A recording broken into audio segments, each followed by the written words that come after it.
ಎಲ್ಲರಿಗೂ ಶರಣಾರ್ಥಿಗಳು. ದಿನಾಂಕ 27/4/2022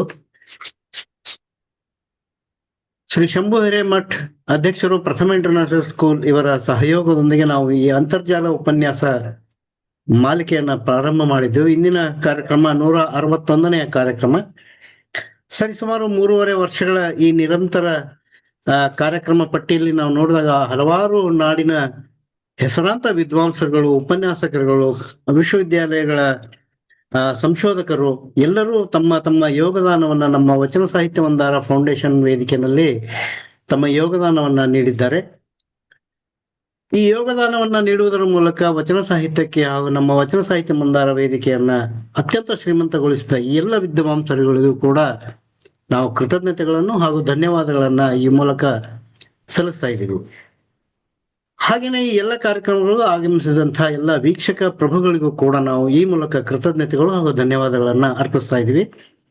ಇಂದಿನ ಕಾರ್ಯಕ್ರಮವನ್ನ ಹುಬ್ಬಳ್ಳಿಯ ಶ್ರೀಮತಿ ಅನುಪಮ ಪಾಟೀಲ್ ಅವರು ನಡೆಸಿಕೊಡಲಿದ್ದಾರೆ, ಅವರು ನಿರ್ವಹಣೆ ಮಾಡಲಿದ್ದಾರೆ. ಕಾರ್ಯಕ್ರಮವನ್ನ ಮುಂದುವರಿಸಬೇಕಂತ ಅವರಲ್ಲಿ ವಿನಂತಿ. ಸರಿ ಸರ್. ಓಂ ಶ್ರೀ ಗುರು ಬಸವಲಿಂಗಾಯ ನಮಃ. ಶ್ರೀ ಶಂಭು ಹಿರೇಮಠ್ ಅಧ್ಯಕ್ಷರು ಪ್ರಥಮ ಇಂಟರ್ನ್ಯಾಷನಲ್ ಸ್ಕೂಲ್ ಬೆಂಗಳೂರು ಇವರ ಸಹಯೋಗದೊಂದಿಗೆ ಡಾಕ್ಟರ್ ವಿಜಯಕುಮಾರ್ ಕಮ್ಮಾರ್ ಅವರ ಸಾರಥ್ಯದ ವಚನ ಸಾಹಿತ್ಯ ಮಂದಾರ ಫೌಂಡೇಶನ್ ವತಿಯಿಂದ ಇಂದು 161ನೇಯ ಅಂತರ್ಜಾಲ ವಚನ ಸಾಹಿತ್ಯ ಉಪನ್ಯಾಸ ಮಾಲಿಕೆ ನಡೆಯುತ್ತಿದೆ. ಈ ಕಾರ್ಯಕ್ರಮದಲ್ಲಿ ಆಗಮಿಸಿದ ಎಲ್ಲ ಶರಣ ಬಂಧುಗಳಿಗೆ, ಶರಣ ಸಹೋದರ ಸಹೋದರಿಯರಿಗೆ ನನ್ನ ಭಕ್ತಿಪೂರ್ವಕ ಶರಣಾರ್ಥಿಗಳು. ಕಲ್ಲ ಬಿತ್ತಿ ನೀರ ನೆರೆದಲ್ಲಿ ಪಲ್ಲವಿಸುವುದೇ ದಿಟದ ಬೀಜದ ವೃಕ್ಷದಂತೆ, ಶ್ರದ್ಧೆ ಸನ್ಮಾರ್ಗ ಭಕ್ತಿ ಇಲ್ಲದಲ್ಲಿ ಗುರುಭಕ್ತಿ ಲಿಂಗ ಪೂಜೆ ಚರಸೇವೆ ತ್ರಿವಿಧ ಇತ್ತವೇ ಉಳಿಯಿತು. ಮತ್ತೆ ನಿಜ ವಸ್ತುವಿನ ಸುದ್ದಿ ನಿಮಗೆತ್ತಣದೋ ಎನ್ನಯ್ಯ ಪ್ರಿಯ, ಇಮ್ಮಡಿ ನಿಕ್ಕಳಂಕ ಮಲ್ಲಿಕಾರ್ಜುನನಲ್ಲಿ ವಿಶ್ವಾಸ ಬೇಕು. ಮೊಳಗಿ ಮಹಾದೇವಿಯವರ ಈ ವಚನದೊಂದಿಗೆ ಬಸವಾದಿ ಪ್ರಮಥರನ್ನ ಸ್ಮರಿಸುತ್ತಾ ಇಂದಿನ ಅಂತರ್ಜಾಲ ವಚನ ಸಾಹಿತ್ಯ ಉಪನ್ಯಾಸ ಮಾಲಿಕೆಯನ್ನ ಪ್ರಾರಂಭಿಸೋಣ. ಈ ಕಾರ್ಯಕ್ರಮದಲ್ಲಿ ಒಟ್ಟು 3 ಹಂತಗಳು ಇರುತ್ತವೆ. ಮೊದಲನೇ ಹಂತದಲ್ಲಿ ಕುಮಾರಿ ವಿಸ್ಮಯ ಭಾವಿಕಟ್ಟಿ ಅವರಿಂದ ವಚನ ಪ್ರಾರ್ಥನೆ, ನಂತರ ಸ್ವಾಗತ ಮತ್ತು ಅತಿಥಿಗಳ ಪರಿಚಯವನ್ನು ಡಾಕ್ಟರ್ ವಿಜಯಕುಮಾರ್ ಕಮ್ಮಾರ್ ಅವರು ನಡೆಸಿಕೊಡ್ತಾರೆ. ಎರಡನೇ ಹಂತದಲ್ಲಿ ಈ ಕಾರ್ಯಕ್ರಮಕ್ಕೆ ಸಂಪನ್ಮೂಲ ವ್ಯಕ್ತಿಗಳಾಗಿ ಆಗಮಿಸಿದ ಶರಣಶ್ರೀ ಅಶೋಕ್ ದಮ್ಮಲೂರು, ತಾಡೋಲೆಗಳ ಡಿಜಿಟಲೀಕರಣ ತಜ್ಞರು ದಮ್ಮಲೂರು ಅವರಿಂದ ತಾಡೋಲೆಗಳ ಸಂಗ್ರಹ ಮತ್ತು ಸಂರಕ್ಷಣೆ ಎಂಬ ವಿಷಯದ ಕುರಿತು ವಿಶೇಷ ಉಪನ್ಯಾಸ. ಮತ್ತು ಮೂರನೇ ಹಂತದಲ್ಲಿ ಡಾಕ್ಟರ್ ವಿಜಯಕುಮಾರ್ ಕಮ್ಮಾರ್ ಅವರಿಂದ ಸಂವಾದ ನಿರ್ವಹಣೆ ಮತ್ತು ಶರಣ ಸಮರ್ಪಣೆ ಇರುತ್ತದೆ. ಈಗ ವಚನ ಪ್ರಾರ್ಥನೆ ಕುಮಾರಿ ವಿಸ್ಮಯ ಭಾವಿಕಟ್ಟಿ ಅವರಿಂದ. ಇಂಜಿನಿಯರಿಂಗ್ನ ಮೊದಲನೇ ವರ್ಷದಲ್ಲಿ ಓದುತ್ತಿರುವ ವಿಸ್ಮಯ ಅವರು ವಚನ ಗಾಯನದಲ್ಲಿ ತುಂಬಾ ಆಸಕ್ತಿಯನ್ನ ಹೊಂದಿದ್ದಾರೆ. ಇವರು ನಮ್ಮ ಕಾರ್ಯಕ್ರಮ ಹೊಸಬರೇನಲ್ಲ, ಮೊದಲು ತುಂಬಾ ಸರಿ ಕಾರ್ಯಕ್ರಮನ ನಡೆಸಿಕೊಟ್ಟಿದ್ದಾರೆ. ಈಗ ಅವರಿಂದ ವಚನ ಪ್ರಾರ್ಥನೆ. ಶರಣಾರ್ಥಿಗಳು. ನನ್ನ ಹೆಸರು ವಿಸ್ಮಯ ಬಾವಿಕಟ್ಟಿ. ಇಂದು ನಾನು ಗುರುವಿನ ಬಗ್ಗೆ ಒಂದು ವಚನವನ್ನು ಪ್ರಸ್ತುತಪಡಿಸುತ್ತೇನೆ.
ಲಿಂಗಕ್ಕೆ ಮನವನ್ನು ಗುರುವಿಗೆ ತರೋ, ಲಿಂಗಕ್ಕೆ ಮನವನ್ನು ಜಂಗಮಕ್ಕೆ ಧನವ ಕೊಟ್ಟು ನಿಶ್ಚಿಂತನಾಗಿರುವ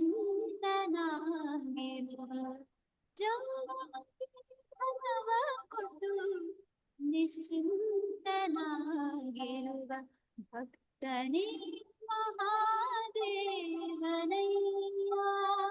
ಆ ಭಕ್ತನೇ ಮಹಾದೇವನಯ್ಯ. ಆ ಗುರುವಿಗೆ ತನುವನ್ನು ಲಿಂಗಕ್ಕೆ ಮನವನ್ನು ಗುರುವಿಗೆ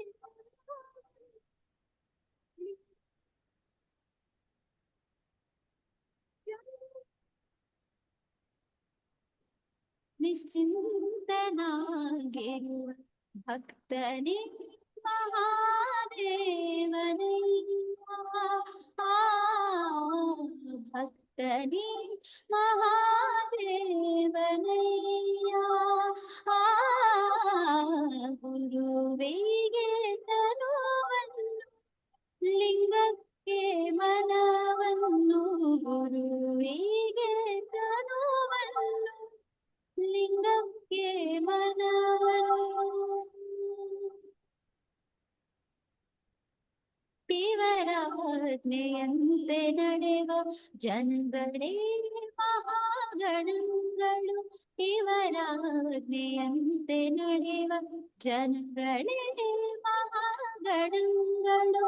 ಇವರ ಸಂಸಾರ ಸುಖ ಶಿವ ಸುಖ ನೋಡ. ಇವರ ಸಂಸಾರ ಸುಖ ಶಿವ ಸುಖ ನೋಡ. ಗುರುಕುಮಾರ ಪಂಚಾಕ್ಷರೇಶ್ವರ. ಗುರುಕುಮಾರ ಪಂಚಾಕ್ಷರೇಶ್ವರ. ಆ ಗುರುವಿಗೆ ತನುವನ್ನು ಲಿಂಗಕ್ಕೆ ಮನವನ್ನು ಗುರುವಿಗೆ ತನುವನ್ನು ಲಿಂಗಕ್ಕೆ ಮನವನ್ನು.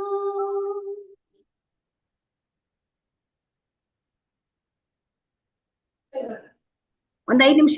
ಇವರ ಆಜ್ಞೆಯಂತೆ ನಡೆವ ಇವರ ಆಜ್ಞೆಯಂತೆ ನಡೆವ ಆ ಇವರ ಆಜ್ಞೆಯಂತೆ ನಡೆವ ಜನಗಳೇ ಮಹಾಗಣಗಳು. ಇವರ ಆಜ್ಞೆಯಂತೆ ನಡೆವ ಜನಗಳೇ ಗಣಗಳು. ಇವರ ಸಂಸಾರ ಸುಖವೇ ಶಿವ ಸುಖ ನೋಡ. ಇವರ ಸಂಸಾರ ಸುಖವೇ ಶಿವ ಸುಖ ನೋಡ. ಗುರುಕುಮಾರ ಪಂಚಾಕ್ಷರೇಶ್ವರ. ಗುರುಕುಮಾರ ಪಂಚಾಕ್ಷರೇಶ್ವರ. ಆ ಗುರುವಿಗೆ ತನುವನ್ನು ಲಿಂಗಕ್ಕೆ ಮನವನ್ನು ಗುರುವಿಗೆ ತನುವನ್ನು ಲಿಂಗಕ್ಕೆ ಮನವನ್ನು ಜಂಗಮಕ್ಕೆ ಧನವ ಕೊಟ್ಟು ನಿಶ್ಚಿಂತನಾಗಿರು. ಧನವ ಕೊಟ್ಟು ನಿಶ್ಚಿಂತನಾಗಿರುವ ಭಕ್ತನೇ ಮಹಾದೇವನಯ್ಯ. ಆ ಭಕ್ತನೇ ಮಹಾದೇವನಯ್ಯ. ಆ ಗುರುವಿಗೆ ತನುವನ್ನು ಲಿಂಗಕ್ಕೆ ಮನವನ್ನು ಗುರುವಿಗೆ ತನುವನ್ನು ಗುರುವಿಗೆ ತನುವನ್ನು ಗುರುವಿಗೆ ತನುವನ್ನು ಲಿಂಗಕ್ಕೆ ಮನವನ್ನು.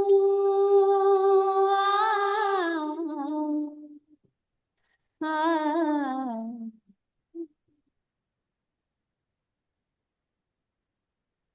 ಧನ್ಯವಾದಗಳು.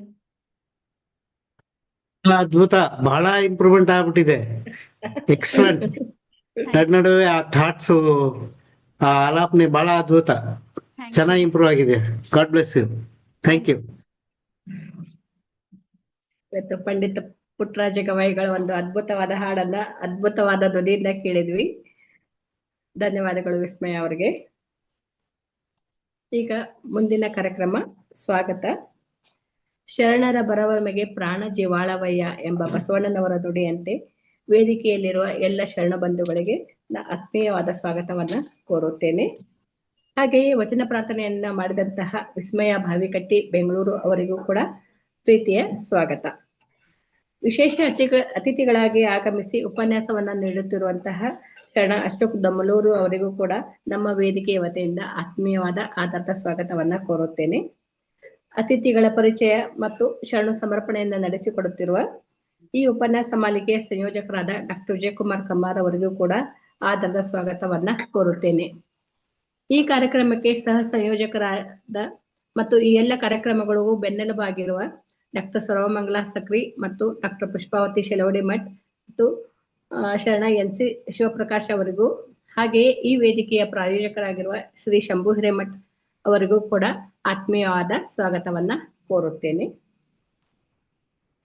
ಈಗ ಕಾರ್ಯಕ್ರಮದ 2ನೇ ಹಂತ, ಉಪನ್ಯಾಸದ ಸಮಯ. 12ನೇ ಶತಮಾನದಲ್ಲಿ ಶರಣರು ಬಸವಣ್ಣನವರ ನೇತೃತ್ವದಲ್ಲಿ ಧಾರ್ಮಿಕ ಮತ್ತು ಸಾಮಾಜಿಕ ಕ್ರಾಂತಿಯನ್ನೇ ಮಾಡಿದ್ರು. ಆಗಿನ ಕಾಲದಲ್ಲಿ ಸಮಾಜದ ಎಲ್ಲ ಸ್ತರದ ಜನರು, ವಿಶೇಷವಾಗಿ ಮಹಿಳೆಯರು ಸೇರಿದಂತೆ ಕೆಳಸ್ತರದ ಮತ್ತು ಅನಕ್ಷರಸ್ಥ ಜನರು ಅದ್ಭುತ ಕ್ರಾಂತಿಯನ್ನೇ ಮಾಡಿದ್ರು. ಕಲ್ಯಾಣದ ಕ್ರಾಂತಿಯ ನಂತರ ಎಲ್ಲ ಶರಣರು ಚದುರಿ ಹೋದರು. ಹಾಗೆಯೇ ವಚನಗಳು ಕೂಡ ಭೂಗತವಾದವು. ಹಾಗೆ ಕೆಲ ಶತಮಾನಗಳ ನಂತರ ಯಡಿಯೂರಿನ ತೋಂಟದ ಸಿದ್ಧಲಿಂಗ ಯತಿಗಳು ಪುನಃ ವಚನಗಳ ಪ್ರಸಾರವನ್ನ ಪ್ರಾರಂಭಿಸಿದ್ರು. ಹಾಗೆ ಮುಂದೆ 19ನೇ ಶತಮಾನದಲ್ಲಿ ಫಗು ಹಳಕಟ್ಟಿಯವರು ಈ ಎಲ್ಲ ವಚನಗಳ ತಾಡೋಲೆಗಳನ್ನ ಪ್ರಕಟಿಸಿದ್ರು. ಈಗ ಅದರ ಮುಂದುವರೆದ ಭಾಗವಾಗಿ ಶರಣ ಶ್ರೀ ಅಶೋಕ್ ದಮ್ಲೂರ್ ಅವರು ಈ ತಾಡೋಲೆಗಳನ್ನ ಸಂಗ್ರಹಿಸಿ ಡಿಜಿಟಲೀಕರಣಗೊಳಿಸ್ತಾ ಇದ್ದಾರೆ. ಈ ಎಲ್ಲ ವಿಷಯಗಳನ್ನ ಅವರ ಉಪನ್ಯಾಸದ ಮೂಲಕ ತಿಳಿದುಕೊಳ್ಳೋಣ. ಅದಕ್ಕೂ ಮೊದಲು ಅವರ ಪರಿಚಯವನ್ನು ಮಾಡಿಕೊಡ್ಬೇಕೆಂದು ಡಾಕ್ಟರ್ ವಿಜಯಕುಮಾರ್ ಕಮ್ಮಾರ್ ಸರ್ಗೆ ಕೇಳಿಕೊಳ್ತೇನೆ.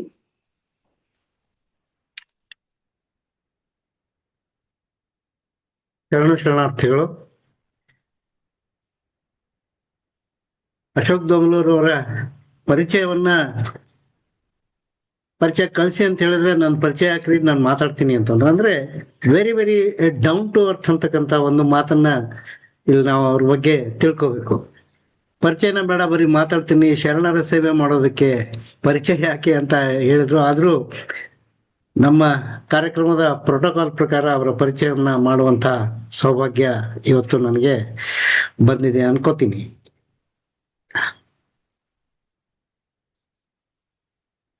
ಶ್ರೀ ಅಶೋಕ್ ದಮ್ಮಲೂರು ಅವರು ಬೆಂಗಳೂರಿನ ದಮ್ಮಲೂರಿನಲ್ಲಿ ದಿನಾಂಕ 19/4/1966 ಜನಿಸ್ತಾರೆ. ಇವರ ತಂದೆ ದಿವಂಗತ ಶ್ರೀ ಕೃಷ್ಣಪ್ಪ ಅವರು,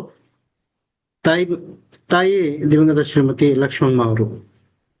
ಶ್ರೀ ಅಶೋಕ್ ದಮ್ಲೂರ್ ಅವರು ಸಿವಿಲ್ ಇಂಜಿನಿಯರಿಂಗ್ ನಲ್ಲಿ ಪದವಿಯನ್ನ ಪಡೆದಿದ್ದಾರೆ. ವೃತ್ತಿಯಿಂದ ಇನ್ಫಾರ್ಮೇಶನ್ ಟೆಕ್ನಾಲಜಿನ ಪ್ರೊಫೆಷನಲ್ ಅವರು. ಪುರಾತನ ಕಾಲದ ಈ ಐತಿಹಾಸಿಕ ದಾಖಲೆಗಳು ಸಾಮಾನ್ಯವಾಗಿ ಓಲೆಗರಿ ಅಥವಾ ತಾಡೋಲೆಗಳ ರೂಪದಲ್ಲಿ ನಮಗೆ ಲಭ್ಯವಾಗ್ತವೆ. ಇನ್ನು ಮುಂದುವರೆದ ಭಾಗ ಹೇಳ್ಬೇಕು ಅಂದ್ರೆ ಶಾಸನಗಳಲ್ಲಿ, ತಾಮ್ರ ಪಟಗಳಲ್ಲಿ ಕೂಡ ಸಿಗ್ತವೆ. ತಾಡೋಲೆಗಳಲ್ಲಿ ಇರ್ತಕ್ಕಂಥ ಈ ವಿಷಯ ಮತ್ತು ಆ ಮಾಹಿತಿಗಳನ್ನ ಪುಸ್ತಕ ರೂಪದಲ್ಲಿ ನಾವು ಮುದ್ರಣ ಮಾಡಬೇಕಾಗ್ತದೆ. ಎಲ್ಲವನ್ನ ಪ್ರತಿ ಮಾಡಿ ನಾವು ತಾಡೋಲೆಗಳನ್ನ ಕೊಡಕ್ಕೆ ಸಾಧ್ಯ ಆಗೋದಿಲ್ಲ. ಹಾಗಾಗಿ ಈ ಮೂಲ ತಾಡೋಲೆಗಳನ್ನ ಸಂರಕ್ಷಿಸಿ ಅವುಗಳನ್ನ ಡಿಜಿಟಲೈಸೇಷನ್ ಅಥವಾ ಡಿಜಿಟಲೀಕರಣ ಮಾಡುವ ತಂತ್ರಜ್ಞಾನ ಈಗ ಬಂದಿದೆ. ಇದರಲ್ಲಿ ಶ್ರೀ ಅಶೋಕ್ ದಮ್ಲೂರ್ ಅವರು ಪರಿಣಿತಿಯನ್ನ ಹೊಂದಿದ್ದಾರೆ. ಕರ್ನಾಟಕ ಅಷ್ಟೇ ಅಲ್ಲದೆ ಇಡೀ ಭಾರತದ ಅನೇಕ ರಾಜ್ಯಗಳಲ್ಲಿ ಈ ಶರಣರ ಹಳೆಯ ತಾಡೋಲೆಗಳನ್ನ, ಈ ಕಂಪ್ಯೂಟರೈಸೇಷನ್ ಗಳನ್ನ ಪ್ರಾರಂಭಿಸಿ ಮಠಮಾನ್ಯಗಳು, ಸಂಘ ಸಂಸ್ಥೆಗಳು, ವಿಶ್ವವಿದ್ಯಾಲಯಗಳು ಸೇರಿದಂತ ಅನೇಕ ಸ್ಥಳಗಳಲ್ಲಿ ಈ ತಾಡೋಲೆಗಳನ್ನ ಸಂರಕ್ಷಣೆ ಮಾಡ್ತಾ ಅವನ್ನ ಡಿಜಿಟಲೀಕರಣ ಮಾಡ್ತಾ ಇದ್ದಾರೆ. ಅತ್ಯಂತ ಸಾಹಸದ ಕೆಲಸ ಅಂತ ನನಗೆ ಯಾಕೆ ಹೇಳ್ತೀನಿ ಅಂದ್ರೆ, ಸರಿಸುಮಾರು ಇಲ್ಲಿವರೆಗೆ 50 ಲಕ್ಷಕ್ಕೂ ಹೆಚ್ಚು ತಾಡೋಲೆಗಳನ್ನ, ಹಸ್ತಪ್ರತಿಗಳನ್ನ, ಗರಿಗಳನ್ನ ಸಂರಕ್ಷಣೆ ಮತ್ತು ಡಿಜಿಟಲೀಕರಣವನ್ನ ಇವರು ಮಾಡಿದ್ದಾರೆ. ಅದರಲ್ಲಿ ಅತ್ಯಂತ ಪ್ರಮುಖವಾದ ಸ್ಥಳಗಳನ್ನ ನಾವು ಗುರುತಿಸೋದಾದ್ರೆ ಗುಲ್ಬರ್ಗಾ ವಿಶ್ವವಿದ್ಯಾಲಯ ಕಲಬುರಗಿ, ಕರ್ನಾಟಕ ವಿಶ್ವವಿದ್ಯಾಲಯ ಧಾರವಾಡ, ಕುವೆಂಪು ವಿಶ್ವವಿದ್ಯಾಲಯ ಶಿವಮೊಗ್ಗ, ಸಂಸ್ಕೃತ ವಿಶ್ವವಿದ್ಯಾಲಯ ಮೇಲ್ಕೋಟೆ, ಜಂಗಮವಾಡಿ ಮಠ ವಾರಣಾಸಿ, ಶ್ರೀ ಸಿದ್ದೇಶ್ವರ ದೇವಾಲಯ ಸೊಲ್ಲಾಪುರ, ಶ್ರೀ ಮುರುಘರಾಜೇಂದ್ರ ಬೃಹನ್ ಮಠ ಚಿತ್ರದುರ್ಗ, ಜಗದ್ಗುರು 3000 ಮಠ ಹುಬ್ಬಳ್ಳಿ, ಶ್ರೀ ತರಳಬಾಳು ಮಠ ಸಿರಿಗೆರೆ, ಶ್ರೀ ಜಗದ್ಗುರು ತೋಂಟದಾರ್ಯ ಸಂಸ್ಥಾನ ಮಠ ಗದಗ, ನಾಗನೂರು ರುದ್ರಾಕ್ಷಿ ಮಠ ಬೆಳಗಾವಿ, ಶ್ರೀ ಸಿದ್ಧಗಂಗಾ ಮಠ ತುಮಕೂರು, ಶ್ರೀ ಮುರುಘರಾಜೇಂದ್ರ ಮಹಾಸಂಸ್ಥಾನ ಪೀಠ ಆನಂದಪುರ, ಕೋಡಿಮಠ ಅರಸೀಕೆರೆ. ಈಗ ನಿನ್ನೆ ಮೊನ್ನೆ ನಾವು ನೋಡ್ತಾ ಇರೋದು ಮಂತ್ರಾಲಯದಿದ್ರು, ಇವತ್ತು ಇವರು ಧರ್ಮಸ್ಥಳದಲ್ಲಿದ್ದಾರೆ. ಅವ್ರು ನಿದ್ದೆ ಯಾವಾಗ ಮಾಡ್ತಾರೋ, ಗಾಡಿ ಯಾವಾಗ ಓಡಿಸ್ತಾರೋ, ಯಾವಾಗ ಇದು ಡಿಜಿಟಲೀಕರಣ ಮಾಡ್ತಾರ ಅನ್ನೋದೇ ಒಂದು is a flabbergasting thing ಅಂತ ನನಗನ್ಸ್ತದೆ. 50 ಲಕ್ಷ ತಾಳೆಗರಿಗಳನ್ನ ಡಿಜಿಟಲೈಸೇಷನ್ ಮಾಡೋ ಹೆರಿಕನ್ ಟಾಸ್ಕ್ ಇದೆಲ್ಲ, it's very very unusual in everybody. ಹಾಗಾಗಿ ಶ್ರೀ ಅಶೋಕ್ ದಮ್ಲೂರು ಸದ್ದುಗದ್ದಲವಿಲ್ಲದೆ ಶರಣ ಧರ್ಮದ ಒಂದು ಸೇವೆಯನ್ನ ಮಾಡ್ತಾ ಇದ್ದಾರೆ. ಅವರಿಗಾಗಿ ನಮ್ಮ ವಚನ ಸಾಹಿತ್ಯ ಮಂದಾರ ಫೌಂಡೇಶನ್ ರಿಜಿಸ್ಟರ್ಡ್ ವತಿಯಿಂದ ಅವರಿಗೆ ಮೊಟ್ಟ ಮೊದಲಾಗಿ ಅಭಿನಂದನೆಗಳನ್ನ ತಿಳಿಸ್ತಾ ಇದ್ದೀವಿ. ಶ್ರೀ ಅಶೋಕ್ ದಮ್ಲೂರ್ ಅವರು ಬರೀ ತಾಡೋಲಿಗಳನ್ನ ಸಂರಕ್ಷಣೆ, ಡಿಜಿಟಲೀಕರಣ ಮಾಡೋದಷ್ಟೇ ಅಲ್ಲದೆ ಪುಸ್ತಕಗಳನ್ನು ಕೂಡ ಅವರು ಬರೆದಿದ್ದಾರೆ. 2013ರಲ್ಲಿ ಮಡಿವಾಳ ಮಾಚಿದೇವರ ಜೀವನ ಚರಿತ್ರೆಯನ್ನ ಬರೀತಾರೆ. ತೆಲುಗು ಭಾಷೆಯ ವೀರ ಮಾಚಿದೇವರು ಬಗ್ಗೆ ಬರೀತಾರೆ. 2015ರಲ್ಲಿ ಮಾಚಿದೇವರ ವಚನ ಸಂಭ್ರಮ ಬರೀತಾರೆ. ಗಹನ ಚೇತನ ಗಾಡ್ಗೆ ಬಾಬಾ ಸಂಶೋಧನಾ ಗ್ರಂಥ 5 ಭಾಷೆಗಳಲ್ಲಿ ಪ್ರಕಟ ಆಗ್ತದೆ. ಮಡಿವಾಳ ಮಾಚಿದೇವರ ಸಮಗ್ರ ವಚನ ಸಂಪುಟ 2022ರಲ್ಲಿ ಹೊರತರ್ತಾರೆ. ಬಸವೇಶ್ವರರ ಷಟಸ್ಥಲ ವಚನ ತಾಡೋಲೆ ಕಟ್ಟಿನ ಮಾದರಿಯಲ್ಲಿ ಗ್ರಂಥಗಳನ್ನ ಹೊರತಂದ್ರೆ, ಅಂದ್ರೆ ಇವೆಲ್ಲ ಡಿಜಿಟಲೈಸೇಷನ್ ಮಾಡಿರ್ತಕ್ಕಂತಹ ವಚನಗಳನ್ನ, ಬಸವೇಶ್ವರ ಷಟಸ್ಥಲ ವಚನಗಳನ್ನ ಆ ಒಂದು ತಾಡೋಲೆಗಳ ಒಂದು ಪರಿಕಲ್ಪನೆಯಲ್ಲಿ ಅವ್ರ ಪುಸ್ತಕನ ಪ್ರಿಂಟ್ ಮಾಡಿದ್ದಾರೆ. ಮಡಿವಾಳ ಮಾಚಿದೇವರ ಸಮಗ್ರ ವಚನಗಳ ಒಂದು ಪುಸ್ತಕವನ್ನ ನಾನಿಲ್ಲಿ ನೋಡೋದಾದ್ರೆ ಅದ್ಭುತವಾದಂತಹ ಒಂದು ಪುಸ್ತಕವನ್ನ ಪ್ರಕಟ ಮಾಡಿದರೆ, ಇದರ ಸ್ಪೆಷಾಲಿಟಿ ಏನಂದ್ರೆ ನಮಗೆ ವಚನ ಸಂಪುಟದಲ್ಲಿ ಸಿಗ್ತಿರ್ತಕ್ಕಂಥ ವಚನಗಳು 346, ಇನ್ನ ಹೆಚ್ಚಿನ 390 ವಚನಗಳ ಸೇರಿಸಿ ಒಟ್ಟು 736 ವಚನಗಳನ್ನ ಈ ಪುಸ್ತಕದಲ್ಲಿ ಕ್ರೋಢೀಕರಣ ಮಾಡಿ ಮಡಿವಾಳ ಮಾಚಿದೇವರ ಸಮಗ್ರ ವಚನಗಳು ಅಂತಕ್ಕಂಥ ಒಂದು ಪುಸ್ತಕವನ್ನು ಹೊರತಂದಿದ್ದಾರೆ. ಅಂದ್ರೆ ತಾಡೋಳೆಗಳನ್ನ ಸಂಗ್ರಹ ಮಾಡೋದಷ್ಟೇ ಅಲ್ಲದೇನೆ ಅವುಗಳನ್ನ ಪುಸ್ತಕ ರೂಪದಲ್ಲಿ ಹೊರತರತಕ್ಕಂಥ ಕೆಲಸಗಳನ್ನು ಕೂಡ ದೋಮ್ಲೂರ್ ಅವರು ಮಾಡ್ತಾ ಇದ್ದಾರೆ. ಇಂಥ ಅದ್ಭುತ ಕಾರ್ಯಕ್ಕಾಗಿ ಅವ್ರಿಗೆ ಗೌರವ ಮತ್ತು ಪ್ರಶಸ್ತಿಗಳು ಅವರನ್ನ ಹುಡುಕೊಂಡು ಬಂದಿದ್ದಾವೆ. ಇತ್ತೀಚೆಗೆ ನಾನು ಕೇಳಿದಾಗ ಡಾಕ್ಟರ್ ವಿದ್ಯಾಶಂಕರ್ ಸಾಂಸ್ಕೃತಿಕ ಪ್ರತಿಷ್ಠಾನದಿಂದ ವಿದ್ಯಾಶಂಕರ ಪುರಸ್ಕಾರವನ್ನು ನೀಡ್ತಾರೆ. ಅವ್ರಿಗೆ ಫೋನ್ ಮಾಡಿ ಕೇಳಿದಾಗ ನನಗೆ ಆ ವಿದ್ಯಾಶಂಕರ ಪುರಸ್ಕಾರ ಪ್ರತಿಷ್ಠಾನದ ಕೆಲವು ವ್ಯಕ್ತಿಗಳು ನನಗೆ ಹೇಳಿದಾಗೆ ಅವರು ಈ ಪುರಸ್ಕಾರವನ್ನು ಸ್ವೀಕರಿಸಕ್ಕೆ ತಯಾರನೇ ಇರಲಿಲ್ಲ ಅಂತಕ್ಕಂಥ ಮಾತನ್ನ ಹೇಳ್ತಾರೆ. ಅಂದ್ರೆ ಸದ್ದುಗದ್ದಲವಿಲ್ಲದೆ ಶರಣರ ಆ ಸೇವೆಯನ್ನ ಮಾಡ್ತಕ್ಕಂತಹ ಒಂದು ಕೆಲಸವನ್ನ ಮಾಡ್ತಾ ಇದ್ದಾರೆ. ಇದು ನಮ್ಮ ಬಸವಾದಿ ಶರಣರ ಎನಗಿಂತ ಕಿರಿಯರಿಲ್ಲ, ಶಿವಭಕ್ತರಿಗಿಂತ ಹಿರಿಯರಿಲ್ಲ ಅಂತಕ್ಕಂಥ ಮಾತನ್ನ ಇಲ್ಲಿ ನಾವು ಜ್ಞಾಪಿಸ್ಕೋಬಹುದು. 2021ರಲ್ಲಿ ಬಸವ ಧರ್ಮ ಪೀಠದಿಂದ ಶರಣ ಸೇವಾ ರತ್ನ ಪ್ರಶಸ್ತಿ ಸಿಗ್ತದೆ. ಅದೇ 2021ರಲ್ಲಿ ಜೈಂಟ್ಸ್ ವೆಲ್ಫೇರ್ ಫೌಂಡೇಶನ್ ಇಂದ ಬಸವ ಶಿಲ್ಪಿ ಪ್ರಶಸ್ತಿ ದೊರೀತದೆ. ಕೊಪ್ಪಳ ಬಸವ ಜಯಂತ್ಯೋತ್ಸವ ಸಮಿತಿಯಿಂದ ಬಸವ ಕಾರುಣ್ಯ ಪ್ರಶಸ್ತಿ ನೀಡ್ತಾರೆ. ಜೈನ ಕಾಶಿ ಟ್ರಸ್ಟ್ ಇಂದ ಪ್ರಾಚ್ಯ ಶ್ರೀರತ್ನ ಪ್ರಶಸ್ತಿ ನೀಡ್ತಾರೆ. ಕರ್ನಾಟಕ ರಾಜ್ಯ ಕ್ಷೇಮಾಭಿವೃದ್ಧಿ ಸಂಘ ಮಡಿವಾಳ ಮಾಚಿದೇವ ಪ್ರಶಸ್ತಿಯನ್ನು ನೀಡಿ ಸನ್ಮಾನ ಮಾಡಲಾಗಿದೆ. ಅತ್ಯಂತ ಪ್ರತಿಷ್ಠಿತ ಪ್ರಶಸ್ತಿಯಾದ ವಿದ್ಯಾಶಂಕರ ಪುರಸ್ಕಾರವನ್ನ ತೀರಾ ಇತ್ತೀಚೆಗೆ 2024ರಲ್ಲಿ ಡಾಕ್ಟರ್ ಎಸ್ ವಿದ್ಯಾಶಂಕರ ಸಾಂಸ್ಕೃತಿಕ ಪ್ರತಿಷ್ಠಾನದಿಂದ ಪ್ರಶಸ್ತಿಯನ್ನ ನೀಡಿದ್ದಾರೆ. ನನಗೆ ಆಶ್ಚರ್ಯವಾದ ಸಂಗತಿ ಅಂದ್ರೆ ಎಲ್ಲ ಪ್ರಶಸ್ತಿಗಳಿಗೆ ನಾವೆಲ್ಲ ಹಾತೊರ್ತಿರ್ತೀವಿ. ಆ ಪ್ರಶಸ್ತಿ ಬಂದ ತಕ್ಷಣ ಫೇಸ್ಬುಕ್, ವಾಟ್ಸಪ್ ಎಲ್ಲಾ ಕಡೆ ಹಾಕ್ತಿವಿ. ಆದ್ರೆ ನಮ್ಮ ದೋಮ್ಲೂರ್ ಅವರ ಒಂದು ವಿಶೇಷತೆ ಏನಂದ್ರೆ ಎಲೆಮರೆಕಾಯಿಯಾಗಿ ಇದ್ಕೊಂಡು ತಮ್ಮ ಎಲ್ಲ ಈ ಚಿಂತನೆಗಳನ್ನ, ತಾಡೋಲುಗಳ ರಕ್ಷಣೆಯನ್ನ ಮಾಡೋ ಕೆಲಸವನ್ನ ಮಾಡ್ತಿದ್ದಾರೆ. ಅವ್ರಿಗೆ ದೇವರು ತನ್ಮನ ಧನವನ್ನ ನೀಡಿ ಸಂರಕ್ಷಿಸಲಿ, ಇನ್ನಷ್ಟು ಕೆಲಸ ಕಾರ್ಯಗಳು ಅವರಿಂದ ಮೂಡಿ ಬರ್ಲಿ, ಇನ್ನಷ್ಟು ಪುಸ್ತಕಗಳನ್ನ ಬರೆಯುವಂತ ಶಕ್ತಿಯ ಪರಮಾತ್ಮ ನೀಡ್ಲಿ ಅಂತ ಕೇಳ್ತಾ ಅವರ ಕಿರು ಪರಿಚಯವನ್ನು ನಮ್ಮನ್ನು ಮಾಡಿಕೊಡೋದಕ್ಕೆ ಅವಕಾಶ ನೀಡಿದಂತ ಎಲ್ಲ ಪದಾಧಿಕಾರಿ ಶರಣು ಶರಣಾರ್ಥಿಗಳು ಸಿಗ್ತೇನೆ. ಎಲ್ಲರಿಗೂ ಶರಣಾರ್ಥಿಗಳು. ಧನ್ಯವಾದಗಳು ಸರ್ ಅವರ ಪರಿಚಯವನ್ನು ಮಾಡಿಕೊಟ್ಟಿದ್ದಕ್ಕೆ. ಈಗ ಅಶೋಕ್ ದಮ್ಲೂರ್ ಅವರನ್ನ ವೇದಿಕೆಗೆ ಉಪನ್ಯಾಸ ನೀಡಲು ಆಹ್ವಾನಿಸುತ್ತಿದ್ದೇನೆ. ದಯವಿಟ್ಟು ವೇದಿಕೆ ತಮ್ಮದು ಸರ್.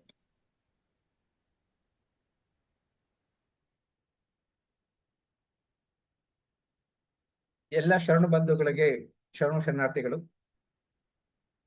ಮೊದಲನೇದಾಗಿ ಹೇಳ್ಬೇಕು ಅಂತ ಹೇಳಿದ್ರೆ, ನಾನು ಇದು 2ನೇ ಝೂಮ್ ಕಾರ್ಯಕ್ರಮದಲ್ಲಿ ಭಾಗವಹಿಸ್ತಾ ಇರೋದು. ನನಗೆ ಇದರಲ್ಲಿ ಹೆಚ್ಚಿನ ಅನುಭವ ಇಲ್ಲ. ಆದ್ರೂ ನಮ್ಮ ವಿಜಯಕುಮಾರ್ ಅವರು ನನಗೆ ಬಹಳಷ್ಟು ಸಹಕಾರ ಮಾಡಿದ್ದಾರೆ. ಯಾಕಂದ್ರೆ ಬೇರೆ ಯಾವುದೇ ರಾಜ್ಯದಲ್ಲಿ ಹೋದ್ರೇನು, ರಾಜಸ್ಥಾನ ಇರ್ಬೋದು, ಹರಿಯಾಣ ಇರ್ಬೋದು, ಯಾವುದೇ ರಾಜ್ಯದಲ್ಲಿ ಹೋದ್ರೆ ಕೂಡ ನನಗೆ ಬಹಳಷ್ಟು ಸಂಪರ್ಕ ಮಾಡಿಕೊಟ್ಟಿದ್ದಾರೆ. ಸೊ ಹೀಗಾಗಿ ಅವ್ರ ಹಂಗಿನಲ್ಲಿ ಹೀಗಾಗಿ ಅವ್ರಿಗೆ ನಾನು ಇಲ್ಲ ಅಂತ ಹೇಳಿಲ್ಲ. ಆಯ್ತು, ನಾನು ಕಾರ್ಯಕ್ರಮದಲ್ಲಿ ಭಾಗವಹಿಸ್ತೀನಿ ಅಂತ ಹೇಳಿದ್ದೆ. ಹೀಗಾಗಿ ಕೊನೆಯದಲ್ಲಿ ಒಂದು 4 ದಿವಸದ ನಂದೊಂದು ಪ್ರವಾಸದ ಕಾರ್ಯಕ್ರಮ ಆಯ್ತು. ಅಂದ್ರೆ ಹೆಚ್ಚಾಗಿ ನಮ್ದು ಹಸ್ತಪ್ರತಿಗಳನ್ನ ಇನ್ನೂ ಹೆಚ್ಚಿನ ಸಂಗ್ರಹ ಮಾಡ್ಬೇಕು ಅಂತ ಹೇಳಿ 1 ವಾರದ ಕಾರ್ಯಕ್ರಮ ಹಾಕೊಂಡಿದ್ದೆ. ನಾನು ನಿನ್ನೆ ಮಂತ್ರಾಲಯ ಸ್ವಾಮೀಜಿಯವರು, ಇವತ್ತು ವೀರೇಂದ್ರ ಹೆಗ್ಗಡೆ ಅವರನ್ನು ಭೇಟಿ ಆಗಿದೆ. ಇನ್ನು ನಾಳೆ ಶ್ರವಣ ಬೆಳಗೊಳದ ಒಂದು ಭೇಟಿ ಇದೆ. ನಾಳೆ ಬೆಳಗ್ಗೆ ಆನ್ ದ ವೇ ಹೋಗುವಾಗ ಶ್ರವಣ ಬೆಳಗೊಳಗೆ ಹೋಗಿ ಮೀಟ್ ಮಾಡ್ಕೊಂಡು ಹೋಗ್ತಾ ಇದ್ದೀನಿ. ಈ ಮ್ಯಾನುಸ್ಕ್ರಿಪ್ಟ್ಸ್ ಅನ್ನೋದು ತಾಳೆಗರಿಗಳದ್ದು ಏನಾಗಿದೆ ಅಂತ ಹೇಳಿದ್ರೆ, ಅದಕ್ಕೆ ಯಾವ್ದು ಜಾತಿ ಧರ್ಮ ಅಂತಲ್ಲ, ಎಲ್ಲ ಕಡೆನೂ ಇದೆ. ವಿಶ್ವದ ಬಹುತೇಕ ಅಂದ್ರೆ ವಿಶ್ವದ ಎಲ್ಲ ಕಡೆನೂ, ಎಲ್ಲ ಯೂನಿವರ್ಸಿಟಿಗಳಲ್ಲಿ ಕೂಡ ಕನ್ನಡ ಭಾಷೆಯ ತಾಡೋಲೆಗಳು ಬಹಳಷ್ಟಿದೆ. ಕನ್ನಡ ಭಾಷೆ ತಾಡೋಲೆಗಳಂತ ಹೇಳಿದ್ರೆ ಹೆಚ್ಚಾಗಿ ನಮ್ದು ಶರಣ ಸಾಹಿತ್ಯನೇ ದೊರೆಯೋದು.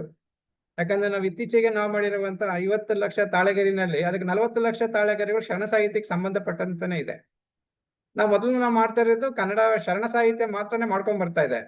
ಆದ್ರೆ ಈಗ ಶರಣ ಸಾಹಿತ್ಯನೇ ಮಾಡ್ತಾ ಇದ್ರೆ ಏನಾಗುತ್ತೆ ಅಂದ್ರೆ ನಾವು ಸರ್ವೇ ಆಗ ಕಷ್ಟ ಆಗ್ತಾ ಇದೆ. ಅಂದ್ರೆ ಏನಾಗುತ್ತೆ ಅಂದ್ರೆ ಹೆಚ್ಚು ಒಂದು ದಿನಕ್ಕೆ ನಾವು 15,000 ತಾಳೆಗರಿಯಷ್ಟು ಈಗ ಸ್ಕ್ಯಾನಿಂಗ್ ಆಗ್ತಾ ಇದೆ. ಈಗ ಕಳೆದ 15 ದಿವಸ ಹಿಂದೆ ಧಾರವಾಡದ ಕರ್ನಾಟಕ ವಿದ್ಯಾವರ್ಧಕ ಸಂಘದಲ್ಲಿ ಕೂಡ ನಾವು ಇದು ಹಳೆಯ ಪುಸ್ತಕಗಳಿದೆ, ಮ್ಯಾಗಝಿನ್ಸ್. ಅಂದ್ರೆ ಅದು ಸಂಸ್ಥೆ ಪ್ರಾರಂಭ ಆಗಿ 135 ವರ್ಷ ಆಗಿದೆ. ಆದ್ರೂ ಅಲ್ಲಿ 135 ವರ್ಷ ಸಂಸ್ಥೆಗೆ ಆಗ್ಬೇಕಂದ್ರೆ ಅಲ್ಲಿರೋ ಪುಸ್ತಕಗಳೆಲ್ಲ 1862, 1800 ಎಲ್ಲ ಸುಮಾರು 100-150 ವರ್ಷದ ಹಳೆ ಪುಸ್ತಕಗಳು, ಮ್ಯಾಗಝಿನ್ಸ್ ಎಲ್ಲ ಇದೆ. ಅದ್ರಲ್ಲಿ ಹೆಚ್ಚಾಗಿ ಬಂದಿರೋದು ಶರಣ ಸಾಹಿತ್ಯನೇ ಇದೆ. ಹೀಗಾಗಿ ಮೊದಲು ಅದನ್ನೆಲ್ಲ ಹಾಳಾಗ್ತಾ ಇದನ್ನ ಫಸ್ಟ್ ಅದನ್ನ ಸ್ಕ್ಯಾನಿಂಗ್ ಮಾಡ್ಬೇಕು ಅಂತ ಹೇಳಿ ಈಗ ಅಲ್ಲಿನ ಕರ್ನಾಟಕ ವಿದ್ಯಾವರ್ಧಕ ಸಂಘ ಧಾರವಾಡದಲ್ಲಿ ಕೂಡ ನಾವು ಸ್ಕ್ಯಾನಿಂಗ್ ನ ಶುರು ಮಾಡ್ಕೊಂಡಿದ್ದೇವೆ. ಮತ್ತೆ ಅದ್ರ ಜೊತೆನಲ್ಲಿನೂ ಕೂಡ ಈಗ ಕರ್ನಾಟಕದ ಏಕೀಕರಣಕ್ಕೆ ಮೊದಲು 1956ಕ್ಕೆ ಮೊದಲು ಎಲ್ಲಾ ಮ್ಯಾನುಸ್ಕ್ರಿಪ್ಟ್ಸ್ ಕೂಡ ಅಂದ್ರೆ ಎಲ್ಲ ಕರ್ನಾಟಕಕ್ಕೆ ಸಂಬಂಧಪಟ್ಟ ಎಲ್ಲ ದಾಖಲೆಗಳು ಕರ್ನಾಟಕ ರಾಜ್ಯದಲ್ಲಿ ಇಲ್ಲ. ಅವೆಲ್ಲ ಇರೋದು ಪೂನಾ ಆರ್ಕೈವ್ಸ್ ಅಂತೇಳಿ, ಪೂನಾ ಆರ್ಕೈವ್ಸ್ ಅಲ್ಲಿ ಇದೆ. ಅದು ಸುಮಾರು 70 ಲಕ್ಷ ಕರ್ನಾಟಕ ರಾಜ್ಯಕ್ಕೆ ಸಂಬಂಧಪಟ್ಟ ಎಲ್ಲ ದಾಖಲೆಗಳು. ಅಂದ್ರೆ ನಾವು ಶರಣ ಕ್ಷೇತ್ರಗಳಿಗೆ ಸಂಬಂಧಪಟ್ಟಂತೆ ನಾನು ಪೂನಾದಲ್ಲಿ 1-2 ದಾಖಲೆ ತಗೋಬರಕ್ ಹೋಗಿದ್ದೆ. ಒಂದೊಂದು ದಾಖಲೆ ತಗೋಬರಕು ಅಂದ್ರೆ ಒಂದೊಂದು ಕ್ಷೇತ್ರದ ಒಂದು ದಾಖಲೆ ತರೋದಕ್ಕೂ ಕನಿಷ್ಠ ಒಂದು 10,000ದಿಂದ 15,000 ತನಕ ಖರ್ಚಾಗ್ತಾ ಇತ್ತು. ಈಗ ನಮಗೆ ಅಲ್ಲಿರೋ ಪೂನಾದಲ್ಲಿ ಇರುವಂತ 70 ಲಕ್ಷಕ್ಕೂ ಹೆಚ್ಚು ದಾಖಲೆಗಳನ್ನು ಒಂದೇ ಸಾರಿ ಸ್ಕ್ಯಾನಿಂಗ್ ಮಾಡಕ್ಕೂ ನಮಗೆ ಅನುಮತಿ ಕೊಟ್ಟಿದ್ದಾರೆ. ಈಗ ಮುಂದಿನ ದಿನಗಳಲ್ಲಿ ಈ ಯೋಜನೆಗಳನ್ನ ಮಾಡ್ತಾ ಇದ್ದಾರೆ. ಮತ್ತೆ ನಾನು ಪ್ರೊಫೆಷನಲ್ ಆಗಿ ನಾನು ಯಾವುದೇ ಕಾರ್ಯಕ್ರಮ ಆಗಲಿ ಮಾತಾಡೋದಾಗಲಿ ನಾನು ಆಡು ಭಾಷೆನಲ್ಲೇ ಮಾತಾಡ್ತೀನಿ. ಕಾರಣ ಏನಂತ ಹೇಳಿದ್ರೆ ನಮ್ದು ವೇದಿಕೆಗಳಾಗಲಿ ಮತ್ತೆ ನಮ್ಗೆ ಕನ್ನಡ ಅಂದ್ರೆ ಹೇಗ್ ಮಾತಾಡೋದು ಗೊತ್ತಿಲ್ಲ. ಯಾಕಂದ್ರೆ ನಾನು ಯಾವುದೇ ಕಾರ್ಯಕ್ರಮದಲ್ಲಿ ಇದುವರೆಗೂ ಭಾಗವಹಿಸಿದ್ರೆ ನಾನು ಯಾವುದೇ ಕಾರ್ಯಕ್ರಮಕ್ಕೂ ಹೋಗೋದಿಲ್ಲ ನಾನು. ಸೊ ಹೀಗಾಗಿ ನಾವು ಏನನ್ನ ಮಾತಾಡುವಾಗ ಸ್ವಲ್ಪ ತಪ್ಪಾಯ್ತು ಅಂತ ಹೇಳಿದ್ರೆ ದಯಮಾಡಿ ಎಲ್ಲ ಕ್ಷಮಿಸ್ಬೇಕು ಅಂತೇಳಿ ಕೇಳ್ಕೊಂಡು ನಾನು ಪ್ರಾರಂಭ ಮಾಡ್ತಾ ಇದ್ದೀನಿ. ಸೊ ಇಲ್ಲಿ ಹಸ್ತಪ್ರತಿ ಅಂದ್ರೆ ಏನು? ಹಸ್ತಪ್ರತಿಗಳು ಅಂತ ಹೇಳಿದ್ರೆ ಕೈಯಲ್ಲಿ ಬರೆಯೋದನ್ನೆಲ್ಲನೂ ಹಸ್ತಪ್ರತಿಗಳು ಅಂತ ಹೇಳ್ತಾರೆ. ಮತ್ತೆ ಅದೆಲ್ಲ ಈ ತಾಳೆಗರಿಗಳು ಅಂತ ಹೇಳಿದ್ರೆ ತಾಳೆಗರಿ ಅನ್ನೋದು ಒಂದು ಸಾಧನ ಅಷ್ಟೇನೆ. ಅಂದ್ರೆ ಯಾವುದನ್ನ ಒಂದು ಸಾಹಿತ್ಯ ಆಗಲಿ ಯಾವುದನ್ನ ಬರಹ ಬರಿಬೇಕಾದ್ರೆ ನಮಗೆ ಯಾವುದನ್ನ ಒಂದು ಸಾಧನ ಬೇಕಿತ್ತು. ಅದನ್ನ ಸಾಧನಕ್ಕಾಗಿನೇ ಬಳಸ್ಕೊಂಡಿದ್ದೆ ತಾಡೋಲೆ ಹಸ್ತಪ್ರತಿಗಳು. ಹಸ್ತಪ್ರತಿಗಳಲ್ಲಿ ಕೂಡ ಬಹಳಷ್ಟು ಇದೆ. ಹಸ್ತಪ್ರತಿಗಳಲ್ಲಿ ಶಿಲೆ ಇದೆ, ತಾಳೆಗರಿ ಇದೆ, ಭೋಜಪತ್ರ ಇದೆ, ಜಲಪತ್ರ ಇದೆ, ಆಲೋಯ, ತಾಮ್ರ ಪತ್ರಿಕೆ ಫಲಕ, ಹಿತ್ತಾಳೆ, ಕಂಚು, ಕಬ್ಬಿಣ, ತೊಗಟೆ, ಚರ್ಮ, ಬಟ್ಟೆ ಇತರಂತ ಬಹಳ ಅಗರು, ಬಿದಿರು, ಅರಳೆ ಅಂದ್ರೆ ಎಲ್ಲಾದ್ರಲ್ಲೂ ಸಾಧನಗಳು ಬಹಳಷ್ಟಿದೆ. ಆಯಾ ಕಾಲಘಟ್ಟದಲ್ಲಿ ಅವರಿಗೆ ದೊರೆತಂತ ಸಾಧನಗಳ ಮೇಲೆ ಸಾಹಿತ್ಯ ಆಗಲಿ ಅದಕ್ಕೆ ದಾಖಲೆಗಳಾಗಿ ಮಾಡ್ಕೊಂಡು ಬಂದಿದ್ದಾರೆ. ಹೀಗಾಗಿ ನಾವು ಎಲ್ಲ ದಾಖಲೆಗಳನ್ನೆಲ್ಲ ಮಾಡ್ಕೊ ಬಂದಾಗ ಮತ್ತೆ ತಾಳೆಗರಿಗಳಿಗೆ ಹೆಚ್ಚಿನ ಅಂದ್ರೆ ಬಹಳ ಕಾಲ ಬಾಳುವಂತದ್ದು ತಾಳೆಗರಿಗಳು. ಹೀಗಾಗಿ ಏನಾಗಿದೆ ಹೆಚ್ಚಿನ ಈಗ ನಮ್ಮ ಹತ್ರ ಹಳೆಯದಂತ ಹೇಳಿದ್ರೆ ಸುಮಾರು ಒಂದು ಈಗ ನಿನ್ನೆ ಒಬ್ರು ಹೇಳ್ತಾ ಇದ್ರು, ಬಟ್ ಅದು ನಾಟ್ ಕನ್ಫರ್ಮ್. ಅಂದ್ರೆ ನಿನ್ನೆ ಉಡುಪಿಯಲ್ಲಿನೇ ಭೇಟಿಯಾದಾಗ ಅವ್ರು ಹೇಳಿದ್ರು, ನಮ್ಮ ಹತ್ರ 900 ವರ್ಷದ ಹಸ್ತಪ್ರತಿ ಇದೆ ಅಂತ ಹೇಳಿದ್ರು. ಅದನ್ನ ಕೊಟ್ಟಿದ್ದಾರೆ, ಯಾರಿಗೂ ಶೇರ್ ಮಾಡಬೇಡಿ, ನಿಮಗೆ ನೀವಿಷ್ಟು ಕೆಲಸ ಮಾಡಿದಕ್ಕೆ ಅಂತೇಳಿ ನಮ್ಗೆ ಕೊಟ್ಟಿದ್ದಾರೆ, ನನ್ನ ಹತ್ರ ಇದೆ. ಆದ್ರೆ ಅದು ಎಷ್ಟು ಇನ್ನು ಕಾರ್ಬನ್ ಟೆಸ್ಟ್ ಆಗಿದೆಯೋ ಅದು ಇನ್ನೂ ಅದ್ರ ಬಗ್ಗೆ ನಮ್ಗಿನ್ನೂ ಮಾಹಿತಿ ಇಲ್ಲ. ಸೊ ಮುಂದಿನ ದಿನಗಳಲ್ಲಿ ಅದು ಕಾರ್ಬನ್ ಟೆಸ್ಟ್ ಮಾಡೋದು ಅಥವಾ ಬೇರೆ ಏನಾರ ಮಾಡೋದು ಅಂತನೂ ಅದ್ರ ಬಗ್ಗೆ ಯೋಚನೆ ಮಾಡೋದು. ಮತ್ತೆ ನಮ್ದು ಇನ್ನೂ ಹೆಚ್ಚಿನ ದಾಖಲೆಗಳಿರೋದು ಅಂತ ಹೇಳಿದ್ರೆ ಭಂಡಾರ್ಕರ್ ರಿಸರ್ಚ್ ಇನ್ಸ್ಟಿಟ್ಯೂಟ್ ಪುಣೆದಲ್ಲಿ ಅವ್ರು ಏನ್ ಹೇಳಿದ್ರು, ನನಗೆ ಅಹಮದಾಬಾದಲ್ಲಿ ಒಂದು 10ನೇ ಶತಮಾನದ ತಾಳೆಗರಿಗಳನ್ನು ಸಂರಕ್ಷಣೆ ಮಾಡಿದ್ದಾರೆ ಅಂತ ಹೇಳಿದ್ರು. ಹೀಗಾಗಿ ನಾನು ಅದನ್ನ ಅಲ್ಲಿಗೂ ಅಹಮದಾಬಾದಲ್ಲಿ ಹೋಗಿದ್ದೆ. 10ನೇ ಶತಮಾನದ ತಾಳೆಗರಿ ಅಂದ್ರೆ ಏನಾಗಿದೆ, ಅಲ್ಲಿ ಕಾರ್ಬನ್ ಟೆಸ್ಟ್ ಆಗಲಿ ಅದ ಕಾಲಮಾನಗಳು ಎಲ್ಲೂ ಇಲ್ಲ. ಆದ್ರೆ ತಾಳೆಗರಿನಲ್ಲಿ ಈ ಪ್ರತಿನ ಯಾವಾಗ ಪ್ರತಿ ಮಾಡಿದ್ದಾರೆ ಅಂತ ಬಹುತೇಕ ತಾಳೆಗರಿನಲ್ಲಿ ಕೊನೆಯಲ್ಲಿ ಬರ್ದಿರ್ತಾರೆ. ಈ ತಾಳೆಗರಿನ ಯಾವಾಗ ಪ್ರತಿ ಮಾಡಿದ್ದು, ಯಾವ ಶಕ ವರ್ಷಗಳಲ್ಲಿ ಮಾಡಿದ್ದಾರೆ, ಮತ್ತೆ ಇದನ್ನ ಪ್ರತಿ ಮಾಡಕ್ಕೆ ನಮ್ಗೆ ಏನು ಅವ್ರಿಗೆ ಹಣ ಕೊಟ್ಟಿದ್ದಾರೆ ಅದಕ್ಕೆ ಸಮೇತವಾಗಿ ಅದರಲ್ಲಿ ಬಹುತೇಕದಲ್ಲಿ ಬರ್ದಿರ್ತಾರೆ.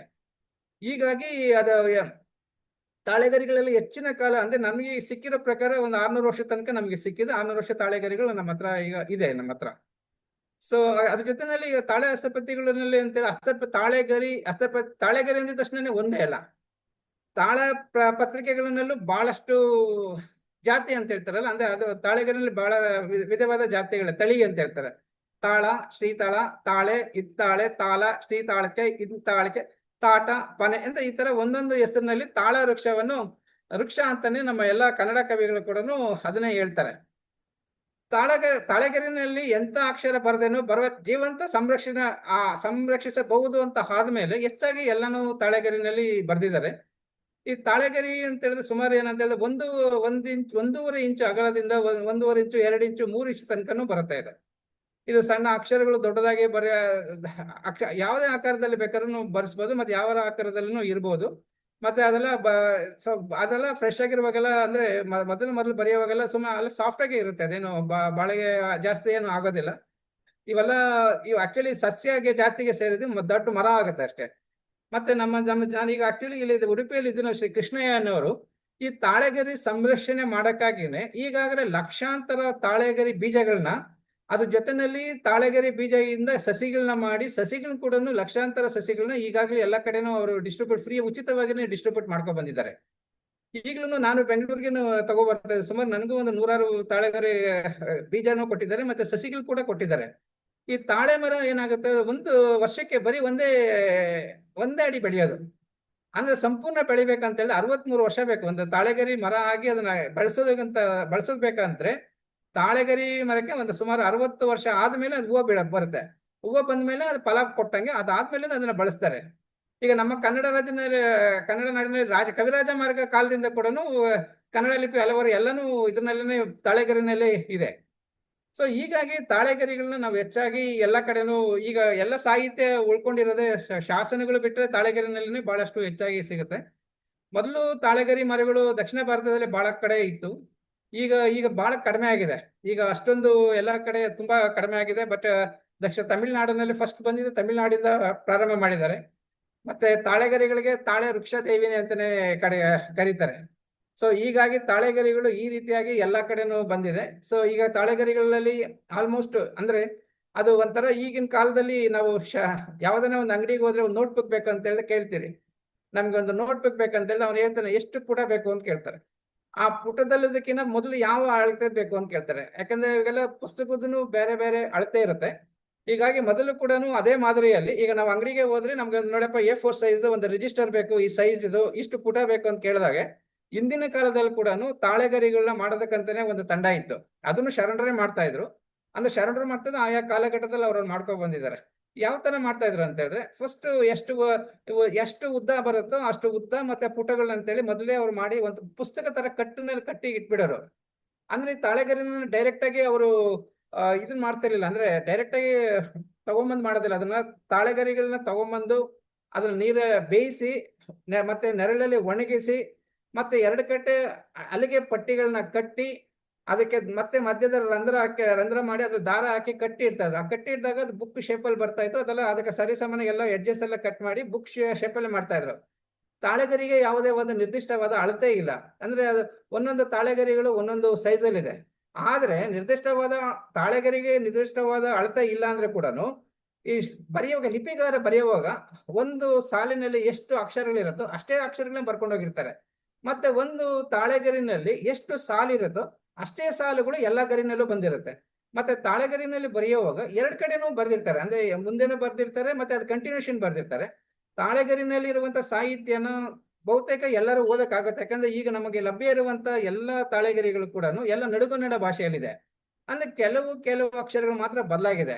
ಅಂದ್ರೆ ಅದರಲ್ಲಿ ಏನ್ ಸಮಸ್ಯೆ ಆಗ್ತಾ ಇದೆ ಅಂತ ಹೇಳಿದ್ರೆ, ಈ ಕನ್ನಡ ಅಕ್ಷರ ಆಗಲಿ ಇವತ್ತು ಇಂಗ್ಲಿಷ್ ಭಾಷೆಯಲ್ಲಿ ಕೂಡ ನಾವು ಓದ್ಬೇಕಾದ್ರೆ ಆ ಒಂದು ಪದದಿಂದ ಇನ್ನೊಂದು ಪದಕ್ಕೆ ಅಂತರ ಇರ್ಬೋದು, ಸ್ಪೇಸು, ಕಾಮ, ಫುಲ್ ಸ್ಟಾಪ್ ಅಂತ ಇರುತ್ತಲ್ಲ, ಅದು ತಾಳೆಗರಿ ಸಾಹಿತ್ಯದ ಲಿಪಿಯಲ್ಲಿ ಇರೋದಿಲ್ಲ.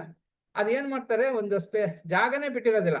ಅಂದ್ರೆ ಕಂಟಿನ್ಯೂಸ್ ಆಗಿ ಬರ್ಕೊಂಡು ಹೋಗಿರ್ತಾರೆ. ಒಂದು ವಾಕ್ಯ ಇರುವುದು ಕಂಟಿನ್ಯೂಸ್ ಆಗಿ ಬರೆದು ಒಂದು ಪದ್ಯ ಆಗೋ ತನಕನು ಒಂದು ನಿಲ್ಸೆ, ಅಂದ್ರೆ ಕಂಟಿನ್ಯೂಷನ್ ಅಕ್ಷರ ಪಕ್ಕದಲ್ಲಿ ಬರ್ಕೊಂಡು ಹೋಗಿರ್ತಾರೆ. ಒಂದು ಪದ್ಯ ಆಗ್ಲಿ, ಒಂದು ಶ್ಲೋಕ ಆಗ್ಲಿ, ಅಥವಾ ಒಂದು ವಚನ ಆದ್ಮೇಲೆ ಒಂದು ಗೂಟ ಅಂತ ಹೇಳ್ತಾರಲ್ಲ, 2 ಗೂಟ ಹಾಕಿ ಅಲ್ಲಿ ಒಂದು ನಂಬರ್ ಹಾಕ್ತಾರೆ. ಅಂದ್ರೆ ಆ ಸಂಖ್ಯೆ ಹಾಕ್ಬಿಟ್ಟು 1 ಅಂತ ಹಾಕಿದ್ರೆ ಒಂದು ವಚನ ಇಲ್ಲಿಗೆ ಎಂಡ್ ಆಗಿದೆ ಅಂತ ಹೇಳಿ, ಅದಾದ್ಮೇಲೆ 2ನೇ ವಚನ ಪ್ರಾರಂಭ ಆಗುತ್ತೆ. ಪ್ರಾರಂಭ ಆದನ ಅಷ್ಟೇ. ಅಂದ್ರೆ ಏನಾಗುತ್ತೆ ಅಂತ ಹೇಳಿದ್ರೆ, ಹಸ್ತಪ್ರತಿ ಓದೋದು ಕನ್ನಡ ಅಕ್ಷರ ಗೊತ್ತಿರುವಂತರು ಬಹುತೇಕ ಎಲ್ಲರನ್ನು ತಾಳೆಗರಿ ಅಕ್ಷರ ಓದಕ್ ಆಗುತ್ತೆ. ಕಾರಣ ಅದ್ರಲ್ಲಿ ಏನ್ ದೊಡ್ಡ ವಿಷಯ ಏನಂತ ಹೇಳಿದ್ರೆ, ಮೊದಲು ನಾವು ಅದನ್ನ ಓದೋದಕ್ಕೆ ಪ್ರಾರಂಭ ಹೇಗ್ ಮಾಡ್ಬೇಕು ಅಂದ್ರೆ, ಮೊದಲು ಆ ತಾಳೆಗರಿಯಲ್ಲಿರುವಂತ ಅಕ್ಷರಗಳನ್ನ ಒಂದು ಪೇಪರ್ ಅಲ್ಲಿ ಬರ್ಕೋಬೇಕು. ಅಂದ್ರೆ ಈಗ ನಾವು ಯಾವ್ದನ್ನ ಪೇಪರ್ ಅಲ್ಲಿ ನಾವು ಬರ್ಕೊಂಡು ಹೋದಾಗ, ಅಂದ್ರೆ ಒಂದು ಅಕ್ಷರ ಬರ್ಕೊಂಡು ಹೋದಾಗ ನಮ್ಗೆ ಒಂದು ಪದ ಸಿಗುತ್ತೆ. ಪದ ಸಿಕ್ಕಿದಾಗ ಅದು ಒಂದು ಸ್ಪೇಸ್ ಬಿಟ್ಟು ಮತ್ತೆ ಮುಂದಿನ ಪದ ಬರ್ಕೋಬೇಕು. ಈ ತರ ನಾವು ಬರ್ಕೊಂಡು ಹೋದಾಗ ತಾಳೆಗರಿಯಲ್ಲಿರುವಂತ ಲಿಪಿನ ಯಾರು ಬೇಕಾದ್ರೂ ಇವಾಗ ಓದಕ್ಕಾಗತ್ತೆ. ಈಗಾಗ್ಲೇ ನಾವು ನಮ್ಮ ಬೆಂಗಳೂರಿನ ಆಫೀಸ್ನಲ್ಲಿ ಈಗ BA ಮತ್ತೆ MA ವಿದ್ಯಾರ್ಥಿಗಳಿಗೆ ಕನ್ನಡ ಲಿಪಿನ ನಮ್ಮ ಹಸ್ತಪ್ರತಿ ಲಿಪಿನ ನಾವು ಅವ್ರಿಗೆ ಹೇಳ್ಕೊಡ್ತಾ ಇದ್ದೀರಿ. ಸೊ ಅದನ್ನ ಹೇಳ್ಕೊಟ್ಟು ಮತ್ತೆ ಅವರು ಅದರಲ್ಲಿ ಎಕ್ಸ್ಪರ್ಟ್ ಆಯ್ತು ಅಂತ ಹೇಳಿ ಅವ್ರು ನಮ್ಮ ಸಂಸ್ಥೆಗೆ ಅವ್ರನ್ನ ಅಪಾಯಿಂಟ್ಮೆಂಟ್ ಮಾಡ್ಕೊಳ್ತಾ ಇದ್ದಾರೆ. ಯಾಕಂದ್ರೆ ನಮ್ದು ಆಕ್ಚುಲಿ ನಾವು ಈ ಸಾಹಿತ್ಯ ಅಂತ ಒಂದು ಸಂಸ್ಥೆ ಇದೆ. ನಾವು ಬರೀ ಕೇವಲ ಹಸ್ತಪ್ರತಿ ಮಾತ್ರ ಬರೀ ಡಿಜಿಟಲೈಸ್ ಮಾಡ್ತಾ ಇಲ್ಲ. ಹಸ್ತಪ್ರತಿಗಳನ್ನ ಧೂಳೆಲ್ಲ ತೆಗೆದು ಹಸ್ತಪ್ರತಿಗಳನ್ನ ಸಂರಕ್ಷಣೆ ಮಾಡಿ ನಂತರ ಪಬ್ಲಿಕೇಶನ್ಸ್, ಅಂದ್ರೆ ಅದರಿಂದ ಹಸ್ತಪ್ರತಿಯಿಂದ ಹೊಸ ಕನ್ನಡಕ್ಕೆ ತಗೊಂಡು ಮತ್ತೆ ಅದು ಎಡಿಟ್ ಮಾಡಿ ಮತ್ತೆ ಪಬ್ಲಿಕೇಶನ್ಸ್ ಕೂಡ ನಾವೇ ಮಾಡ್ತೀರಿ. ಅಂದ್ರೆ ಧೂಳು ತೆಗೋದ್ರಿಂದ ಪಬ್ಲಿಕೇಶನ್ ತನಕ ನಾವೇ ಮಾಡ್ತೀರಿ. ಮತ್ತೆ ತಾಳೆಗರಿಗಳು ಮಾಡುವಾಗನು ಬಹಳಷ್ಟು ಪ್ರೋಸೆಸ್ ಇದೆ. ಆದ್ರೆ ಒಂದೇ ಸಾರಿ ಮಾಡೋದಿಲ್ಲ. ತಾಳೆಗರಿಗಳನ್ನ ಹೇಗೆ ಮಾಡ್ತಾರೆ ಅಂತ ಹೇಳಿದ್ರೆ, ಮೊದಲು ಕಟ್ಟೆಗಳನ್ನ ಮೇಲೆ ಫಸ್ಟ್ ಕಸನ ತೆಗಿಬೇಕಾಗತ್ತೆ. ತಾಳೆಗರಿ ಮೇಲಿರುವಂತ ಎಲ್ಲಾ ಕಸನ ಡಸ್ಟ್ ಅಂತ ಇರುತ್ತಲ್ಲ, ಅದೆಲ್ಲ ಡಸ್ಟ್ ಎಲ್ಲ ತೆಗೆದು ಅದ್ರ ಮೇಲೆ ಮೃದುವಾದ ಬಟ್ಟೆಯಿಂದ ಮೊದಲು ಫಸ್ಟ್ ಧೂಳೆಲ್ಲ ತೆಗಿಬೇಕಾಗತ್ತೆ. ಧೂಳೆಲ್ಲ ತೆಗೆದ ಮೇಲೆ ಮತ್ತೆ ಕಟ್ಟಿನಲ್ಲಿ ಮತ್ತೆ ಅದನ್ನ ಮೇಲ್ಭಾಗದಲ್ಲಿರುವ ಬಿಳಿ ಹಾಳೆಗೆ ಬಂದು ಲೇಬಲ್ ಅಂತ ಹಾಕ್ತೀರಿ. ಅಂದ್ರೆ ಫಸ್ಟ್ ಧೂಳೆಲ್ಲ ತೆಗೆದ ಮೇಲೆ ಕಟ್ಟಿನ ಮೇಲೆ ಒಂದು ಮರದ ಹಲಿಗೆ ಇರುತ್ತೆ, ಅದಕ್ಕೆ ಒಂದು ಲೇಬಲಿಂಗ್ ಅಂತ ಮಾಡ್ತೀರಿ. ಅಂದ್ರೆ ಅದು ಏನಿದೆ ಅಂತ ಹೇಳಿ ಒಂದು ಟೆಂಪ್ರವರಿ ನಂಬರ್ ಕೊಡ್ತೀರಿ. ಟೆಂಪ್ರವರಿ ನಂಬರ್ ಕೊಟ್ಬಿಟ್ಟು ಅದ್ರ ಜೊತೆನಲ್ಲಿ ಇನ್ ಕೇಸ್ ಅದ್ರಿಂದ ನಾವು ಅದನ್ನ ಫಸ್ಟ್ ಒಂದು ನಂಬರ್ ಅಂತ ಟೆಂಪರರಿ ನಂಬರ್ ಕೊಟ್ಟು, ಅದಾದ್ಮೇಲೆ ಏನ್ ಮಾಡ್ತೀರಾ ಅಂತಂದ್ರೆ ಈ ಸಿಟ್ರನೆಲಾ ಆಯಿಲ್ ಅಂತ ಒಂದು ಬರುತ್ತೆ, ಅಥವಾ ಲೆಮನ್ ಗ್ರಾಸ್ ಆಯಿಲ್ ಅಂತ. ಅಂದ್ರೆ ಸಿಟ್ರನೆಲಾ ಆಯಿಲ್ ಮತ್ತೆ ಲೆಮನ್ ಗ್ರಾಸ್ ಆಯಿಲ್ ಬೇಸ್ ಒಂದೇನೆ. ಅಂದ್ರೆ ಅದು ಹುಲ್ಲಿಂದನೇ ಎರಡಕ್ಕೂ ಬೇಸ್ ಒಂದೇ ಇರುತ್ತೆ. ಅದು 2 ತರ ಇದ್ರಲ್ಲಿ ಮಾಡ್ತಾರೆ. ಸೊ ಫಸ್ಟ್ ತಾಳೆಗರಿ ಮೇಲೆ ಧೂಳು ತೆಗೆಯೋದು, ಅದಾದ್ಮೇಲೆ ಅದಕ್ಕೆ ಕಟ್ಟಿಗೆ ಮೇಲೆ ಒಂದು ಸಂಖ್ಯೆ ಕೊಡೋದು ಟೆಂಪರರಿಯಾಗಿ. ತದನಂತರ ಒಂದು ತಾಳೆಗರಿಗಳಿಗೆ ಲೆಮನ್ ಗ್ರಾಸ್ ಆಯಿಲ್ ಇಂದ ಕ್ಲೀನ್ ಮಾಡೋದು. ಅದು ಕ್ಲೀನ್ ಮಾಡಿದ್ಮೇಲೆ ಅಂತ ಹೇಳಿದ್ರೆ, ಅದು ಸ್ವಚ್ಛ ಮಾಡಿದ 2 ಗರಿಗಳು ಕ್ಲೀನ್ ಆದ್ಮೇಲೆ ಒಂದೊಂದಕ್ಕೆ ಕೆಲವು ಮ್ಯಾನುಸ್ಕ್ರಿಪ್ಟ್ಗೆ ಈಗ್ಲೂ ಇಂಕ್ ಹಾಕಿರೋದಿಲ್ಲ. ಅಂದ್ರೆ ತಾಳೆಗರಿ ಮೇಲೆ ಅದು ಬರ್ದಿರೋದೆಲ್ಲ ಶಾರ್ಪ್ ಎಡ್ಜಸ್ ಇಂದ ಕಂಟಿ ಅಂತಾರೆ, ಅದನ್ನ ಕೊರೆದಿರ್ತಾರೆ. ಅಂದ್ರೆ ತಾಳೆಗರಿಗಳನ್ನ ಕೊರೆದಾಗ ಅದು ಅಕ್ಷರ ಮೂಡೋದಿಲ್ಲ. ಅದಕ್ಕೆ ಒಂದು ಕಪ್ಪು ಮಸಿ ಅಂತ ಬರುತ್ತೆ. ಈ ರಾಗಿ, ಜೋಳ ಅದನ್ನೆಲ್ಲ ಚೆನ್ನಾಗಿ ಹುರಿದ ಮೇಲೆ ಕಪ್ಪಗಾಗುತ್ತೆ. ಅದನ್ನ ಪುಡಿ ಮಾಡಿ ಅದನ್ನಲ್ಲಿ ಲೆಮನ್ ಗ್ರಾಸ್ ಆಯಿಲ್ ಕೆಮಿಕಲ್ ಎಲ್ಲ ಹಾಕಿದಾಗ ಅವಾಗ ಎಲ್ಲಿ ಇವರು ಕೊರೆದಿರ್ತಾರಲ್ಲ, ಆ ಕೊರೆದಿರೋ ಜಾಗದಲ್ಲಿ ಹೋಗಿ ಮಸಿವಾಗಿ ಕುತ್ಕೊಳ್ಳುತ್ತೆ. ಆ ಮಸಿವಾಗಿ ಕುತ್ಕೊಂಡಾಗ ಏನಾಗುತ್ತೆ, ನಮ್ಗೆ ಅಕ್ಷರಗಳು ಸ್ಪಷ್ಟವಾಗಿ ನಮ್ಗೆ ಕಾಣಿಸುತ್ತೆ.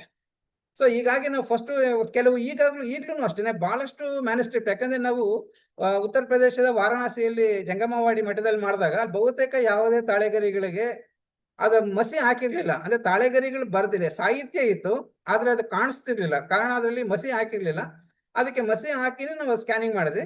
ಮಸಿ ಹಾಕಿದ್ಮೇಲೆ ಏನಾಗುತ್ತೆ, ಅದು ಅಕ್ಷರಗಳು ಚೆನ್ನಾಗಿ ಮೂಡುತ್ತೆ. ಮತ್ತೆ ಇನ್ನೊಂದು, ಪ್ರತಿಯೊಂದು ತಾಳೆಗರಿಗಳಿಗೂ ಪುಟಗಳ ಸಂಖ್ಯೆ ಹಾಕಿರ್ತಾರೆ. ಅಂದ್ರೆ ಒಂದು ತಾಳೆಗರಿಗೆ ಒಂದು ನಂಬರ್ ಅಂತ ಒಂದು ಸಂಖ್ಯೆ ಅಂದ್ರೆ ಹಿಂದೆ ಮುಂದೆ ಬರ್ದಿದ್ರೆ ಕೂಡ ಬಟ್ ಗರಿಗೆ ಒಂದು ಗರಿ ಅಂತ ಮಾತ್ರ ಒಂದು ಮುಂದೆ ಮಾತ್ರ ಹಾಕಿರ್ತಾರೆ, ಹಿಂದೆ ನಂಬರ್ ಇರೋದಿಲ್ಲ. ಒಂದೊಂದಕ್ಕೆ ಹಿಂದೆ ನಂಬರ್ ಹಾಕಿರ್ತಾರೆ, ಒಂದು ಪುಟ ಎರಡನೇ ಪುಟ ಬರೆದ ಮೇಲೆ ಅಲ್ಲಿ ನಂಬರ್ ಹಾಕಿರ್ತಾರೆ. ಹೀಗಾಗಿ ತಾಳೆಗರಿಗಳ ಪ್ರತಿಯೊಂದು ತಾಳೆಗರಿಗಳಿಗೂ ಒಂದೊಂದು ಸಂಖ್ಯೆ ಕೊಟ್ಟಿರ್ತಾರೆ. ನಾವು ಸ್ವಚ್ಛ ಮಾಡಿದ್ಮೇಲೆ ಅಂದ್ರೆ ಲೆಮನ್ ಗ್ರಾಸ್ ಆಯಿಲ್ ಏನಾಗುತ್ತೆ, ಈ ಯಾಕೆ ನಾವು ಲೆಮನ್ ಗ್ರಾಸ್ ಆಯಿಲ್ ಹಾಕ್ತೀರ ಅಂತಂದ್ರೆ ಅಕ್ಷರಗಳು ಮೂಡೋದಕ್ಕೂ ಒಂದು, ಅದಕ್ಕಿಂತ ಇನ್ನೊಂದು ಏನಾಗುತ್ತೆ ಅಂದ್ರೆ ತುಂಬಾ ವರ್ಷಗಳು ಆಗಿರೋದ್ರಿಂದ ಇದೊಂಥರ ಹಪ್ಪಳ ತರ ಆಗೋಗಿರುತ್ತೆ. ಎಡ್ಜ್ ಮುಟ್ಟಿದ ತಕ್ಷಣನೇ ಅದು ಒಡೆದೋಗುತ್ತೆ. ಆದ್ರೆ ಈ ಲೆಮನ್ ಗ್ರಾಸ್ ಆಯಿಲ್, ಸಿಟ್ರನಲ್ ಆಯಿಲ್ ಹಾಕಿದಾಗ ಅದು ತುಂಬಾ ಸಾಫ್ಟ್ ಆಗುತ್ತೆ, ಮೃದುವಾಗಿ. ಅದನ್ನ ಒಂದ್ಸಾರಿ ಆಯಿಲ್ ಹಾಕಿದ್ಮೇಲೆ ನಾವು ಒಂಥರ ರೋಲ್ ಮಾಡ್ಕೋಬಹುದು, ಅಂದ್ರೆ ಅಷ್ಟು ಸಾಫ್ಟ್ ಆಗುತ್ತೆ. ಹೀಗಾಗಿ ನಾವು ಮೊದಲು ಸ್ಟಾರ್ಟ್ ಎಷ್ಟು ದೊಡ್ಡ ಪ್ರಮಾಣದಲ್ಲಿ ಮಾಡಿದ್ದೆ ಅಂದ್ರೆ ಚಿತ್ರದುರ್ಗದ ಮುರುಘಾ ಮಠದಲ್ಲಿ. ಅಲ್ಲಿ ಸುಮಾರು 3.5 ಲಕ್ಷ ಅಷ್ಟು ತಾಳೆಗರಿಗಳಿತ್ತು. ಸೊ ಮೊದಲು ನಾವು ಅಲ್ಲಿ ದೊಡ್ಡ ಪ್ರಮಾಣದ ಮಾಡಿದಂದ್ರೆ ಅಲ್ಲೇನೆ. ಅಂದ್ರೆ ಒಂದು ಸಾರಿ ಇವತ್ತು ನಾವು ಮಾಡಿ 10 ವರ್ಷ, ಸುಮಾರು ಒಂದು 8-10 ವರ್ಷ ಆಗಿದೆ. ಈಗಲೂ ಕೂಡ ಅದು ಬಿಚ್ಚಿ ನೋಡಿದೆ, ಇವತ್ತೂ ಫ್ರೆಶ್ ಆಗಿದೆ. ಅಂದ್ರೆ ಇವತ್ತೂ ಲೆಮನ್ ಗ್ರಾಸ್ ಹಾಕೋದಂಗೆ ಅಷ್ಟು ನೀಟಾಗಿ ಗರಿಗಳಿದೆ. ಅಂದ್ರೆ ನಾವು 10 ವರ್ಷ ತನಕ ಮಾಡಿದ್ದ ಕೆಲಸನ ಇವಾಗೂ ಸಾಫ್ಟ್ ಆಗಿದೆ. ಸೊ ಮತ್ತೆ ತಾಳೆಗರಿಗಳನ್ನ ಸ್ವಚ್ಛ ಮಾಡಿದ ಮೇಲೆ ನಂತರ ಅದನ್ನ ಪುಟಗಳನ್ನ ಕ್ರಮಬದ್ಧವಾಗಿ ಜೋಡಿಸಿ ಆಮೇಲೆ ನಾವು ಸ್ಕ್ಯಾನ್ ಮಾಡ್ತೇವೆ. ಎಲ್ಲ ಪೇಜ್ ನಂಬರ್ಸ್ ಯಾಕೆ ನಾವೆಲ್ಲ ಯೂಶಲಿ ಯಾರು ಕನ್ನಡದಲ್ಲಿ ಇರುತ್ತೆ ಸಂಖ್ಯೆಗಳು, ನಾವೆಲ್ಲ ಕನ್ನಡದಲ್ಲಿ ಇಷ್ಟೋಗಿ ನಾವು ಕನ್ನಡ ಭಾಷೆಗೆ ಆಯಾ ಭಾಷೆವರೆಗಿನ ನಾವು ಅಪಾಯಿಂಟ್ಮೆಂಟ್ ಮಾಡ್ಕೊಂಡು ಅವ್ರ ಜೊತೆಲಿ ಇಟ್ಕೊಂಡು ಅವ್ರ ಕೈನಲ್ಲಿನೇ ಗರಿಗಳ ಪುಟಗಳನ್ನ ಕ್ರಮಬದ್ಧವಾಗಿ ಜೋಡಿಸ್ಕೊಳ್ತೀರಿ. ಅದಾದ್ಮೇಲೆ ಸ್ಕ್ಯಾನಿಂಗ್ ಮಾಡ್ತೀರಿ. ಸ್ಕ್ಯಾನಿಂಗ್ ಮೊದಲಿಂದ ಎಲ್ಲಾ ಪುಟಗಳನ್ನು ನಾವು ಸ್ಕ್ಯಾನಿಂಗ್ ಮಾಡಿದ್ಮೇಲೆ ಅದಕ್ಕೆ ಸ್ಕ್ಯಾನಿಂಗ್ ಆದ್ಮೇಲೆ ನಾವು ಅದಕ್ಕೆ ಎಲ್ಲ ಮತ್ತೆ ಅದಕ್ಕೆ ರಂಧ್ರ ಮಾಡಿ ಇಟ್ಟಿರ್ತಾರಲ್ಲ ಮೊದಲೇ, ಮತ್ತೆ ಒಳಗಡೆ ರಂಧ್ರದಲ್ಲಿ ಕಾಟನ್ಲೇ ಹಾಕ್ಬೇಕು. ಅಂದ್ರೆ ಹತ್ತಿಯಲ್ಲಿ ಮಾಡಿರುವಂತ ದಾರನೇ ಆ ರಂಧ್ರದಲ್ಲಿ. ಅಂದ್ರೆ ಎಲ್ಲ ಗರಿಗಳಿಗೆ ಯಾಕೆ ನಾವು ರಂಧ್ರ ಮಾಡಿ ದಾರ ಹಾಕೋದಂದ್ರೆ ಮಧ್ಯದಲ್ಲಿ ಪೇಜ್ ತೆಗೆದು ಬಿಡ್ತಾರೆ. ಹೀಗಾಗಿ ಏನ್ ಮಾಡ್ತಾರೆ ಅಂದ್ರೆ ತಾಳೆಗರಿ ಕಟ್ಟಿನಲ್ಲಿ 2 ರಂಧ್ರ ಮಾಡಿರ್ತಾರೆ. ಈ ಕಡೆಯಿಂದ ದಾರ ಹಾಕಿದ್ರೆ ಆ ಕಡೆ ಬಂದು ಮತ್ತೆ ಆ ಕಡೆಯಿಂದ ವಾಪಸ್ ತಗೊಂಡು ಕಟ್ಟಿರ್ತಾರೆ. ಈ ಕಟ್ಟದಾಗ ಏನಾಗುತ್ತೆ, ಮಧ್ಯದಲ್ಲಿ ಗರಿ ತೆಗಿಯಕ್ ಬರೋದಿಲ್ಲ. ಅದಕ್ಕಾಗಿ ಅದನ್ನ ರಂಧ್ರ ಮಾಡಿ ಆತರ ಕಟ್ಟಿರುವಂತ ಟೆಕ್ನಾಲಜಿ ಮೊದಲಿಂದನೂ ಮಾಡ್ಕೊಂಡ್ ಬಂದಿದ್ದಾರೆ. ಸೊ ಹೀಗಾಗಿ ತಾಳೆಗರಿಗಳನ್ನ ಸ್ವಚ್ಛ ಫಸ್ಟ್ ಡಸ್ಟ್ ಮಾಡಿ, ಆ ಲೆಮನ್ ಗ್ರಾಸ್ ಆಯಿಲ್ ನಿಂದ ಸ್ವಚ್ಛ ಮಾಡಿ, ಅದ ನಂತರ ಗರಿಗಳನ್ನ ಕ್ರಮಬದ್ಧವಾಗಿ ಜೋಡಿಸಿ ಸ್ಕ್ಯಾನಿಂಗ್ ಆದ್ಮೇಲೆ ಅದನ್ನೆಲ್ಲ ದಾರದಲ್ಲಿ ಕಟ್ಟಿ ಆಮೇಲೆ ಅದು ಕೆಂಪು ಬಟ್ಟೆನೆ ಬಳಸ್ತಾರೆ. ಯಾಕಂದ್ರೆ ಯೂಶಲಿ ಟೆಕ್ನಿಕಲಿ ಕೆಂಪು ಬಟ್ಟೆ ಹಾಕಿದ್ರೆ ಕ್ರಿಮಿಕೀಟಗಳು ಬರೋದಿಲ್ಲ ಅಂತ ಆತರ ಟೆಕ್ನಾಲಜಿ ಮೊದಲಿಂದ ಬಂದಿರೋದ್ರಿಂದ ನಾವು ಅದನ್ನೇ ಕಾಟನ್ ಬಟ್ಟೆ ಅಂತ ಗಂಜಿ ರಹಿತವಾದಂತ, ಅಂದ್ರೆ ಗಂಜಿ ಇಲ್ಲದ ಇರುವಂತ ಕೆಂಪು ಬಟ್ಟೆನ ತಂದು ಅದ್ರ ಮೇಲೆ ಫಸ್ಟ್ ಅದ್ರ ಮೇಲೆ ಸುತ್ತಿ ಮತ್ತೆ ಕಟ್ಟಿನ ಮೇಲೇನು ದಾರ ಹಾಕಿ ಕಟ್ಟಿ ಅದ್ರ ಮೇಲೆ ನಾವು ನಂಬರ್ ಹಾಕ್ತೀರಿ. ಅಂದ್ರೆ ಮತ್ತೆ ಕಟ್ಟಿನ ಮೇಲೇನು ಕೂಡ ನಂಬರ್ ಯಾಕೆ ಹಾಕ್ತೀರ ಅಂದ್ರೆ ಮತ್ತೆ ನಾವು ಅದನ್ನ ಬಿಚ್ಚೋದಿಲ್ಲ. ನಾವು ಯಾಕೆ ಅಂದ್ರೆ ಒಂದ್ಸಾರಿ ಸ್ಕ್ಯಾನಿಂಗ್ ಆದ್ಮೇಲೆ ಯಾರಿಗಾನ ಅದ್ರ ಬಗ್ಗೆ ನೋಡ್ಬೇಕು ಅಂತ ಹೇಳಿದ್ರೆ ನಾವು ಡಿಜಿಟಲ್ ಕಾಪಿನೇ ಕೊಡ್ತೀವಿ. ಅಂದ್ರೆ ಈ ತರ ಯಾವುದೇ ಕಟ್ಟು ಅಂತ ಹೇಳಿದ್ರೆ ಈ ಕಟ್ಟಿನ ಸಂಖ್ಯೆ ಕೊಟ್ಟಿದ ತಕ್ಷಣ ಓಪನ್ ಮಾಡಿದ್ರೆ ಡಿಜಿಟಲ್ ಕಾಪಿನಲ್ಲಿ ಕಂಪ್ಯೂಟರ್ ನಲ್ಲಿ ಸಿಗೋವಾಗ ಮತ್ತೆ ಅದನ್ನ ಓಪನ್ ಮಾಡೋ ಅವಶ್ಯಕತೆನೇ ಇರೋದಿಲ್ಲ. ಅದಕ್ಕಾಗಿ ಏನ್ ಮಾಡ್ತಾರೆ, ಪರ್ಮನೆಂಟ್ ಮಾರ್ಕರ್ ಪೆನ್ ಇಂದ ಬಟ್ಟೆ ಮೇಲೆನೆ ಬರೆದು ಅದಕ್ಕೆ ಇದು ಯಾವ್ದು ಸಂಖ್ಯೆ ಅಂತ ಹೇಳಿ ಬರ್ದಿರ್ತೀರಿ. ಅದಾದ್ಮೇಲೆ ಗಾಜಿನ ಕಪಾಟಗಳು, ಬೀರು, ಅಲಮಾರಿಗಳು ಇರುತ್ತಲ್ಲ ಅದ್ರಲ್ಲಿ ಗಾಳಿ ಬೆಳಕು ಇರೋ ಕಡೆ ಸೇರಿಸಿ ಅದನ್ನ ನಾವು ಇಟ್ಟಿರ್ತೀರಿ. ಸೊ ಹೀಗಾಗಿ ಈ ತರ ನಾವು ತಾಳೆಗರಿಗಳನ್ನ ನಾವು ಸಂರಕ್ಷಣೆ ಮಾಡ್ತಾ ಇದ್ದೀರಿ. ಸೊ ಈ ಸಂರಕ್ಷಣೆ ಮಾಡಿದ ಮೇಲೆ ಆಮೇಲೆ ಅದು ಡಿಜಿಟಲ್ ಆಗಿರೋ ಪ್ರತಿಗಳನ್ನು ಮತ್ತೆ ಟೆಕ್ನಿಕಲ್ ಇದಕ್ಕೆ ಹೋಗುತ್ತೆ. ಅದು ವಿದ್ವಾಂಸರ ಕೈ ಕೊಟ್ಟಾಗ ವಿದ್ವಾಂಸರು ಏನ್ ಮಾಡ್ತಾರೆ, ಅದಕ್ಕೆ ಕ್ಯಾಟ್ಲಾಗ್ ಅಂತ ಮಾಡ್ತಾರೆ, ಅಂದ್ರೆ ಗ್ರಂಥ ಸೂಚಿ ಅಂತ. ಆ ಗ್ರಂಥ ಸೂಚಿನಲ್ಲಿ ಇವಾಗೆಲ್ಲ ಕ್ರಮಬದ್ಧವಾಗಿ ಒಂದು ಟೇಬಲ್ ತರ ಹಾಕೊಂಡಿರ್ತಾರೆ. ಕಟ್ಟಿನ ಸಂಖ್ಯೆಗಳು, ಮತ್ತೆ ಅದಕ್ಕೆ ಕರ್ತೃ ಯಾರು, ವಿಷಯ ಏನು, ಭಾಷೆ ಯಾವುದು, ಲಿಪಿ ಯಾವುದು, ಮತ್ತೆ ಈ ಕಟ್ಟಿನಲ್ಲಿ ಎಷ್ಟು ಗರಿಗಳಿದೆ, ಗರಿಗಳಲ್ಲಿ ಎಷ್ಟು ಸಾಲಿದೆ, ಈ ಗ್ರಂಥದ ಹೆಸರು ಮತ್ತೆ ವಿಷಯ ಮತ್ತೆ ಇತ್ಯಾದಿ ಇದನ್ನ ಒಂದು ಮೆಟಾಡೇಟಾ ಅಂತ ಹೇಳಿ ಮಾಡ್ಕೊಂಡಿರ್ತೀರಿ. ಮತ್ತೆ ಅದ್ರ ಜೊತೆನಲ್ಲಿ ನಮ್ಗೆ ವಿವರಾತ್ಮಕ ಬೇಕು ಅಂತ ಹೇಳಿದ್ರೆ ಒಂದೇ ಒಂದು ತಾಳೆಗರಿ ಅಂದ್ರೆ ಅವಾಗ ಇದು ಬರೀ ಮೆಟಾಡೇಟಾ ಅಂದ್ರೆ ಒಂದೇ ಲೈನ್ ಅಲ್ಲೇ ಬಂದ್ಬಿಡುತ್ತೆ. ಒಂದೇ ಲೈನ್ ಅಲ್ಲೇ ಎಲ್ಲಾನು ಕೃತಿಗಾರ, ಕಾಲ, ಲಿಪಿ, ಗರಿಗಳ ಸಂಖ್ಯೆ, ಎಷ್ಟು ಎಲ್ಲ ಡೀಟೇಲ್ಸ್ ಮತ್ತೆ ಗರಿಗಳ ಉದ್ದ, ಅಗಲ ಎಲ್ಲಾ ವಿವರಗಳು ಒಂದೇ ಲೈನ್ ಅಲ್ಲೇ ಕೊಟ್ಟಿರ್ತಾರೆ. ಆ ಕಟ್ಟಿನ ಇನ್ನೂ ಹೆಚ್ಚಿನ ವಿವರ ಬೇಕಂದ್ರೆ ವಿವರಾತ್ಮಕವಾಗಿ ಮಾಡುವಾಗ ಅದರಲ್ಲಿ ಮೊದಲ ಗರಿಯಲ್ಲಿರುವಂತ ಮೊದಲ ಪ್ಯಾರಾನ ಬರ್ಕೊಳ್ತೀರಿ, ಮತ್ತೆ ಮಧ್ಯದಲ್ಲಿ ಒಂದು ಹಾಕೋತೀರಿ, ಮತ್ತೆ ಕೊನೆಯಲ್ಲಿ ಹಾಕೋತೀರಿ. ಅಂದ್ರೆ ಒಂದೇ ಕಟ್ಟಿನಲ್ಲಿ 3 ತಗೊಂಡಿರ್ತೀರಿ. ಇದಕ್ಕೆ ಕಾರಣ ಏನಂತ ಹೇಳಿದ್ರೆ ಒಂದೇ ಕಟ್ಟಿನಲ್ಲಿ 2-3 ಗ್ರಂಥಗಳು ಕೂಡ ಬರ್ದಿರ್ತಾರೆ. ಸೊ ಹೀಗಾಗಿ ನಾವು ಒಂದೇ ಕಟ್ಟಿನಲ್ಲಿ ಎಲ್ಲಾನು ವಿವರಗಳ ಜೊತೆನಲ್ಲಿ ನಾವು ಮಾಡಿ ಮತ್ತೆ ಅದನ್ನೆಲ್ಲ ನಾವು ಹಾರ್ಡ್ ಡಿಸ್ಕ್ ಅಲ್ಲಿ ಸೇವ್ ಮಾಡ್ಕೊಂಡು ಆ ಕ್ಯಾಟ್ಲಾಗ್ ಜೊತೆನಲ್ಲಿ ಮತ್ತೆ ಯಾರ್ಯಾರು ನಮಗೆ ಅನುಮತಿ ಕೊಟ್ಟಿರ್ತಾರೋ ಅವ್ರಿಗೆ ಒಂದು ಹಾರ್ಡ್ ಡಿಸ್ಕ್ ನಲ್ಲಿ ಹಾಕೊಟ್ಟು ನಾವೊಂದು ಕಾಪಿ ಮಾಡ್ಕೊಂಡ್ ಬರ್ತೀರಿ. ಹೀಗಾಗಿ ನಾವು ಇಲ್ಲಿ ತನಕ ಎಲ್ಲೆಲ್ಲಿ ಸ್ಕ್ಯಾನಿಂಗ್ ಮಾಡಿದಿರಿ, ಎಲ್ಲ ಸ್ಕ್ಯಾನಿಂಗ್ ಮಾಡಿರೋ ಕಡೆ ನಮ್ದೊಂದು ಪ್ರತಿ ಸ್ಕ್ಯಾನಿಂಗ್ ಮಾಡಿರುವಂತ ಪ್ರತಿ ಅವ್ರಿಗೆ ಕೊಟ್ಟು ನಾವೊಂದು ಪ್ರತಿನ ಕಲೆಕ್ಟ್ ಮಾಡ್ಕೊ ಬರ್ತೀರಿ. ಇದು ನಮಗೆ ಇದು ಹಸ್ತಪ್ರತಿಗಳ ವಿವರ. ಅಂದ್ರೆ ಸ್ಕ್ಯಾನಿಂಗ್ಗೆ ಇಷ್ಟೊಂದು ಸಿಸ್ಟಮ್, ಇಷ್ಟೊಂದು ಟೆಕ್ನಿಕಲ್ ಇದನ್ನ ನಾವು ಅಪ್ಲೈ ಮಾಡ್ತೀವಿ. So this is a major ಇದು ತಾಳೆಗರಿಗಳು, ಹಸ್ತಪ್ರತಿಗಳು. ಈ ಯಾಕೆ ಹಸ್ತಪ್ರತಿಗಳು ಎಲ್ಲಾ ಕಡೆನೂ ಒಂದೇ ಇರುತ್ತಲ್ಲ, ಯಾಕೆ ಮಾಡ್ಬೇಕು ಮತ್ತೆ ಪ್ರತಿ ಮಾಡ್ಬೇಕು ಅಂತ ಹೇಳಿದ್ರೆ, ಆಕ್ಚುಲಿ ನಿಮ್ಗೆ ಹೇಳ್ಬೇಕು ಅಂತ ಹೇಳಿದ್ರೆ ಇಲ್ಲಿವರೆಗೂ ಪ್ರಕಟವಾಗಿರೋದ ಯಾವುದೇ ವಚನಗಳು ಕೂಡ ಅಧಿಕೃತನೇ ಅಲ್ಲ ಅದು. ಅಂದ್ರೆ ಈಗಲೂ ಆ ಸಂಪುಟದ ವಚನಗಳ ಮೇಲೆ ಜನಪ್ರಿಯ ಆವೃತ್ತಿ ಅಂತ ಇರುತ್ತೆ. ಕಾರಣ ಏನಂತ ಹೇಳಿದ್ರೆ ಅದು ಪರಿಷ್ಕರಣೆ ಆಗಿರೋದು ಒಂದು ಪುಸ್ತಕ ನೋಡಿ ಇನ್ನೊಂದು ಪುಸ್ತಕದಲ್ಲಿ ನೋಡಿರುವಂತ ವಚನಗಳನ್ನ ಅದನ್ನೇ ಪ್ರಕಟಣೆ ಮಾಡ್ಕೊಂಡು ಹೋಗಿದ್ದಾರೆ. ಈಗ ನಾವು ವಚನಗಳ ಶುದ್ಧೀಕರಣಕ್ಕೆ ಯೋಜನೆ ನಾವು ಮಾಡ್ಕೊಂಡಿದ್ದೀರಿ. ಅಂದ್ರೆ ಹೇಗೆ ಹೇಗೆ ಶುದ್ಧೀಕರಣ ಆಗೋದು ಅಂತ ಹೇಳಿದ್ರೆ, ಮೊದಲನು ಬಹಳಷ್ಟು ಅವರವರ ಸಿಕ್ಕ ಇದರಲ್ಲಿ ಬಹಳಷ್ಟು ನೋಡಿರ್ಬೋದು. ಈಗ R.C. ಹಿರೇಮಠ ಅವರು ಇರ್ಬೋದು, ಒಂದೊಂದು ವಚನಕ್ಕೆ ಆಕಾರ ಗ್ರಂಥಗಳು ಎಷ್ಟು ಬಳಸಿದ್ದಾರೆ, ಒಂದು ವಚನದ ಕಟ್ಟಿನಲ್ಲಿ ಅದೇ ಒಂದು ವಚನ ಬೇರೆ ಬೇರೆ ಕಟ್ಟಿನಲ್ಲಿ ಯಾವ್ಯಾವ ಆಕಾರ ಗ್ರಂಥಗಳು ಬದಲಾಗಿದೆ, ಮತ್ತೆ R.C. ಹಿರೇಮಠ ಅವರು ಕೊಟ್ಟಿದ್ದಾರೆ, ಮತ್ತೆ L. ಬಸವರಾಜ್ ಅವರು ಕೊಟ್ಟಿದ್ದಾರೆ. ಇದರ ಬಹಳಷ್ಟು ಜನ ಅವ್ರವ್ರಿಗೆ ಸಿಕ್ಕಂತ ದಾಖಲೆಗಳನ್ನ ಅವರ ದಾಖಲೆ ಮಾಡ್ಕೊಂಡು ಹೋಗಿದ್ದಾರೆ. ಈಗ ನಾವು ಏನ್ ಮಾಡ್ತಾ ಇದ್ದೀರಿ ಅಂತ ಹೇಳಿದ್ರೆ, ಒಂದೊಂದು ವಚನ, ಯಾವುದೇ ಒಂದು ವಚನ ಇರ್ಬೋದು, ಆ ವಚನ ಪೂರ್ತಿ ವಚನದಲ್ಲಿ ಆ ಪ್ರತಿ ಒಂದು ವಚನದ ಪ್ರತಿ ಒಂದು ಸಾಲು, ಆ ಸಾಲಿನಲ್ಲಿ ಬರುವಂತ ಒಂದೊಂದು ಪದ, ಆ ಪದದಲ್ಲಿ ಬರುವಂತ ಒಂದೊಂದು ಅಕ್ಷರ ಕೂಡ ಅದನ್ನ ಶುದ್ಧೀಕರಣ ಮಾಡೋದಕ್ಕಾಗಿ ನಾವು ಒಂದೊಂದು ವಚನಕ್ಕೆ 100 ಪ್ರತ್ಯೇಕ ತಾಳೆಗರಿ ಕಟ್ಟುಗಳನ್ನ ಸಂಗ್ರಹ ಮಾಡಿಟ್ಟಿದ್ದೀನಿ. ಅಂದ್ರೆ ಯಾವುದೇ ಒಂದು ವಚನನ ನಾನು ಓದ್ಬೇಕು ಅಂತ ಹೇಳಿದ್ರೆ ಅದಕ್ಕೆ ಅದೇ ವಚನನ 100 ತಾಳೆಗರಿಗಳನ್ನ ಪ್ರತ್ಯೇಕವಾಗಿಟ್ಟು ಈಗ 100 ಕಟ್ಟುಗಳ ಆಕಾರ ಗ್ರಂಥಗಳ ಮೂಲಕ ಪ್ರತಿ ಒಂದು ವಚನಗಳ ಕೂಡ ಅಧಿಕೃತವಾಗಿ ಅಂದ್ರೆ ಶುದ್ಧೀಕರಣ ಮಾಡಿ ಅಧಿಕೃತ ಮಾಡೋದು ಅನ್ನೋದೇ ನಮ್ದು ಯೋಜನೆ ಇದೆ. ಇದೊಂದು ನಾವು ಈಗ ತಗೊಂಡಿದ್ದೀರಿ. ಮತ್ತೆ ಇನ್ನೂ ಬಹಳಷ್ಟು ಕಡೆ ಮ್ಯಾನುಸ್ಕ್ರಿಪ್ಟ್ ಇನ್ನೂ ಇದೆ. ಅಂದ್ರೆ ಏನಾಗಿದೆ ಅಂತ ಹೇಳಿದ್ರೆ ಎಲ್ಲರೂ ಆಯಾ ಕಾಲಘಟ್ಟದಲ್ಲಿ ಅವರ ಅನುಕೂಲಕ್ಕಾಗಿ ಹೇಗೆ ಬೇಕೋ ಅವ್ರಿಗೆ ತಿರ್ಚಿರೋದೇ ಬಹಳ ಸಾಹಿತ್ಯ ಇದೆ. ನಾವು ತಿರುಚಿರೋ ಸಾಹಿತ್ಯಗಳೇ ಓದ್ಕೊಂಡು ಬಹಳಷ್ಟು ನಮ್ದು ಅಂದ್ರೆ ಅವ್ರಿಗೆ ಅನುಕೂಲ ಇತ್ತಂದ್ರೆ, ಇವಾಗ ನೀವು ಶರಣರ ಸಾಹಿತ್ಯದಕ್ಕೆ ಯಾಕೆ ನಾವು ಕೋರ್ಟ್ ತನಕ ಹೋಗಕ್ ಆಗೋದಿಲ್ಲ ಅಂದ್ರೆ ಎಲ್ಲ ಬಹಳಷ್ಟು ತಿರ್ಚ್ಬಿಟ್ಟಿದ್ದಾರೆ. ಅಂದ್ರೆ ಇದು ಒರಿಜಿನಲ್ ಅಂದ್ರೆ ಈ ಒರಿಜಿನಲ್ ಮೂಲ ಯಾವ್ದಂತಾನೆ ಕೇಳ್ತಾರೆ. ಅಂದ್ರೆ ಎಷ್ಟರ ಮಟ್ಟಿಗೆ ವಚನ ಸಾಹಿತ್ಯನ ತಿರ್ಚಿದ್ದಾರೆ ಅಂದ್ರೆ, ಈ ಶರಣ ಸಾಹಿತ್ಯ ಇರ್ಬೋದು, ವಚನ ಸಾಹಿತ್ಯ ಇರ್ಬೋದು, ಶರಣರಿಗೆ ಸಂಬಂಧಪಟ್ಟ ದಾಖಲೆಗಳು ಎಷ್ಟು ತನಕ ತಿರ್ಚಿದ್ರೆ ಅಂದ್ರೆ ಬಸವಣ್ಣ ಅನ್ನೋ ಗುರು ಬಸವಣ್ಣನವರ ಒಬ್ರು ವ್ಯಕ್ತಿ ಇದ್ದ ಅನ್ನೋದ್ರೆ ಪ್ರಶ್ನೆ ಮಾಡೋ ಅಷ್ಟು ದಾಖಲೆಗಳು ಎಷ್ಟು ಬೇಕೋ ಅಷ್ಟು ದಾಖಲೆಗಳನ್ನು ಸೃಷ್ಟಿ ಮಾಡಿಟ್ಟಿದ್ದಾರೆ. ಆದ್ರೆ ಏನಾಗಿದೆ ಅಂದ್ರೆ ಈಗಲೂ ದಾಖಲೆಗಳು ಎಲ್ಲ ಕಣ್ಮುಂದೆನೇ ಇದೆ. ಕಾಕತೀಯ ಸಾಮ್ರಾಟರದೇ ಸುಮಾರು 700 ಶಾಸನಗಳಿದೆ. ಅದ್ರ ಜೊತೆಯಲ್ಲಿ ಎಲ್ಲ ಕಾಕತೀಯ ಸಾಮ್ರಾಟರು ಇರ್ಬೋದು, ಪ್ರತಿ ಒಂದನ್ನು ಈಗ ಬಿಜ್ಜಳಿನ ಸಂಬಂಧಪಟ್ಟಂತನು ಬಹಳಷ್ಟು ಶಾಸನಗಳು ಕೂಡ ಲಭ್ಯ ಇದೆ. ಯಾಕಂದ್ರೆ ಇವತ್ತಿನ ಕಾಲಮಾನ ಯಾವುದು ಅಂತ ಹೇಳಿದ್ರೆ 1 ದಿವಸ 2 ದಿವಸ ಎಲ್ಲ ಶತಮಾನಗಳಷ್ಟು ಡಿಫ್ರೆನ್ಸ್ ಬರುವಷ್ಟು ವ್ಯತ್ಯಾಸ ಇದೆ. ಇದಕ್ಕೆ ಕಾರಣ ಏನಂತ ಹೇಳಿದ್ರೆ ಬಿಜ್ಜಳನ ಆಕ್ಚುಲಿ ಬಿಜ್ಜಳನ ಅವ್ರ ಖುಷಿಯಾಗಿನೇ ತನ್ನ ರಾಜಭಾರನ ಅವ್ರ ಮಗನಿಗೆ ಕೊಟ್ಟಿರುವಂತ ಶಾಸನನೇ ಇದೆ. ಗದಗಿನ ಜೈನ ಬಸದಿಯಲ್ಲಿ ಒಂದು ಶಾಸನ ಇದೆ. ಆ ಶಾಸನದಲ್ಲಿ ಸ್ಪಷ್ಟವಾಗಿ ಹಾಕಿದ್ದಾರೆ. ಮುರಾರಿ ಸೋಯಿದೇವನು ಹಾಕಿರುವಂತ ಶಾಸನ ಅದು. ಅಂದ್ರೆ ಬಸವಣ್ಣನವರು ಐಕ್ಯವಾದ ಎಲ್ಲ 1168ಗೆ ಮುಗಿದೋಗುತ್ತೆ. ಮತ್ತೆ ಬಿಜ್ಜಳನು ತನ್ನ ಮಗನಿಗೆ ತನ್ನ ಅಧಿಕಾರವನ್ನು ವಹಿಸಿ ಕೊಟ್ಟಿದ್ದಕ್ಕಾಗಿನೇ ಶಾಸನ ಇದೆ. ಅದೆಲ್ಲ 1168ಗೆ ಮುಗಿದೋದಾಗ ಇವತ್ತು ಗುರು ಬಸವಣ್ಣನವರು 1190 ತನಕ ತಗೊಂಡೋಗ್ತೀವಿ ನಾವು.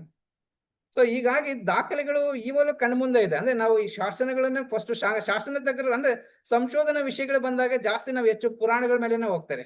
ಮತ್ತೆ ನಾವೆಲ್ಲ ಇಲ್ಲಿ ತನಕನೂ ನಾವು ಶರಣ ಸಾಹಿತ್ಯ ಏನಿದೆಯೋ ಎಲ್ಲ ಪಾಲ್ಕುರ್ಕಿ ಸೋಮನಾಥನ ಅದು ತೆಲುಗು ಭಾಷೆಯ ಬಸವ ಪುರಾಣ ಆಧಾರಿತವಾಗಿಯೇ ಇದೆ. ಅದನ್ನ ಭೀಮಕವಿಯವರು ಕನ್ನಡಕ್ಕೆ ಅನುವಾದ ಮಾಡಿದರು. ಅದೇ ಸಮಯದಲ್ಲಿ ಇನ್ನೂ 6 ಬಸವ ಪುರಾಣಗಳು ಇದೆ. ಅದು ಶ್ರೀ ವೆಂಕಟೇಶ್ವರ ಯೂನಿವರ್ಸಿಟಿ ತಿರುಪತಿಯಲ್ಲಿದೆ. ಇನ್ನು ಬಹಳಷ್ಟು ಶರಣ ಸಾಹಿತ್ಯದ ಬಹಳಷ್ಟು ಅಪ್ರಕಟಿತನ ಹಾಗೇನೆ ಉಳ್ಕೊಂಡಿದೆ. ಹೆಚ್ಚಾಗಿ ಏನಾಗ್ತದೆ ಅಂದ್ರೆ ಬಂದಿರೋ ಪುಸ್ತಕಗಳು ಸಂಶೋಧನೆ ಈಗ ಅಂತ ಹೇಳಿದ್ರೆ ಲೈಬ್ರರಿಗೆ ಹೋದ್ರೆ ಒಂದು ಸಬ್ಜೆಕ್ಟ್ ತಗೊಂಡೆ ಆ ಸಬ್ಜೆಕ್ಟ್ ಅಲ್ಲಿ ಸಿಗುವಂತ ಎಲ್ಲಾ ಪುಸ್ತಕಗಳು ತಂದು ಹಾಕ್ಬಿಟ್ರು ಎಲ್ಲದನ್ನು ತಗೊಂಡು ಮಿಕ್ಸ್ ಮಾಡಿ ಹಾಕಿದರೆ ಹೊರತು ಕ್ಷೇತ್ರ ಕಾರ್ಯ ಸಂಶೋಧನೆ ಆಗಿರ್ಬೋದು, ಮತ್ತೆ ಅದಕ್ಕೆ ಸಂಬಂಧಪಟ್ಟ ದಾಖಲೆಗಳಾಗಿರ್ಬೋದು ಇನ್ನು ಹೆಚ್ಚು ಬರೋದಿದೆ. R.C.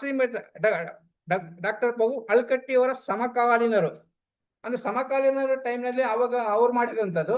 ನಂತರ R.C. ಹಿರೇಮಠ ಸಮಕಾಲೀನರು ಅಂದ್ರೆ R.C. ಹಿರೇಮಠ ಸಮಕಾಲೀನರು ಬಹಳಷ್ಟು ಅಂದ್ರೆ ಸಂಗ್ರಹ ಹೆಚ್ಚು ಒಂದು ಪುಸ್ತಕ ರೂಪದಲ್ಲಿ ನಮಗೆ ಎಲ್ಲ ಲಾಸ್ಟ್ ಎಡಿಟ್ ಅಪ್ಡೇಟ್ ಆಗಿರೋದು ಅಂತ ಹೇಳಿ ಡಾಕ್ಟರ್ R.C. ಹಿರೇಮಠ ಅವರ ಅಂತಿಮ ಅದರಲ್ಲೇ ಆಗಿರೋದು. ಅದೇ ಬಹಳಷ್ಟು ಜನಕ್ಕೆ ಬಹಳ ಹಿಂಸೆ ಆಗಿರೋದ್ರಿಂದ ಬಹಳಷ್ಟು ಜನ R.C. ಹಿರೇಮಠ ಅಂತವ್ರು ಅಷ್ಟು ಕೆಲಸ ಮಾಡಿ ನಾನು ಶರಣ ಸಾಹಿತ್ಯನೇ ಮುಟ್ಟೋದಿಲ್ಲ ಅಂತೇಳಿ ಶಬ್ದ ಮಾಡಿದ್ರು. ಅದಕ್ಕಿಂತ ಹೆಚ್ಚಾಗಿ ಸಿದ್ದರಾಮೇಶ್ವರರ ವಚನಗಳನ್ನ ಮೈಸೂರಿನ ನಮ್ಮ ಗಿರಿರಾಜ್ ಅವ್ರು ಮಾಡಿದ್ರು. ಅವರು ಕೂಡ ಅದೇ, ನಾವು ಇನ್ ಮುಂದೆ ಪೆನ್ನೆ ಮುಟ್ಟೋದಿಲ್ಲ ಅಂತ ಶಪಥ ಮಾಡಿದ್ರು. ಅಂದ್ರೆ ಯಾವುದೇ ಒಂದು ಸಮಸ್ಯೆ ಒಂದು ಪ್ರತಿಷ್ಠೆಗೆ ತಗೊಂಡು ಎಂತ ಅಂದ್ರೆ ಕೆಲಸ ಮಾಡಿರೋರಿಗೆಲ್ಲ ಅವ್ರಿಗೆ ಸಿಗದೆ ಇಲ್ದ್ರು, ಅವ್ರು ಸಿಗುವಂತ ನ್ಯಾಯ ಸಿಗ್ಲಿಲ್ಲ ಅಂತೇಳಿ ಬಹಳಷ್ಟು ಜನ ನೊಂದ್ಕೊಂಡಿದ್ದಾರೆ.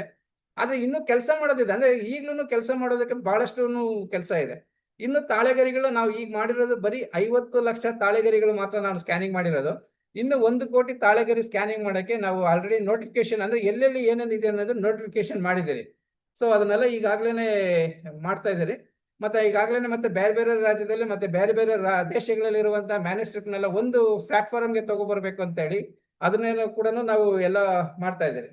ಸೊ ಹೀಗಾಗಿ ತಾಳೆಗರಿಗಳು ಸಂರಕ್ಷಣೆ ಯಾಕೆ ಮುಖ್ಯ ಆಗುತ್ತೆ ಅಂತ ಹೇಳಿದ್ರೆ, ವಚನ ಸಾಹಿತ್ಯನ ನಾವು ಪರಿಷ್ಕರಣೆ ಮಾಡಕ್ಕಾಗ್ಲಿ, ಶುದ್ಧೀಕರಣ ಮಾಡೋದಕ್ಕಾಗಿ ಈಗಾಗಲೇ ಅದನ್ನ ನಾವು ಮಾಡ್ತಾ ಇದ್ರಿ. ಮತ್ತೆ ಎಲ್ಲರೂ ಮಾಡ್ಬೋದು, ಅಂದ್ರೆ ಇದು ದೊಡ್ಡ ಕೆಲಸ ಏನಲ್ಲ, ಇದು ಸಾಮಾನ್ಯ ಜನರು ಕೂಡ ಮಾಡಬಹುದಾದಂತ ಕೆಲಸ. ಮತ್ತೆ ಕನ್ನಡನೇ ಓದಿರ್ಬೇಕು, ಇಂಗ್ಲಿಷೇ ಓದಿರ್ಬೋದು ಏನಿಲ್ಲ, ಕಾಮನ್ ಸೆನ್ಸ್ ಇತ್ತ ಪ್ರತಿಯೊಬ್ಬರು ಕೂಡ ಮಾಡ್ಬೋದು. ಮೊದಲು ಎಲ್ಲೆಲ್ಲಿ ಇದು, ಯಾಕಂದ್ರೆ ಮತ್ತೆ ಇನ್ನೊಂದು, ಮೊದಲು ಯಾರ ಮನೆಯಲ್ಲಿ ಮ್ಯಾನುಸ್ಕ್ರಿಪ್ಟ್ಸ್ ಇದ್ದು ಫಸ್ಟ್ ಸಂರಕ್ಷಣೆ ಮಾಡ್ಲಿ, ಅವರು ನಮ್ಗೆ ಕೊಡೋದು ಬೇಡ. ಸಂರಕ್ಷಣೆ ಮಾಡಿಲ್ಲ ಅಂದ್ರೆ ಅವೆಲ್ಲ ಪುಡಿಯಾಗಿ ಹೋಗುತ್ತೆ. ಸೊ ಹೀಗಾಗಿ ಮ್ಯಾನುಸ್ಕ್ರಿಪ್ಟ್ ನ ಫಸ್ಟ್ ಸಂರಕ್ಷಣೆ ಮಾಡೋದು ಬಹಳ ಇಂಪಾರ್ಟೆಂಟ್ ಇದೆ. ಯಾಕಂದ್ರೆ ಎಲ್ಲಾ ತಾಳೆಗರಿಗಳಿಗೆ ನಿರ್ದಿಷ್ಟವಾದ ಕಾಲ ಇರುತ್ತೆ. ಆ ಕಾಲ ಆದ್ಮೇಲೆ ಮ್ಯಾನುಸ್ಕ್ರಿಪ್ಟ್ ಗಳೆಲ್ಲ ಪುಡಿಯಾಗಿ ಹೋಗುತ್ತೆ.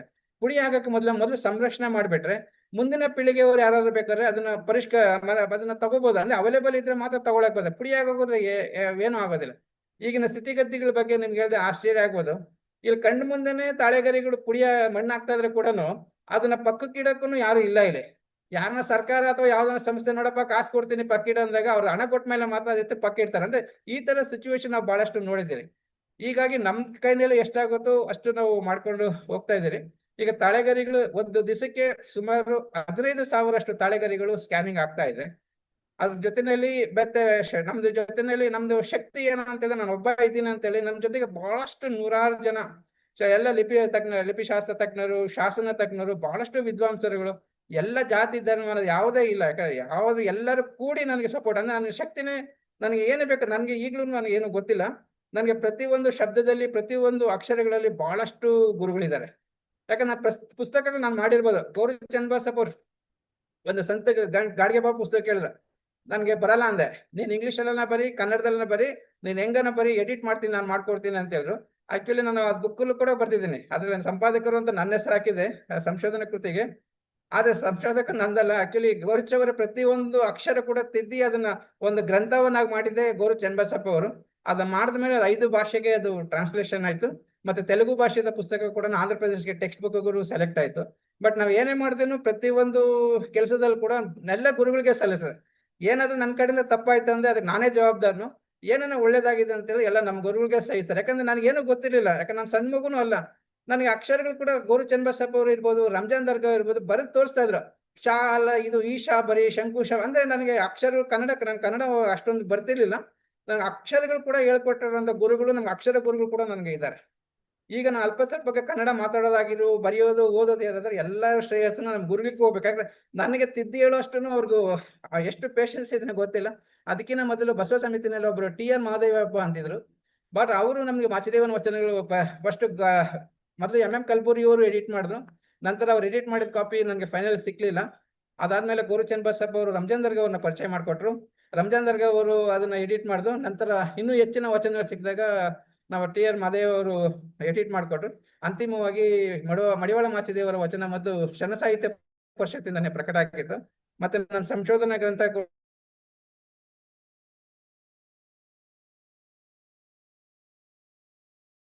ತಗೊಂಡಿದ್ದೇನೆ. ಈಗ ಮೊದಲು ಎಲ್ಲಾ ಶರಣರ ವಚನಗಳು ಅಂದ್ರೆ ಸಂಪುಟದಲ್ಲಿ ಪ್ರಕಟ ಆಗಿರುವಂತ ಎಲ್ಲಾ ವಚನಗಳು ಅದನ್ನ ಪ್ರತ್ಯೇಕವಾಗಿ ಮಾಡಿ ಒಂದು 20 ರೂಪಾಯಿಗೆ ಎಲ್ಲಾ ಶರಣ ಬಂಧುಗಳಿಗೆ ಕೊಡ್ಬೇಕಂತ ಒಂದು ಯೋಜನೆ ಹಾಕೊಂಡಿದ್ದೀರಿ. ಅಂದ್ರೆ ಈಗ ನೋಡಿ, ಈಗ ಅಂಬಿಗರ ಚೌಡಯ್ಯ ವಚನ ಬೇಕು ಅಂತ ಹೇಳಿದ ತಕ್ಷಣ ನಾವು ಇಡೀ ಸಂಪುಟ ತಗೊಳಕ್ ಬರೋದಿಲ್ಲ. ಅದ್ರ ಜೊತೆನಲ್ಲಿ ಬಹಳ ಕಡೆನೂ ಪ್ರತಿಗಳು ಕೂಡ ಲಭ್ಯ ಇರೋದಿಲ್ಲ. ಈಗ ಅಂಬಿಗರ ಚೌಡಯ್ಯನ ವಚನ ಬೇಕು ಅಂತ ಹೇಳಿದ್ರೆ ನಾವು ಅದಕ್ಕೆ ಅಕ್ಕ ಮಹಾದೇವಿಯರ ವಚನ ಬೇಕಂದ್ರೆ ನಾವು 20 ರೂಪಾಯಿಗೆ ಕೊಡಕ್ ಬರುತ್ತೆ. ಅಕ್ಕ ಮಹಾದೇವಿಯರ ವಚನ ಸಮಗ್ರ ವಚನ ಅಂದ್ರೆ ಹೊಸ ಸಂಪುಟದಲ್ಲಿರುವಂತ ಅಕ್ಕ ಮಹಾದೇವಿಯರ ವಚನಗಳನ್ನ ನಾನು 20 ರೂಪಾಯಿಗೆ ಕೊಡಕ್ಕೆ ಬರುತ್ತೆ ನನಗೆ. ಹೀಗಾಗಿ ಎಲ್ಲಾ ಶರಣರ ವಚನಗಳ ಸಂಪುಟದಲ್ಲಿರುವಂತ ಎಲ್ಲಾ ಶರಣರ ವಚನಗಳನ್ನು ಪ್ರತ್ಯೇಕ ಮಾಡಿ ಎಲ್ಲ 20 ರೂಪಾಯಿಗೆ ಬೆಲೆಗೆ ಶರಣರಿಗೆ ಕೊಡ್ಬೇಕನ್ನೋದು ಒಂದು ಯೋಜನೆಯಲ್ಲಿ ಒಂದು 10 ಪುಸ್ತಕಗಳು ಮಾಡಿದಿರಿ. ಹಾಗೇನೆ ಇದು ಬಸವೇಶ್ವರ ಷಟ್ಸ್ಥಳ ವಚನಗಳು ಮಾಡಿದ್ರೆ, ಅಂದ್ರೆ ಒಂದ್ ಕಡೆ ತಾಳೆಗರಿ ಹಾಕಿ ಇನ್ನೊಂದ್ ಕಡೆ ಲಿಪಿ ಹೊಸ ಲಿಪಿನಲ್ಲಿ ಮಾಡಿದ್ದು. ಅದೇ ಮಾದರಿಯಲ್ಲಿ ಇನ್ನೂ 10 ಜನ ಶರಣರನ್ನು ಬರ್ತಾ ಇದೆ. ಮತ್ತೆ ಇದೆಲ್ಲ ನಾನು ಮಾಡೋದಕ್ಕೆ ನನಗೆ ಈಗ ಹಣಕಾಸಿನ ಬೇರೆ ಬಹಳಷ್ಟು ಅವಶ್ಯಕತೆ ಇದೆ ಇಲ್ಲಿ. ಯಾಕಂದ್ರೆ ಈ ಶರಣ ಸಾಹಿತ್ಯಕ್ಕಾಗ್ಲಿ ಕನ್ನಡ ಸಾಹಿತ್ಯಕ್ಕಾಗ್ಲಿ ಯಾರು ಸಹಾಯ ಮಾಡೋದಿಲ್ಲ. ಅದಕ್ಕಾಗಿ ನಮ್ಗೆ ಬೇರೆ ಆದಿ ಇಲ್ದಿನ ನಾವು ಬೇರೆ ಬೇರೆ ಜಾತಿ ಧರ್ಮ ಅಂದ್ರೆ ಧರ್ಮಗಳನ್ನ ಬಗ್ಗೆ ಅವ್ರನ್ನ ಅಪ್ರೋಚ್ ಮಾಡಿದಾಯ್ತು. ಅವರು ನೀವು ಎಷ್ಟು ಕೋಟಿ ಬೇಕಾದ್ರೆ ಕೊಡ್ತೀನಿ ಅಂದ್ರೆ ನಿನ್ ಕೆಲಸ ಎಷ್ಟಿದೆ ಅಷ್ಟು ಕೋಟಿ ಹಣ ಅಲ್ಲಿ ಕೊಡ್ತಾರೆ. ಆ ಹಣದಲ್ಲಿ ನಾನು ಈಗ ಈ ಶರಣ ಸಾಹಿತ್ಯ ಆಗಿರ್ಬೋದು, ಈ ಕನ್ನಡ ಸಾಹಿತ್ಯ ಮಾಡೋದಕ್ಕೆ ನನಗೆ ಈಗ ಅನುಕೂಲ ಆಗ್ತಾ ಇದೆ. ಯಾಕಂದ್ರೆ ನಮ್ಮ ಇದ್ರಲ್ಲಿ ಮಾಡೋಕ್ಕಾಗಲ್ಲ. ನಂದು ಲಿಮಿಟೇಷನ್ ಫಂಡ್ಸ್ ಇದೆ. ಅಂದ್ರೆ ಲಿಮಿಟೇಷನ್ ಫಂಡ್ಸ್ ಅಂದ್ರೆ ಒಂದು ದಿವಸಕ್ಕೆ ಒಂದು ತಿಂಗಳಿಗೆ ನಂಗೆ 4.5 ಲಕ್ಷ ಖರ್ಚಿನಲ್ಲಿ ನಾನು ಎಲ್ಲ 4.5 ಲಕ್ಷ ನಂಗೆ ಹಾಕಕ್ ಬರೋದಿಲ್ಲ. ಹೀಗಾಗಿ ನನಗೆ ಈಗ ಅಪ್ರೋಚ್ ಅವ್ರಿಗೆ ಅಪ್ರೋಚ್ ಅವ್ರೇನು ಹೇಳ್ತಾರೆ, ನೀವು ಎಷ್ಟು ಕೋಟಿ ಬೇಕು, ಎಷ್ಟು ಕೆಲಸ ಇದ್ರೆ ಎಷ್ಟು ಕೋಟಿ ಬೇಕು ನಾನು ಕೊಡ್ತೀನಿ ಅಂತಾರೆ. ಇಲ್ಲಿ ಈ ಕೆಲಸ ಇಲ್ಲಿ ಯಾರು ಆಗ್ತಾ ಇಲ್ಲ ಅಲ್ಲಿ. ಸೊ ಹೀಗಾಗಿ ಅನಿವಾರ್ಯವಾಗಿ ನಾವು ಬೇರೆ ಬೇರೆ ಜಾತಿ ಧರ್ಮಗಳನ್ನು ಕೃತಿಗಳು ಕೂಡ ನಾನು ಕೈ ತಗೊಂಡಿದ್ದೀನಿ. ಈಗ ರಾಮಾಯಣದಲ್ಲಿ ಪಂಚವಟಿ ವರ್ಣನೆ ಅನ್ನೋದು ಒಂದು ಹಸ್ತಪ್ರತಿ ಕೃತಿ ಬರ್ತಾ ಇದೆ. ಅದ್ರ ಜೊತೆಯಲ್ಲಿ ಒಂದು ಕೃಷ್ಣ ಚರಿತ್ರೆ ಅಂತ 2 ಬರ್ತಾ ಇದೆ. ಇವೆರಡಕ್ಕೆ ಕೇಂದ್ರ ಸಚಿವರೇ ಎಲ್ಲ ದೈಲಿನಲ್ಲಿ ಯಾರು ಬೇಕಾದ್ರೂ ಬಿಡುಗಡೆ ಮಾಡ್ತೀನಿ, ಎಷ್ಟು ಹಣ ಬೇಕಾದ್ರೂ ಕೊಡ್ತೀನಿ ಅಂತ ಅವ್ರು ಮುಂದೆ ಬರ್ತಾರೆ. ಆದ್ರೆ ಶರಣ ಸಾಹಿತ್ಯಕ್ಕಾಗಲಿ ಸಹಾಯ ಮಾಡೋದಾಗ್ಲಿ ನನಗೆ ಯಾರು ಸಿಗ್ಲೂ ಇಲ್ಲ. ಬಟ್ ಇದರಲ್ಲಿ ಬಹಳ ಕಷ್ಟ ಆಗ್ತದೆ. ಏನಾದ್ರೂ ನಮ್ದೇನೋ ನಾವೇನು ಯಾರಿಗೂ ಏನು ಹೇಳಕ್ ಹೋಗಲ್ಲ, ಎಷ್ಟಾಗುತ್ತೋ ಅಷ್ಟು ಮಾಡ್ಕೊಂಡು ಹೋಗ್ತಾ ಇದ್ರಿ. ಬಟ್ ಈಗಾಗಲೇ ಇನ್ನೂ ಬಹಳಷ್ಟು ಕೆಲಸಗಳಿದೆ. ಅಂದ್ರೆ ಸಮಗ್ರವಾಗಿ ವಚನ ಸಾಹಿತ್ಯವನ್ನಾಗಲಿ ಶರಣ ಸಾಹಿತ್ಯವನ್ನು ಅಧಿಕೃತವಾಗಿ ದಾಖಲೆ ಆಧಾರಿತವಾಗಿ ಸಾಧ್ಯವಾದ ದಿನಾಂಕ ಸಮೇತವಾಗಿನೇ ಮಾಡ್ಬೇಕು ಅಂತಾನೆ ಈ ನಮ್ದು ಯೋಜನೆ ಇರೋದು. ಹೀಗಾಗಿ ಇಲ್ಲಿ ತನಕ ಬರೀ ಸಂಗ್ರಹವನ್ನೇ ಮಾಡ್ಕೊಂಡ್ ಬರ್ತಾ ಇದ್ದೀನಿ. ಯಾಕಂದ್ರೆ ಪ್ರಕಟಣೆಗಳು ನಮ್ಗೆ ಅಷ್ಟೊಂದು ಇಂಟ್ರೆಸ್ಟ್ ಇರ್ಲಿಲ್ಲ. ಗೌರಿ ಚನ್ನಬಸಪ್ಪ ಅವರ ಒತ್ತಡದಿಂದಾಗಿ ಕೆಲವು ಪುಸ್ತಕಗಳು ಮಾತ್ರ ಪ್ರಕಟ ಮಾಡಿದ್ದೀರಿ. ಆದ್ರೆ ಒಂದು ಪುಸ್ತಕ ಪ್ರಕಟ ಆದ್ಮೇಲೆ ಮತ್ತೆ ಅದನ್ನ ನಾವೇ ಹೇಳ್ಬಿಟ್ಟು ಮತ್ತೆ ಇನ್ನೊಂದು ಸರಿ ಇಲ್ಲ ಮತ್ತೆ ಮಾಡ್ಬೇಕಂತೇನಿಲ್ಲ. ಒಳ್ಳೆ ಅಧಿಕೃತವಾಗಿ ಎಲ್ಲಾ ದಾಖಲೆಗಳು ಸಿಕ್ಕಿ ಅದ ಮೇಲೆ ದಾಖಲೆ ಆಧಾರಿತವಾಗಿ ಮಾಡ್ಬೇಕಂತ ಒಂದು ಯೋಜನೆ ಇತ್ತು. ಮತ್ತೆ ಅದ್ರ ಜೊತೆನಲ್ಲಿ ಈಗ ನಮ್ಗೆ ಸಿಕ್ಕಿರುವಷ್ಟು ಓಲ್ಡೆಸ್ಟ್ ಅಂದ್ರೆ 600 ವರ್ಷಗಳ ಹಿಂದಿದೆ. ಅದೇ ಅದಕ್ಕೆ ಪ್ರೌಢರಾಯನ ಕಾಲದಲ್ಲಿ ಪ್ರತಿ ಮಾಡಿರುವಂತದ್ದು. ಅಂದ್ರೆ ಕಲ್ಯಾಣ ಕ್ರಾಂತಿ ಆದ್ಮೇಲೆ ಕಲ್ಯಾಣ ಶರಣರಿಗೆಲ್ಲ ಒಂದು ಏನಂತ ಹೇಳಿದ್ರೆ ಭಯೋತ್ಪಾದಕರ ತರ ಒಂದು ಲೇಬಲ್ ಹಾಕ್ಬಿಟ್ರು. ಅವ್ರ ಹೆಸರು ಹೇಳೋದಾಗಲಿ ಅವ್ರ ಬಗ್ಗೆ ಮಾತಾಡೋದಾಗಲಿ ಶಿಕ್ಷಾರ್ಹ ಅಪರಾಧ ಆದಾಗ ಎಲ್ಲ ಶರಣ ಸಾಹಿತ್ಯ ಕೂಡ ಭೂಗತಾಗೋಗಿತ್ತು. ಮತ್ತೆ ಅದು ಪ್ರತಿಗಳಾಗಿದ್ದಿದೆ ಪ್ರೌಢರಾಯನ ಕಾಲದಲ್ಲಿನೇ. ಅದು ವಿಜಯನಗರ ನಗರದಲ್ಲಿ ಅಲ್ಲೇನೆ ಅದು ಮೊದಲು ಪ್ರತಿಗಳು ಶುರು ಆಗಿದೆ.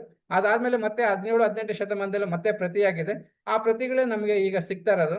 ಮತ್ತೆ ಅಹಮದಾಬಾದ್ ನಲ್ಲಿ ಜೈನರು ಅವರು ಬಹಳಷ್ಟು ಸಂಗ್ರಹ ಮಾಡಿ ಇಟ್ಟಿದ್ದಾರೆ ದಾಖಲೆಗಳು. ಅಂದ್ರೆ ಎಷ್ಟು ದಾಖಲೆಗಳು ಸಂಗ್ರಹ ಮಾಡಿದ್ದಾರೆ, ಹೇಗ್ ಮಾಡಿದ್ದಾರೆ ಅಂದ್ರೆ ಯಾವುದೇ ಜಾತಿ ಧರ್ಮ ಭಾಷೆ ಯಾವುದು ನೋಡ್ಲಿಲ್ಲ.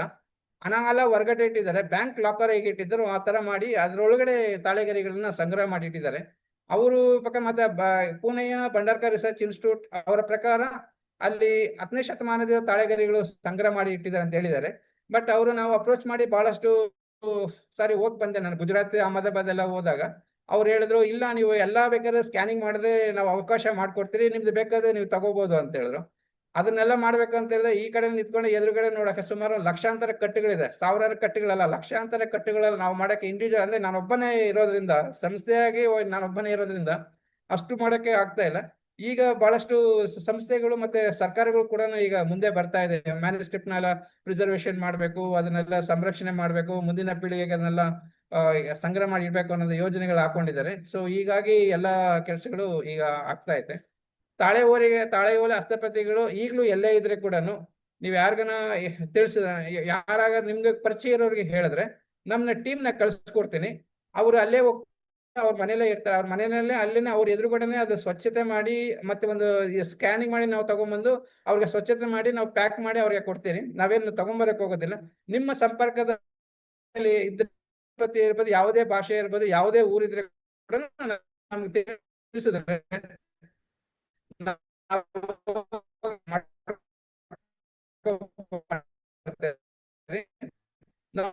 ಕಚೇರಿ ಈ ಸಾಹಿತ್ಯ ಅಂತೇಳಿ ಬೆಂಗಳೂರಿನ ನಮ್ಗೆ ನೀವೇನೇ ಪ್ರಶ್ನೆ ಇದನ್ನು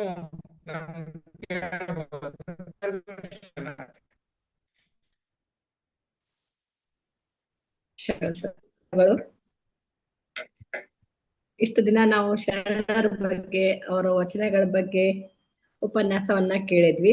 ಆದ್ರೆ ಇವತ್ತು ನಮ್ಮ ಎದುರಿಗಿರುವಂತಹ ಆ ವಚನಗಳ ಹಿಂದಿರುವ ಶ್ರಮದ ಬಗ್ಗೆನೂ ಇವತ್ತು ತಿಳ್ಕೊಂಡ್ವಿ. ತಾಳೆಗರಿಗಳ ಬಗ್ಗೆ, ತಾಡೋಲೆಗಳ ನಿರ್ಮಾಣದ ಬಗ್ಗೆ, ಅವುಗಳಲ್ಲಿರುವ ಬರಹಗಳ ಬಗ್ಗೆ ಮತ್ತು ಅವುಗಳನ್ನ ಗುರುತಿಸುವ ಬಗ್ಗೆ ಮತ್ತು ಸಂಸ್ಕರಿಸುವ ಬಗ್ಗೆ ವಿವರವಾಗಿ ದಮ್ಲೂರ್ ಅಣ್ಣವರು ತಿಳಿಸಿದ್ರು. ಒಂದು ಅದ್ಭುತವಾದ ಲೋಕವನ್ನೇ ನೋಡ್ಕೊಂಡು ಬಂದಂಗಾಯ್ತು. ಕನ್ನಡ ಬರ್ದೇನೆ ಇಷ್ಟೆಲ್ಲ ಸಾಧನೆ ಮಾಡಿದ್ರು ಅಂತ ದಮ್ಲೂರ್ ಅಣ್ಣವರಿಗೆ ಮತ್ತೊಮ್ಮೆ ನಮ್ಮ ವೇದಿಕೆಯ ವತಿಯಿಂದ ಶರಣಾರ್ಥಿಗಳನ್ನ ಹೇಳ್ತಾ, ಸದ್ದಿಲ್ಲದೆ ಎಲೆಮರೆ ಕಾಯಿಯಂತೆ ತಾಡೋಲೆಗಳನ್ನ ಸಂಸ್ಕರಿಸಿ ಡಿಜಿಟಲೀಕರಣಗೊಳಿಸುತ್ತಿರುವ ಮತ್ತು ಅವುಗಳನ್ನ ಕಾಪಾಡುತ್ತಾ ಇತಿಹಾಸವನ್ನ ಸೃಷ್ಟಿಸುತ್ತಿರುವ ಶ್ರೀ ಅಶೋಕ್ ದಮ್ಲೂರ್ ಅಣ್ಣ ಅವರಿಗೆ ಮತ್ತೊಮ್ಮೆ ಧನ್ಯವಾದಗಳನ್ನ ಅರ್ಪಿಸ್ತೇನೆ. ಸರ್, ಈಗ ಮುಂದಿನ ಕಾರ್ಯಕ್ರಮ ಸಂವಾದ ನಿರ್ವಹಣೆಯನ್ನ ವಿಜಯಕುಮಾರ್ ಕಮ್ಮಾರ್ ಸರ್ ನಡೆಸಿಕೊಡ್ಬೇಕಂತ ಕೇಳ್ಕೊಳ್ತೇನೆ. ಶರಣಾರ್ಥಿಗಳು. ತಾಡೋಲೆಗಳು ಅಂದ್ರೆ ಏನು ಅಂತ ಗೊತ್ತಿರದ ನಮಗೆ ತಾಡೋಲೆಗಳ ಬಗ್ಗೆ ವಿವರವಾಗಿ ತಿಳಿಸ್ಕೊಡೋದಕ್ಕೆ ತಮಗೆ ಧನ್ಯವಾದ ಹೇಳ್ತಾ, ತಾವೇ ನೀಡಿದಂಥ ಈ ಗ್ರಂಥ ಬಸವಣ್ಣನವರ ಷಟ್ಸ್ಥಲ ವಚನಗಳ ಒಂದು ಕಟ್ಟು, ಇದರಲ್ಲಿ ತಾವು ಹೇಳಿದಾಗೆ ಇಲ್ಲಿ ಇದೆ ನೋಡಿ, ಈ ಎರಡು ರಂಧ್ರವನ್ನ ಮಾಡಿದ್ದು ಅಂತ ಇದರಲ್ಲಿ ಪೂರ್ತಿಯಾಗಿ ವಿವರಣೆಯನ್ನ ನೀಡಿದ್ದಾರೆ. ಈ ಗ್ರಂಥವನ್ನು ನೀಡಿದಕ್ಕಾಗಿ ತಮಗೆ ಧನ್ಯವಾದಗಳನ್ನ ಅರ್ಪಿಸ್ತಾ ಇದ್ದೀವಿ ಸರ್. ನಮ್ಮಲ್ಲಿ ವೆರಿ ಇಂಟ್ರೆಸ್ಟಿಂಗ್ ಅಂದ್ರೆ ನಿಮ್ಮ ತಾಡೋಲೆಗಳ ಒಂದು ಸಂಸ್ಕರಣೆ ಮಾಡ್ಬೇಕಾದ್ರೆ ಡಾಕ್ಟರ್ ಸತೀಶ್ ಇಟ್ಗಿ ಅವರು ಭೇಟಿಯಾಗಿದ್ರಂತೆ. ಅವ್ರು ಮಾತಾಡ್ತಾರೆ. ಸತೀಶ್ ಇಟ್ಗಿ ಅವರ ಮಾತಾಡಿ ಸರ್. ಸತೀಶ್ ಇಟ್ಗಿ ಅವರೇ,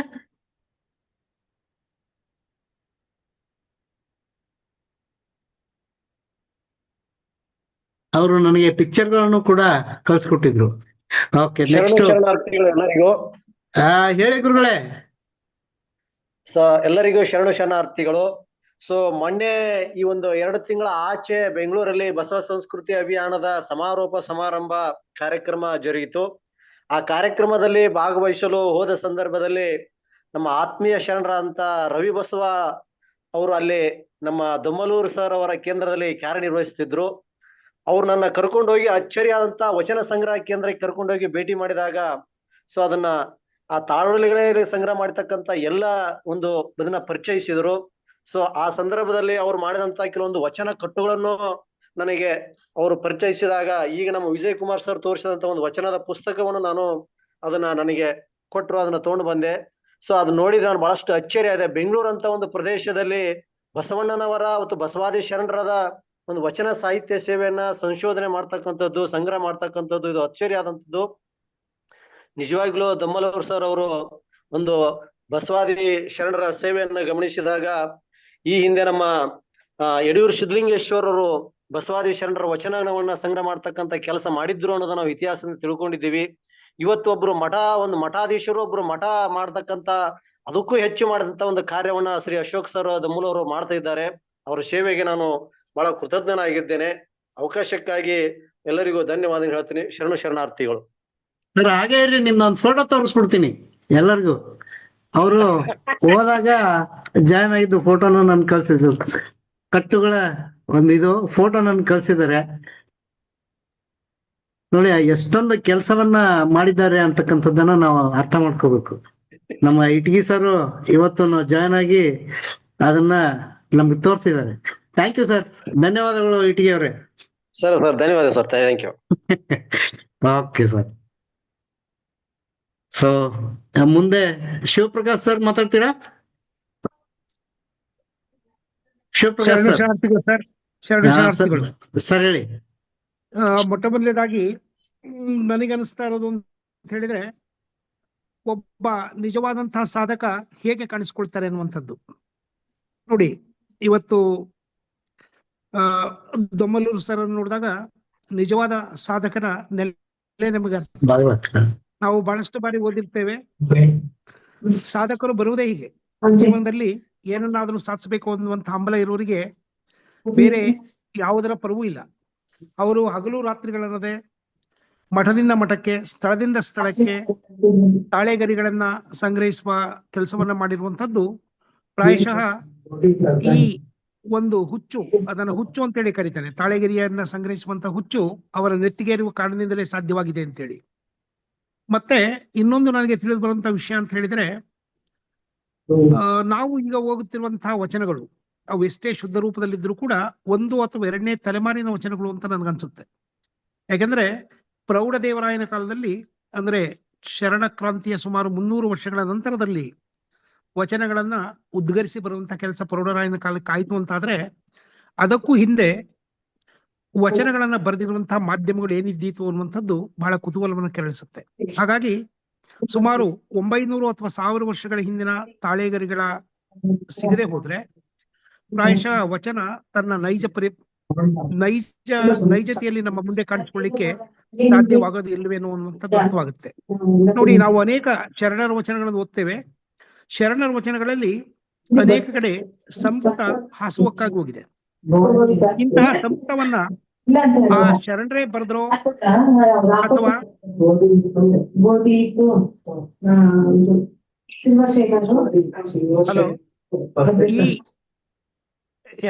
ಇಂತಹ ಒಂದು ಈ ಅನೇಕ ವಿಜಯಕುಮಾರ್ ಸರ್ ಅವರಿಗೆ ಗೊತ್ತಿದೆ, ಅನೇಕ ವಚನಗಳಲ್ಲಿ ಸಂಸ್ಕೃತ ಹಾಸುವಕ್ಕಾಗಿ ಬರುತ್ತೆ.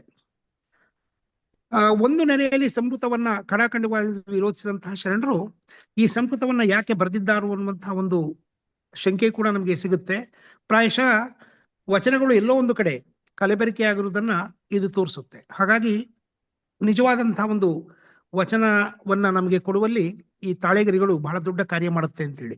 ಮತ್ತೆ ಒಬ್ಬ ಇಂಜಿನಿಯರ್ ಆಗಿ ನನಗೆ ಇಲ್ಲಿ ಬಹಳ ಸೋಜಿಗವಾದಂತ ಸಂಗತಿ ಅಂತ ಹೇಳಿದ್ರೆ, ನಾವು ಫೈಲ್ಗಳನ್ನ ಕನ್ಸೈಸ್ ಮಾಡ್ತೇವೆ. ಅಂದ್ರೆ ಫೈಲ್ಗಳನ್ನ ಒಂದು ಕಡೆಯಿಂದ ಇನ್ನೊಂದು ಕಡೆಗೆ ಸಾಗಿಸಕ್ಕಾಗಿ ಅದರಲ್ಲಿರುವಂತಹ ಅನಾವಶ್ಯಕ ಬೈಟ್ಗಳು ಅಂತ ಹೇಳ್ತೇವೆ ನಾವು, ಏನು ಸ್ಥಳಗಳನ್ನ ಸಂಕುಚನ ಮಾಡುವಂತ ಕೆಲಸ ಆಗುತ್ತೆ.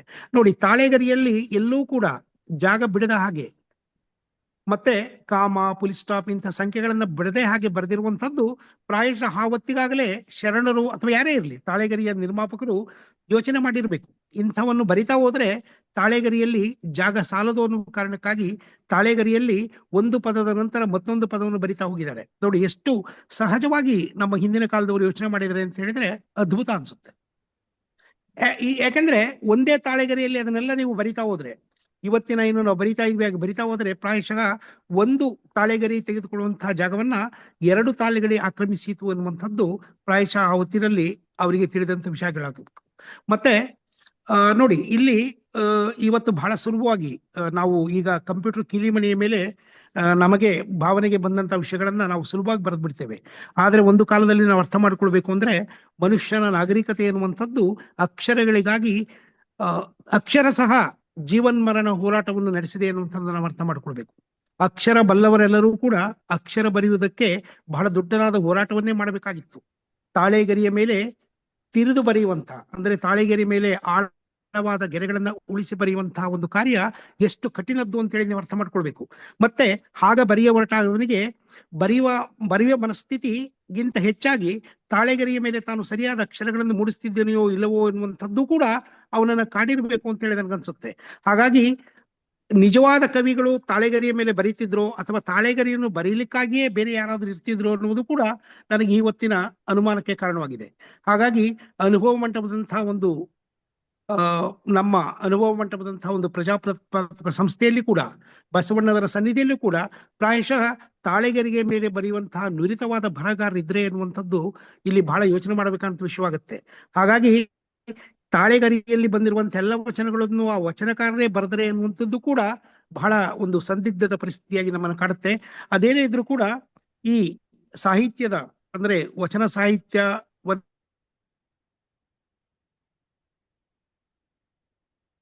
ರೋಚಕತೆಯನ್ನ ನಮಗೆ ಅಶೋಕ ದಮಲೂರವರು ತೆಗೆದು ನಿಲ್ಲಿಸಿದ್ದು ಬಹಳ ರೋಚಕತೆ ಅನ್ಸುತ್ತೆ. ಪ್ರಾಯಶಃ ತೆಲುಗು ಮಾತೃಭಾಷೆ ಹಿನ್ನೆಲೆಯವರಾದಂತಹ ಇವರು ಕನ್ನಡವನ್ನ ಕಲಿತು ಕನ್ನಡವನ್ನ ಕನ್ನಡವನ್ನು ಒಪ್ಪಿಕೊಂಡು ನಮಗೆ ಈ ಮಟ್ಟದಲ್ಲಿ ಒಂದು ಇತಿಹಾಸವನ್ನ ಕಟ್ಟಿಕೊಡ್ತಾ ಇದ್ರೆ ಅಂತ ಹೇಳಿದ್ರೆ ಮತ್ತೆ ಅದಕ್ಕೆ ಅಂತಹ ಒಂದು ಅವಕಾಶವನ್ನ ನೋಡಿ. ಯಾವಾಗ್ಲೂ ನಾನು ಹೇಳ್ತಾ ಇರೋದು ಈ ವೇದಿಕೆಯ ಮೇಲೆ ನಡೆಯುವಂತಹ ವೈವಿಧ್ಯತೆಯ ಮತ್ತು ವಿಭಿನ್ನತೆಯ ಒಂದು ಏನ್ ರುಚಿ ಇದೆ, ಕೇವಲ ನಾವು ಶರಣ ಸಾಹಿತ್ಯಕ್ಕಾಗಿ ಇದನ್ನು ಮೀಸಲಾಗಿಟ್ಟಿಲ್ಲ. ಶರಣ ಸಾಹಿತ್ಯದ ಜೀವಾಳದ ಆಳದವರೆಗೂ ನಾವು ಹೋಗಿ ಶರಣ ಸಾಹಿತ್ಯ ಯಾವ ರೀತಿಯಲ್ಲಿ ಬೆಳೀತು, ಶರಣ ಸಾಹಿತ್ಯದ ಬಗೆಗಳೇನು, ಹಾಗೆ ಬಹಳಷ್ಟು ಜನರನ್ನ ಬೇರೆ ಬೇರೆ ಶರಣ ಸಾಹಿತ್ಯಕ್ಕೆ ಪೂರಕವಾದಂತಹ ಕ್ಷೇತ್ರಗಳಲ್ಲಿ ಕೆಲಸ ಮಾಡುವಂತ ಅನೇಕರನ್ನ ತಾವು ಪರಿಚಯ ಮಾಡಿಕೊಡ್ತಿದ್ರಿ. ಇದರಿಂದ ನಮ್ಮ ಜ್ಞಾನದ ಪರಿಧಿ ಯಾವತ್ತೂ ಹೆಚ್ಚಾಗ್ತಾ ಹೋಗುತ್ತೆ ಅನ್ನುವಂಥ ಮಾತನ್ನ ಹೇಳಿ ಸರ್ವರಿಗೂ ಶರಣಾರ್ಥಿಗಳನ್ನ ಹೇಳ್ತಾರೆ. ಶರಣಾರ್ಥಿ. ಒಂದು ಸ್ಮಾಲ್ ಕರೆಕ್ಷನ್, ಆಕ್ಚುಲಿ ನಾನು ಕನ್ನಡನೇ, ಮಾತೃಭಾಷೆ ಕನ್ನಡನೇ. ಆದ್ರೆ ನನಗೆ ಬರೆಯಕ್ಕೆ ಓದಕ್ಕೆ ಬರ್ತಿರ್ಲಿಲ್ಲ ಅಂತ ಹೇಳಿದೆ ಅಷ್ಟೇನೆ. ಬಟ್ ಅಲ್ಲ. ನಾನನ್ನ ಪರವಾಗಿಲ್ಲ, ನಮ್ಮ ಮಕ್ಕಳಿಗೆ ಇವತ್ತನ್ನು ಸೋಮವಾರ ಮಂಗಳವಾರ ಅಂದ್ರೆ ವಿಶ್ ಡೇ ಅಂತ ಕೇಳ್ತಾರೆ. ಅಂದ್ರೆ ಆ ಮಟ್ಟಿಗೆ ಇದೆ ನಮ್ಮ ಮನೆಯಲ್ಲಿ. ಅಲ್ಲ ಸರ್, ನನ್ನನ್ನು ಕ್ಷಮಿಸಿ. ತಮ್ಮ ಭಾಷೆ ಕನ್ನಡ ತೆಲುಗಿನವ್ರು ಏನಾದ್ರು ಕನ್ನಡ ಕಲ್ತು ಮಾತಾಡಿದ್ರೆ ಏನ್ ಭಾಷೆ ಇರುತ್ತಲ್ಲ, ಆ ತರದ ಭಾಷೆ ಇದೆ. ಇಲ್ಲ, ಪ್ರಾಯಶಃ ನಂದು ಅದಕ್ಕೆ ಏನ್ ಕಾರಣನೂ ನಂಗೆ ಗೊತ್ತಿಲ್ಲ. ಇಲ್ಲ, ನಂದು ಮೂಲ ಕನ್ನಡ ಹೊರಟೋಗಿದೆ. ಯಾಕಂದ್ರೆ ನಾನು ಹೆಚ್ಚು ಬಹಳ ಕಡೆ ಓಡಾಡಿರೋದ್ರಿಂದ ಮನೇಲಿರೋದು ಬಹಳ ಕಡಿಮೆ. ಈಗ ನಾನು ಬಂದು 3 ದಿವಸ ಆಗಿದೆ. ಸೊ ಈಗ ನಮ್ದು ನಾಳೆ ಪ್ರೋಗ್ರಾಮ್ ನನಗೆ ಗೊತ್ತಿರೋದಿಲ್ಲ. ಅಂದ್ರೆ ಯಾರು ಎಲ್ಲಿ ಕರೀತಾರೋ ಅಲ್ಲಿ ಹೋಗ್ತಾ ಇರ್ತೀನಿ. ಸೊ ಹೀಗಾಗಿ ಹೆಚ್ಚಾಗಿ ನಾನು ಕರ್ನಾಟಕ ಭಾಗದಲ್ಲಿ ಇರೋದ್ರಿಂದ ಅಲ್ಲಿ ಹೆಚ್ಚಾಗಿ ಅಲ್ಲಿನ ಭಾಷೆನೇ ಹೆಚ್ಚು. ಅಂದ್ರೆ ನನ್ನ ಮೊದಲು ಇಂಗ್ಲಿಷ್ ಪದಗಳೆಲ್ಲ ಉತ್ತರ ಕನ್ನಡದ ಪದಗಳು ಸೇರ್ಕೊಂಡ್ಬಿಟ್ಟಿದೆ. ಹೀಗಾಗಿ ನಂದು ಕನ್ನಡ ಯಾವ್ದು ಅಂತ ನನ್ಗೆ ನೀನ್ ಯಾವ ಕಡೆನೂ ಅಂತ ಕೂಡ ಯಾರು ನನ್ಗೆ ಹೇಳಕ್ ಆಗಲ್ಲ. ಯಾಕಂದ್ರೆ ನಾನು ಆತರ ಆಗೋಗಿದ್ದೆ. ಈಗ ಎಲ್ಲಿ ಇರ್ತೀನಿ ಆ ಕ್ಷಮಿಸಿ ಸರ್. ಭಾಷೆನೇ ಮಾತಾಡ್ಕೊಂಡು ಹೋಗ್ತಾ ಇರ್ತೇನೆ. ಅಲ್ಲ, ಕನ್ನಡಿಗರನ್ನ ಒಬ್ಬರ ತೆಲುಗಿನವರು ಅಂತ ಕರೆದಿದ್ದಕ್ಕಾಗಿ ಕ್ಷಮಿಸಿ. ಹಾಗೇನಿಲ್ಲ ಸರ್. ಅಂದ್ರೆ ನನ್ನ ಭಾಷೆ ನನಗೆ ಬರೆಯಕ್ಕೆ ಅಂದ್ರೆ ನನ್ಗೆ ಅಕ್ಷರ ಹೇಳ್ಕೊಟ್ರು ಅಂತ ಹೇಳ್ದೆ ನಾನು ಅಷ್ಟೇನೆ. ಸೊ ಅಂದ್ರೆ ನನ್ ಪ್ರತಿಯೊಂದು ಅಕ್ಷರದ ಹಿಂದೆ 100 ಜನ ಗುರುಗಳಿದ್ದಾರೆ. ಒಬ್ರು ಅಲ್ಲ, ಈಗ್ಲೂ ನನಗೆ ಕಾಣಿಸ್ತಾರೆ. ಎಲ್ಲನ ಬರೆಯುವಾಗ ಅಕ್ಷರ ಬಂದಾಗ ಅವ್ರು ಕಾಣಿಸ್ತಾರೆ, ಅವತ್ತ ಅಕ್ಷರ ಹೇಳಿದ್ರು ಅಂತ. ಅಂದ್ರೆ TR ಮಹಾದೇವ್ ಅವರು, ರಂಜಾನ್ ದರ್ಗಾ ಅವರು, ಗೋರು ಚನ್ನಬಸಪ್ಪ ಅವರು ನನ್ನ ಸಾಹಿತ್ಯ ಎಲ್ಲೆಲ್ಲಿ ತಿದ್ದಿದಾರಲ್ಲ, ಆ ತಿದ್ದಿರೋದನ್ನ ಅವಾಗ ಅಪ್ಗ್ರೇಡ್ ಮಾಡ್ಕೊಂಡು ಹೋಗಿದ್ದೀನಿ. ಹೀಗಾಗಿ ಬರೆಯಬೇಕು ಅವತ್ತು ಅದ್ ಹೇಳಿದ್ರೆ ತಪ್ಪು ಅಂತ ಹೇಳಿ ಅಂದ್ರೆ ಈಗ ಸರಿ ಮಾಡ್ಕೊಂಡು ಹೋಗ್ತಾ ಇದ್ದೀನಿ ಅಷ್ಟೇ. Thank you sir. ನಮಸ್ಕಾರ.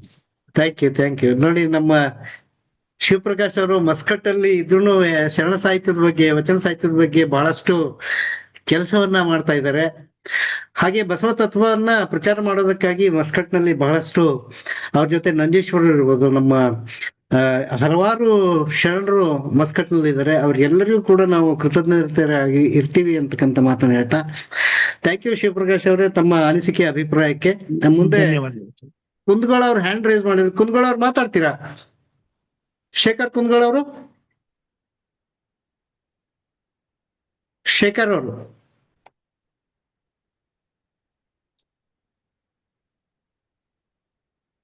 ಓಕೆ. ಸರ್ ಕೇಳಿಸ್ತಾ ಇದೆಯಾ? ಹಾ, ಕೇಳಿಸ್ತಾ ಇದೆ, ಮಾತಾಡಿ ಸರ್. ಎಲ್ಲರಿಗೂ ಶರಣಾರ್ಥಿಗಳು. ನಾನು ಶೇಖರ್ ಕುಂದಗೋಳ ಅಂತ ಆಕ್ಚುಲಿ ಧಾರವಾಡದಿಂದ ಮಾತಾಡ್ತಾ ಇದ್ದೇನೆ. ಅಶೋಕ್ ದಮ್ಮಳು ಸರ್ ಇಲ್ಲಿ ಕರ್ನಾಟಕ ಯೂನಿವರ್ಸಿಟಿಯಲ್ಲಿ ತಾಡೋಳೆಗಳ ಅಂದ್ರೆ ಒಂದು ಸ್ವಚ್ಛತೆ ಮಾಡುವಾಗ ನಾವು ಒಂದು ಬಸವ ಕೇಂದ್ರದ ವತಿಯಿಂದ ಒಂದು 15 ದಿನ ಹೋಗಿದ್ವಿ. ಅಲ್ಲಿ ಹೋಗಿ ಅವನ್ನೆಲ್ಲ ಸ್ವಚ್ಛ ಮಾಡಿ ಆ ಕಟ್ಟುಗಳನ್ನ ಅವ್ರಿಗೆಲ್ಲ ಬಿಚ್ಚಿ ಅದನ್ನ ಸ್ವಚ್ಛ ಮಾಡಿ ಈ ಹೇಳಿದ ಪ್ರಕಾರ ಅವನ್ನೆಲ್ಲ ಮಾಡ್ತಾ ಇದ್ವಿ. ಅವ್ರಿಗೆಲ್ಲ ಭೇಟಿಯಾಗಿದ್ದೇನೆ ನಾನು. ತುಂಬಾ ಥ್ಯಾಂಕ್ಸ್ ಸರ್ ನಿಮ್ಗೆ. ಹಲೋ. ಹಾ, ಹೇಳಿ ಸರ್.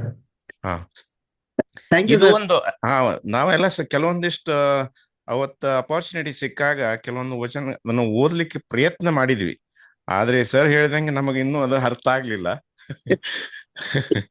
ಆದ್ರೆ ಈ ಒಂದು ಕಾರ್ಯ ಇದೆಯಲ್ಲ ಸರ್, ಇದನ್ನ ಆಕ್ಚುಲಿ ಸ್ವಚ್ಛ ಮಾಡಿ ಅದನ್ನೆಲ್ಲ ಪೂರ್ತಿ ಸ್ಕ್ಯಾನಿಂಗ್ ಮಾಡಿ ಹೊಸ ಕೆಲಸವು ಅವರು ಸಕ್ಸಸ್ಫುಲಿ ಆಗಿ ಕಂಪ್ಲೀಷನ್ ಮಾಡ್ಲಿ, ಶರಣ ಸಾಹಿತ್ಯಕ್ಕೆ ಮತ್ತು ನಿಜವಾದ ಒಂದು ಇತಿಹಾಸವನ್ನು ನಮಗೆಲ್ಲ ಸಿಗುವಂಗ್ ಮಾಡ್ಲಿ ಅಂತ ಹೇಳಿ ನಾನು ಅಷ್ಟೇ ಕೇಳ್ಕೊತಾ ಇದ್ದೇನೆ. ಎಲ್ಲರಿಗೂ ಶರಣಾರ್ಥಿಗಳು. ಸಾಹಿತ್ಯ ಲೋಕದಲ್ಲಿ ಇದಕ್ಕೆ ಮುರಿದು ಕಟ್ಟುವ ಕೆಲಸ ಅಂತಾರೆ. ಅಂದ್ರೆ ಯಾವುದೇ ಒಂದು ಸಾಹಿತ್ಯವನ್ನ ಆಯಾ ಕಾಲಘಟ್ಟಕ್ಕೆ ತಕ್ಕಂತೆ ಅದನ್ನ ಮುರಿದು ಕಟ್ಟೋದ್ರಿಂದ ಅದಕ್ಕೆ ಮತ್ತಷ್ಟು ಹೊಳಪು ಬರ್ತದೆ ಅಂತಕ್ಕಂಥ ಮಾತನ್ನ ಹೊಳಪುನು ಬರುತ್ತೆ. ನಮ್ಮ ನಿಜ ಸಾಹಿತ್ಯ ಸಿಗುತ್ತೆ ಸರ್. ಅದು ನಿಜ ಸಾಹಿತ್ಯ ಸಿಗುತ್ತೆ, ನಿಜ ಸಾಹಿತ್ಯ. Yes sir. Thank you. ನಮ್ಮ ಸಹೋದರಿ ಸುಜಾತ ಅಕ್ಕಿ ಅವರು ಜಾಯ್ನ್ ಆಗಿದ್ರು. ಇದಾರಾ ಇಲ್ವಾ ಗೊತ್ತಿಲ್ಲ. ಡಾಕ್ಟರ್ ಸುಜಾತ ಅಕ್ಕಿ ಅವರು ಮಾತಾಡ್ಬೋದಾ?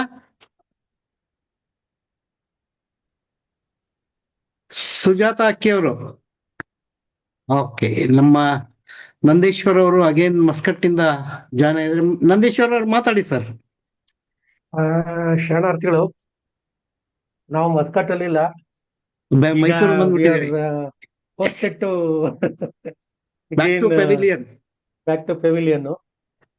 ಎಲ್ಲರಿಗೂ ಶರಣಾರ್ಥಿಗಳು. ಇವತ್ತಿನ ಪೂರ ಕಾರ್ಯಕ್ರಮನ ನೋಡೋಕ್ಕಾಗ್ಲಿಲ್ಲ, ಅದಕ್ಕೆ ಫಸ್ಟ್ ಕ್ಷಮೆಯನ್ನ ಕೋರ್ತಾ, ನನ್ನ ಟ್ರಾಫಿಕ್ ನಲ್ಲಿ ನಾನು ಸಿಗಾಕೊಂಡ್ಬಿಟ್ಟೆ. ನನಗೆ ಬಹಳಷ್ಟು ಕುತೂಹಲ ಇದ್ದಿದ್ದು, ನನಗೆ ಪ್ರಕಾಶ್ ಉಳ್ಳಾಗಡ್ಡೆ ಅವರು ನಮ್ಮ ಮಸ್ಕಟ್ ನಲ್ಲಿ ಇದೇ ರೀತಿ ತಾಳೆಗರಿಗಳನ್ನ ಒಂದು ಪುಸ್ತಕ ಮಾಡ್ಬಿಟ್ಟು ಒಂದು ಇದು ಮಾಡಿದ್ರು. ಅದನ್ನ ಅಶೋಕ್ ಸಾರೇ ಬರ್ದಿದ್ದ, ಅದನ್ನ ಯಾರು ಇದನ್ ಮಾಡಿದ್ದು ಅಂತ ನನಗೆ ಅದು ಬಗ್ಗೆ ಡೀಟೇಲ್ ಇಲ್ಲ ನನಗೆ. ಯಾಕೆ ಅಂತ ಹೇಳಿದ್ರೆ ಕಡೆಯಲ್ಲಿ ನನ್ನ ಹತ್ರ ಒಂದು ಬುಕ್ ಇತ್ತು, ಅದನ್ನು ಕೂಡ ಅಲ್ಲಿ ಡಾಕ್ಟರ್ ನಿರ್ಮಲಾ ಅವರು ಅದನ್ನ ಇಸ್ಕೊಂಡ್ಬಿಟ್ರು. ಹಾಗಾಗಿ ಅದರದ ಮೂಲ ಪ್ರತಿ ನನ್ನ ಹತ್ರ ಇಲ್ಲ. ಅದನ್ನ ಸೇಮ್ ಕಳೆಗರಿ ಟೈಪ್ ನಲ್ಲೇ ಅದನ್ನ ಬುಕ್ ನ ಪ್ರಿಂಟ್ ಮಾಡಿಸಿ ಅದನ್ನ ಅಲ್ಲಿಗೆ ತಗೊಂಬಂದು ನಮ್ಮ ಸಮ್ಮುಖದಲ್ಲಿ ಇದನ್ ಮಾಡಿದ್ರು. ಅದು ಬಗ್ಗೆ ನಾನು ಅದನ್ನ ಕೇಳ್ಕೊಳ್ಬೇಕು ಅಂತಾನೆ ನಾನು ಮಾತನ್ನ ಕೇಳ್ಬೇಕು ಅಂತೇಳಿ ಬಹಳ ಓಡೋಡ್ ಬಂದೆ. ಬಟ್ ಅಫ್ಕೋರ್ಸ್ ಮುಗ್ದೋಗಿತ್ತು, ನಾನು ರೆಕಾರ್ಡಿಂಗ್ ನೋಡ್ತೀನಿ ಅಂತ Yes, sir. ಹೇಳುವಂಥದ್ದು. ಅಶೋಕ್ Okay. ಸರ್ ಏನೋ ಹೇಳಿಕ್ ಬಂದ್ರು. ಸರ್ ಹೇಳಿ. ಆಕ್ಚುಲಿ ಪ್ರಕಾಶ್ ಉಳ್ಳಾಗಡ್ಡಿ ಅವರು ಬರ್ತ್ಡೇ ದಿವಸ ನೀವ್ ಏನಕ್ಕನ್ನ ಬಳಸ್ಕೊಳ್ಳಿ ಅಂತೇಳಿ ನನಗೊಂದು 50,000 ರೂಪಾಯಿ ಹಣ ಕೊಟ್ಟಿರೋ ದಾಸೋಹ ಕೊಟ್ಟು ಮಾಡಿದ್ರು. ಆ ಹಣದನ್ನ ನಾನು ಅದು ಗ್ರಂಥ ದಾಸೋಹಕ್ಕೆ ಬಳಸ್ಕೊಂಡೆ. ಅಂದ್ರೆ ಆ ತಾಳೆಗೋರಿ ಗರಿಯಲ್ಲಿ ಅದಕ್ಕೆ 3 ಜನ ಗ್ರಂಥ ದಾಸೋಹಿಗಳಿದ್ದಾರೆ. ಹೌದೌದು. ಅಂದ್ರೆ ಅವರು ಒಂದು ಉದ್ದೇಶಕ್ಕಾಗಿ ನೀವು ಏನಕ್ಕನ್ನ ಬಳಸ್ಕೊಳ್ಳಿ ಅಂತ ಕೊಟ್ಟಿದ್ದು, ಅವ್ರ ಹೆಸರು ಶಾಶ್ವತವಾಗಿ ಉಳ್ಕೊಳ್ಳಿ ಅಂತೇಳಿ ಆ ತಾಳೆಗರಿ ಹಸ್ತಪತ್ತಿನಲ್ಲೇನೆ ಅವರು ಒಬ್ರು ಒಂದು ಗ್ರಂಥ ದಾಸೋಹ ಇದೆ. ಅಂದ್ರೆ ಆ ತಾಳೆಗರಿ ಪುಸ್ತಕ ಮುದ್ರಣ ಮಾಡಕ್ಕೂ ನನಗೆ 200 ರೂಪಾಯಿ ಖರ್ಚಾಯ್ತು. ನಮ್ದು ಪುಸ್ತಕಗಳು ಕೂಡ ನಾನು 200 ರೂಪಾಯಿಗೆ ಮಾರಾಟ ಮಾಡಿದ್ದೆ, ಅದ್ರಲ್ಲಿ ಮಾರ್ಜಿನ್ ಇಟ್ಕೊಂಡಿಲ್ಲ. ಕಾರಣ ಏನಂತ ಹೇಳಿದ್ರೆ ಶರಣ ಸಾಹಿತ್ಯದ ಆ ಪುಸ್ತಕ ನನಗೆ ಅವ್ರಿಗೆ ಹೇಳ್ದೆ ನೇರವಾಗಿ, ಯಾರನ್ನ ನನಗೆ ದಾಸೋಹ ಇವತ್ತೂ ಯಾರನ್ನ ಪುಸ್ತಕಕ್ಕೆ ದಾಸೋಹ ಮಾಡಿದ್ರೆ ನಾನು ನೇರವಾಗಿ ನಿಮ್ ಪ್ರೆಸ್ಸಿಗೆ ಹಾಕ್ಬಿಡಿ ಅಂತ ಹೇಳ್ತೀನಿ. ಯಾಕಂದ್ರೆ ಪ್ರೆಸ್ಸಿಗೆ ಹಾಕಿದ್ರೆ ಅವ್ರ ಹೆಸರಿನಲ್ಲಿ ಅಲ್ಲಿ ಬರುತ್ತೆ ಗ್ರಂಥ ದಾಸೋಹಿಗಳು ಅಂತೇಳಿ ಅವ್ರ ಜೊತೆನಲ್ಲಿ ಬರುತ್ತೆ. ಅಂದ್ರೆ Correct, sir. ಬಸವೇಶ್ವರ ಷಟ್ಸ್ಥಳ ಗಳಿಗೆ 3 ಜನ ದಾಸೋಹಿಗಳಿದ್ದು. ಅದರಲ್ಲಿ ಪ್ರಕಾಶ್ ಉಳ್ಳಾಗಡ್ಡಿ ಅವರು ಕೂಡ ಒಬ್ರು, ಅವರು ಕೂಡ ಗ್ರಂಥ ದಾಸೋಹಿಗಳು ಆ ಗ್ರಂಥಕ್ಕೆ ಅದು ನಮ್ದೇ ಗ್ರಂಥ ಅದು. ತುಂಬಾ ಮತ್ತೆ ಅದಕ್ಕೆ ಸಂತೋಷ ಮೂಲ ಸರ್. ಅದ್ರ ಬಳಸಿರುವಂತ ಮೂಲ ತಾಳೆಗರಿಗಳು ಅದು ಬಂದು ಆದಿಮನಿ ಅಂತೇಳಿ ಅವರು ಇದ್ರಲ್ಲಿ ಇರ್ತಾರೆ, ಚಿಕಾಗೋದಲ್ಲಿ, ಅಮೆರಿಕದಲ್ಲಿ. ಅವರಿಂದ ಆದಿಮನಿಯವರಿಂದ ತಗೊಂಡು ಅದನ್ನ ಮಾಡಿದ್ದು ಅದು. Thank you, sir. ಅದನ್ನ ನನಗೆ ಅದನ್ನ ಒಂದು ಪ್ರತಿನ ಅವರು ಇದನ್ ಮಾಡಿದ್ರು ಬಿಡುಗಡೆ ಸಂದರ್ಭದ್ದು ಒಂದು ನನಗೆ ಹೇಳಿದಾಗ ನನಗೆ ಮಸ್ಕಟ್ಟಿಗೆ ಒಂದು 25 ಬುಕ್ಸ್ ಬೇಕು ಅಂತ ಹೇಳಿದೆ. ನೀನ್ ಹಂಗೇನ್ ಇದ್ ಮಾಡ್ಬೇಡ, ನಾನು ಹಂಗೆ ಕೊಡ್ತೀನಿ, ನೀನ್ ಇದ್ ಮಾಡು ಅಂತ ಹೇಳಿ ಅವರು ನನಗೆ ಮೈಸೂರಿಗೆ ಕಳಿಸಿದ್ರು. ಮೈಸೂರಿಂದ it has come to Muscat. ಅದು ಇಲ್ಲ, ಕಡೆ ಎಲ್ಲರಿಗೂ ಒಂದು ಪ್ರತಿ ನನ್ನ ಹತ್ರ ಇಟ್ಕೊಂಡಿದ್ದೆ. ಆ ಕಡೆ ಪ್ರತಿನೂ ಬರ್ಬೇಕಾದ್ರೆ ಇದಾಯ್ತು. ಇದ್ರ ಇಲ್ಲ, ಬಗ್ಗೆ ನಾನು ಹೆಚ್ಚಿನ ತಿಳ್ಕೊಳ್ಬೇಕು ಅಂತ ಹೇಳಿ ನಾನು ಇವತ್ತು ಜಲ್ದಿ ಬಂದೆ. ಇದು ರೆಕಾರ್ಡಿಂಗ್ ನೋಡ್ತೀನಿ ಅನ್ನೋ ಒಂದು ಮಾತನ್ನ ಹೇಳ್ತಾ ಅವಕಾಶಕ್ಕಾಗಿ ಧನ್ಯವಾದಗಳು. ಮತ್ತೆ ಮುಗ್ತಃ ನಿಮ್ಮನ್ನ ಅದು ಭೇಟಿ ಆಗಿದ್ದಂಥದ್ದು ತುಂಬಾ ಸಂತೋಷದ ವಿಷಯ ಅಂತ ಹೇಳಲಿಕ್ಕೆ ಇಷ್ಟಪಡ್ತೇನೆ. ತುಂಬಾ ಸಂತೋಷ. ಆ ಪುಸ್ತಕ 5ನೇ ಸಾರಿ ಮುದ್ರಣ ಆಗಿದೆ ಸರ್. ತುಂಬಾ ಸಂತೋಷ. ಅದ್ರದ್ದೊಂದು ಪ್ರತಿ ಮತ್ತೆ ನಾನು ತಗೊಳ್ತೀನಿ ಅಂತ ಹೇಳೋ ಮಾತನ್ನ ಹೇಳ್ತೀನಿ. ಒಂದು ಅದು ತುಂಬಾ ಚೆನ್ನಾಗಿತ್ತು, ಅಂದವಾಗಿ. ಅದು ಸೇಮ್ ತಾಳೆಗರಿ ಟೈಪ್ ನಲ್ಲೇ ಅದನ್ನ ಪ್ರಿಂಟ್ ಮಾಡಿ ಒಂದ್ ಸೈಡ್ ನಲ್ಲಿ ಹಳೆ ತಾಳೆಗರಿ ಸೇಮ್ ಎಕ್ಸಾಕ್ಟ್ಲಿ ಸೇಮ್ ಅದನ್ನ ಇದನ್ನು ಮಾಡಿದ್ದು. ಅದ್ಭುತವಾದಂತ ಒಂದು ಅದು ಕಲೆಕ್ಷನ್ ಅಂತ ಹೇಳಿ ಅದಕ್ಕೆ ನಮ್ದು ಅವಾಗ ಒಂಚೂರು ಮಾಡ್ರಪ್ಪ ಅಂತ ಹೇಳಿ ಇದ್ ಮಾಡಿದ್ದೆ. ಇದು ಒಂದು ಜ್ಞಾಪಕಕ್ಕೆ ಬಂತು. ಇವತ್ತು ತಾಳೆಗರಿ ಬಗ್ಗೆ ಒಂದು ಮಾತು ಬಂದಾಗ ಇದನ್ನ ಮಿಸ್ ಮಾಡ್ಕೊಂಡಿದ್ದು ನಿಜವಾಗ್ಲೂ ನನ್ನ ಒಂದು ದುರ್ಭಾಗ್ಯ ಅಂತ ಹೇಳ್ಬೋದು. ಇಲ್ಲಿ recording I will send it across. Recording definitely I will ಕಳಿಸ್ತೀನಿ. ಓಕೆ ಸರ್, ಒಂದು ಮನವಿ, ನಮ್ದು ಏನೋ ತಪ್ಪುಗಳಿದೆ, ಆರೋಪಗಳಿದೆ, ದಯಮಾಡಿ ತಿಳಿಸಿ. ನಾವು ಅದನ್ನೆಲ್ಲ ಕ್ಷಮೆ ಆಶಿಸಿ ತಿದ್ದುಕೊಂಡು ಇನ್ನೂ ಪರ್ಫೆಕ್ಟ್ ಆಗ್ತೇವೆ. Thank you sir. Thank you very much sir. Siddalingesh Nashi ಅವರೇನೋ ಮಾತಾಡಿ ಸರ್. ಶರಣಾರ್ಥಿ ಎಲ್ರಿಗೂ ಶರಣಾರ್ಥಿಗಳು. ಮೊಟ್ಟ ಮೊದಲು ಶರಣರಾಗಿರ್ತಕ್ಕಂಥ ಅಶೋಕ್ ದಮಲೂರ್ ಅವರ ಒಂದು ಕಾರ್ಯ ಕಡೆಗೆ ನಾನು ಅಭಾರಿಯಾಗಿದ್ದೀನಿ. ಯಾಕಂದ್ರೆ ಅವ್ರು ಮಾಡಿರ್ತಕ್ಕಂಥ ಒಂದು ಸಾಹಿತ್ಯ ಸೇವೆ ಅದು ಅನುಪಮವಾಗಿರ್ತಕ್ಕಂಥದ್ದು. ಅವ್ರಿಗೆ ಮತ್ತೊಮ್ಮೆ ಶರಣಾರ್ಥಿಗಳನ್ನು ಹೇಳ್ತಾ, ಅವರು ಬಹಳಷ್ಟು ವಿಚಾರಗಳನ್ನ ನಮ್ಮಲ್ಲಿ ಪ್ರಸ್ತಾಪ ಮಾಡಿದರು. ನಾನು ಕೂಡ ಕರ್ನಾಟಕ ಯೂನಿವರ್ಸಿಟಿಯಲ್ಲಿ ಅವರು ಈ ಒಂದು ಕಾರ್ಯವನ್ನು ಪ್ರಾರಂಭ ಮಾಡುವ ಸಂದರ್ಭದಲ್ಲಿ ನಾನು ಕೂಡ 2 ದಿವಸ ಭಾಗವಹಿಸಿದ್ದೆ. ಶಿರ್ಷಿಯಿಂದ ಹೋಗಿದ್ದೆ ನಾನು. ಬಹಳ ಅದ್ಭುತವಾಗಿರ್ತಕ್ಕಂಥ ಕಾರ್ಯ, ಅದು ಶ್ಲಾಘನೀಯವಾಗಿರ್ತಕ್ಕಂಥದ್ದು. ಅದಾದ ನಂತರ ನಾನು ಕೂಡ ಕೆಲವೊಂದು ಕಡೆ ಹೋಗಿದ್ದೆ. ನನಗೆ ಈಗ ನಾನು ನಿಮಗೆ ಒಂದು PDF ಅನ್ನ ಕಳಿಸಿದ್ದೆ ನೋಡಿ ಸರ್. ಇದ್ರೊಳಗೆ ಓಪನ್ ಆಗುತ್ತೆ ಏನೋ ಗೊತ್ತಿಲ್ಲ. ಓಪನ್ ಆಗುತ್ತೆ, ನೋಡಿದ್ದೀನಿ. ನೋಡಿದಿರಲ್ಲ ಸರ್? ಓಪನ್ ಆಗುತ್ತೆ. ಅದು ಕೋರಿ ಕಾಗದದಲ್ಲಿ ಬರ್ದಿರ್ತಕ್ಕಂಥ ಏನೋ ಒಂದು ಮಸಿ ಅಂತ ಹೇಳಿದ್ರಲ್ಲಪ್ಪ, ಇದು ಒಂದು ರೀತಿ ತಯಾರು ಮಾಡ್ತಕ್ಕಂಥದ್ದು. ಅಲ್ಲಿ ನಾನು ಒಬ್ಬರ ಮನೆಗೆ ಹೋಗಿದ್ದೆ. ಆಮೇಲೆ ನನಗೆ ಇವರು ಸ್ವಚ್ಛ ಮಾಡ್ತಕ್ಕಂಥ ಒಂದು ಆಯಿಲ್ ಏನಿರಲಿಲ್ಲ, ನನ್ನ ಕಡೆ ಇರಲಿಲ್ಲ. ಅವರು ಒಬ್ಬರ ಮನೆಯಲ್ಲಿ ಹೋದಾಗ 2 ಕಟ್ಟುಗಳು ನನಗೆ ಸಿಕ್ಕು. ಅವನ್ನ ನಾನೇನ್ ಮಾಡಿದೆ, ಶರಣರು ಈ ಮಾಡಿರ್ತಕ್ಕಂಥ ಒಂದು ಇದನ್ನ ನೋಡಿ ನಾನು ಸುಮ್ಮನೆ ಜಸ್ಟ್ ಒಂದು ಲಿಂಬಿಯನ್ನು ಇದು ನೀರಿನೊಳಗೆ ಒಂದಿಷ್ಟು ಲಿಂಬಿಯನ್ನು ಸೇರಿಸಿ ಈ ಸಿಟ್ರಿಕ್ ಒಂದು ಸ್ವಲ್ಪ ವರ್ಷ ಎಷ್ಟು ಸ್ಪಷ್ಟವಾಗಿ ಕಾಣ್ತು ಅಂದ್ರೆ ಅವು ತಾಡೋಲೆ ಮೇಲೆ ಬರೆದಿರ್ತಕ್ಕಂಥ ಅಕ್ಷರಗಳು ಅದು ಅವರು ಅದನ್ನು ಜೋಪಾನ ಮಾಡಿದ್ರು. ಆದ್ರೆ ಒಂದೇನಂತಂದ್ರೆ ಈ ವಿಶ್ವನಾಥ ಶರೀಫರು ಪ್ರಭುಲಿಂಗ ಲೀಲೆಯನ್ನ ಅವ್ರು ಅಲ್ಲೆಲ್ಲೇ ಪ್ರಸಾರ ಮಾಡ್ತಿದ್ರು ಅಂತದ್ದನ್ನ ನಾನು ಕೇಳಿದ್ದೇನೆ ರೀ. ಹಾಗಾಗಿ ಅವ್ರು ಎಲ್ಲೆಲ್ಲಿ ಹೋಗಿದಾರ ಅವ್ರವ್ರ ಒಂದೊಂದು ಮನೆಯೊಳಗೆ ಅದನ್ನ ಪ್ರಭುಲಿಂಗ ಲೀಲೆಯನ್ನ ಅವರು ಪ್ರಚಾರ ಮಾಡೋ ಸಂದರ್ಭದೊಳಗೆ ಅಲ್ಲೆಲ್ಲೆಲ್ಲೆಲ್ಲಿ ಅವರು ಕಟ್ಟುಗಳನ್ನು ಕೊಟ್ಟು ಹೋಗಿದಾರ ಅಂತಕ್ಕಂಥ ವಿಚಾರ ಇಲ್ಲಿದೆ. ಯಾಕಂದ್ರೆ ನಮ್ಮ ಉತ್ತರ ಕರ್ನಾಟಕದ ಈ ಹಾವೇರಿ ಜಿಲ್ಲೆ ಭಾಗದೊಳಗ ಅದು ಬಹಳ ಇದೆ ರೀ. ಅದನ್ನ ಒಂದ್ ಸ್ವಲ್ಪ ಅದನ್ನ ನಾವು ಅದನ್ನ ವಿಚಾರ ಮಾಡ್ಬೇಕು ಅಂತಕ್ಕಂಥದ್ದನ್ನ ಬೆಂಗಳೂರಲ್ಲಿ ಕೇಳ್ಕೊಳ್ತಾ ಇದ್ದೀನಿ. ಓಕೆ, ಹಾಗೆ ಅದಕ್ಕಿಂತ ಮುಂಚೆ ಅವ್ರು ಕಳ್ಸಿರ್ತಕ್ಕಂತ ಇದನ್ನ ಶೇರ್ ಮಾಡ್ತೀನಿ ನೋಡಿ. ಒಂದು ವಿಷಯ. ಹಲೋ, ಒಂದ ನಿಮಿಷ ಸರ್. ಈಗ ಸರ್ ಹೇಳಿ. ಆಕ್ಚುಲಿ 12ನೇ ಶತಮಾನದಲ್ಲಿ ಒಂದು ಶರಣರು ಯಾವುದೇ ವಚನ ಪ್ರಸ್ತುತ ಅನುಭವ ಮಂಟಪದಲ್ಲಿ ಪ್ರಸ್ತುತಪಡಿಸಿದಾಗ ಅದು ನೇರವಾಗಿ ಅದನ್ನ ಪ್ರತಿಗಳು ಮಾಡ್ತಿರ್ಲಿಲ್ಲ. ಅದ್ರ ಬಗ್ಗೆ ಚರ್ಚೆಗಳಾಗ್ತಾ ಇತ್ತು. ಚರ್ಚೆಗಳು ಯಾವ ತರ ಆಗ್ತಾ ಇತ್ತು ಅಂತ ಹೇಳಿದ್ರೆ ಬಹಳ ಗಂಭೀರವಾದ ಚರ್ಚೆಗಳಾಗಿ ಆ ವಚನಕ್ಕೆ ಅನುಮೋದನೆ ಸಿಗ್ತಾ ಇತ್ತು. ಅಂದ್ರೆ ವಚನಗಳ ಚರ್ಚೆ ಆದ್ಮೇಲೆ ಇದು ಸರಿ ಇದೆ ಅಂದ್ಮೇಲೆ ಅದಕ್ಕೆ ಅನುಮೋದನೆ ಸಿಗ್ತಾ ಇತ್ತು. ಅನುಮೋದನೆ ಸಿಕ್ಕಿದ ಮೇಲೆ ಅವಾಗ ವಚನ ಭಂಡಾರಿ ಶಾಂತರಸನ ಕೈಗೆ ಹೋಗ್ತಾ ಇತ್ತು. ಶಾಂತರಸರು ಅದನ್ನ ಪ್ರತಿಗಳು ಮಾಡ್ತಾ ಇದ್ರು. ಆ ಪ್ರತಿಗಳು ಮಾಡ್ಕೊಂಡ್ರು ಅದನ್ನ ಜಂಗಮರ ತಗೊಂಡ್ ಹೋಗ್ತಾ ಇದ್ರು. ಅಂದ್ರೆ ಜಂಗಮರು ಯಾವ ತರ ತಗೊಂಡೋದಂದ್ರೆ ಒಂದು ಪ್ರತಿ ತಗೊಂಡು ಒಂದು ಮುಂದಿನ ಊರಿಗೆ ಹೋಗಿ ಅಲ್ಲೊಂದು ಪ್ರತಿ ಮಾಡ್ಕೊಟ್ಬಿಟ್ಟು ಮತ್ತೆ ಇನ್ನೊಂದು ಪ್ರತಿ ಮಾಡ್ಕೊಂಡು ಇದೇ ತರನೇ ಅವ್ರು ಪ್ರತಿ ಮಾಡ್ಕೊಂಡು ಹೋಗ್ತಾನೆ ಇದ್ರು. ಹೀಗಾಗಿ ಅವ್ರ ಪ್ರತಿಗಳು ಎಲ್ಲೆಲ್ಲಿ ಮಾಡಿದಾರೆ ಅವೆಲ್ಲ ಉಳ್ಕೊಂಡಿದೆ. ಹಾಗೇನೆ ಅವರು ವಾಪಸ್ಸೇ ಬಂದಿಲ್ಲ. ಅವರು ಅಂದ್ರೆ ಪ್ರಚಾರ ಮಾಡ್ಕೊಂಡೇ ಹೋದ್ರು. ಈಗಾಗಿನ ದೇಶ ವಿದೇಶಗಳಿಂದ ಶರಣರು ಎಲ್ಲ ಇಲ್ಲಿಗೆ ಕಲ್ಯಾಣಕ್ಕೆ ಬಂದಿದ್ದು. ಆದ್ರೆ ನಮಗೆ ನಿಮಗೆ ಯಾರಿಗಿಲ್ಲ ಅಂದ್ರೆ ನನಗಂತೂ ನಾಚಿಕೆನೆ ಆಗ್ಬೇಕು. ಅಂದ್ರೆ ಇವತ್ತು ಎಲ್ಲಾ ಮಾಧ್ಯಮಗಳು ಇತ್ಕೊಂಡು ಬೆಂಗಳೂರಿಗೆ ಬಂದು ಯಾರನ್ನ ಒಂದು ಶರಣದ ಫೋಟೋ ತೋರಿಸಿ ಯಾರಪ್ಪ ಅಂತ ಯಾರಯ್ಯ ಅಂತ ಕೇಳುವಷ್ಟು ಸ್ಥಿತಿಗೆ ಬಂದಿದೆ ಈಗ. ಅವತ್ತು ಯಾವುದೇ ಮಾಧ್ಯಮ, news paper, television, social media ಯಾವುದೇ ಇಲ್ದೇನು ಅಷ್ಟೊಂದು ಶರಣ ಸಾಹಿತ್ಯ ಇರ್ಬೋದು, ಶರಣ ಸಂಸ್ಕೃತಿ ಇರ್ಬೋದು, ವಿದೇಶಗಳಲ್ಲಿ ಪ್ರಚಾರ ಆಗಿ ಅವರು ಇಲ್ಲಿ ಕಲ್ಯಾಣಕ್ಕೆ ಬರ್ತಾರೆ. ಈಗ ನಮ್ಮ ಅಕ್ಕಪಕ್ಕದ ಮನೆಯವರಿಗೆನೆ ನಾವು ಪ್ರಚಾರ ಮಾಡಕ್ ಆಗ್ಲಿಲ್ಲ ಸ್ಥಿತಿ ಇದೀರ ಅಂತ ಹೇಳಿದ್ರೆ ಇದಕ್ಕೆ ಯಾರು ಜವಾಬ್ದಾರರು? ನಾವೇ ನಾನಂತೂ ಇನ್ನೊಂದ್ರಪರ ಅವ್ರ ಮನೆಯೊಳಗೆ ಅಲ್ಲಿ ಇದು ತಿಳುವಳ್ಳಿ ಹತ್ರ ಇಲ್ಲಿ ಹಾವೇರಿ ತಾಲೂಕು ಇದು ಹಾನಗಲ್ ತಾಲೂಕು ತಿಳುವಳ್ಳಿ ಹತ್ರ ನಾವು ಹೋಗಿದ್ದೀವಿ ಪರ. ಅದು ನಮ್ ಚಲವಡಿ ಮೇಡಮ್ ಅವ್ರಿಗೆ ಗೊತ್ತಿರ್ಬೇಕು, ಚಿಕ್ಕಬಾಸೂರು. ಅಲ್ಲಿ ಅವ್ರ ಮನೆಯೊಳಗೆ 2 ಕಟ್ಟುಗಳು ನಾವು ನೋಡಿದ್ವಿ. ಆಮೇಲೆ ಅದ್ರೊಳಗೆ ಉದ್ಧರಣ ಸಾಹಿತ್ಯದ ಬಗ್ಗೆ ನಮಗೆ ದೊರೆತಿರಪಾರ. ಅಂದ್ರೆ ಅದು ಕಲರ್ ಪ್ರಿಂಟ್ ಆಗಿರ್ತಕ್ಕಂಥದ್ದೇ.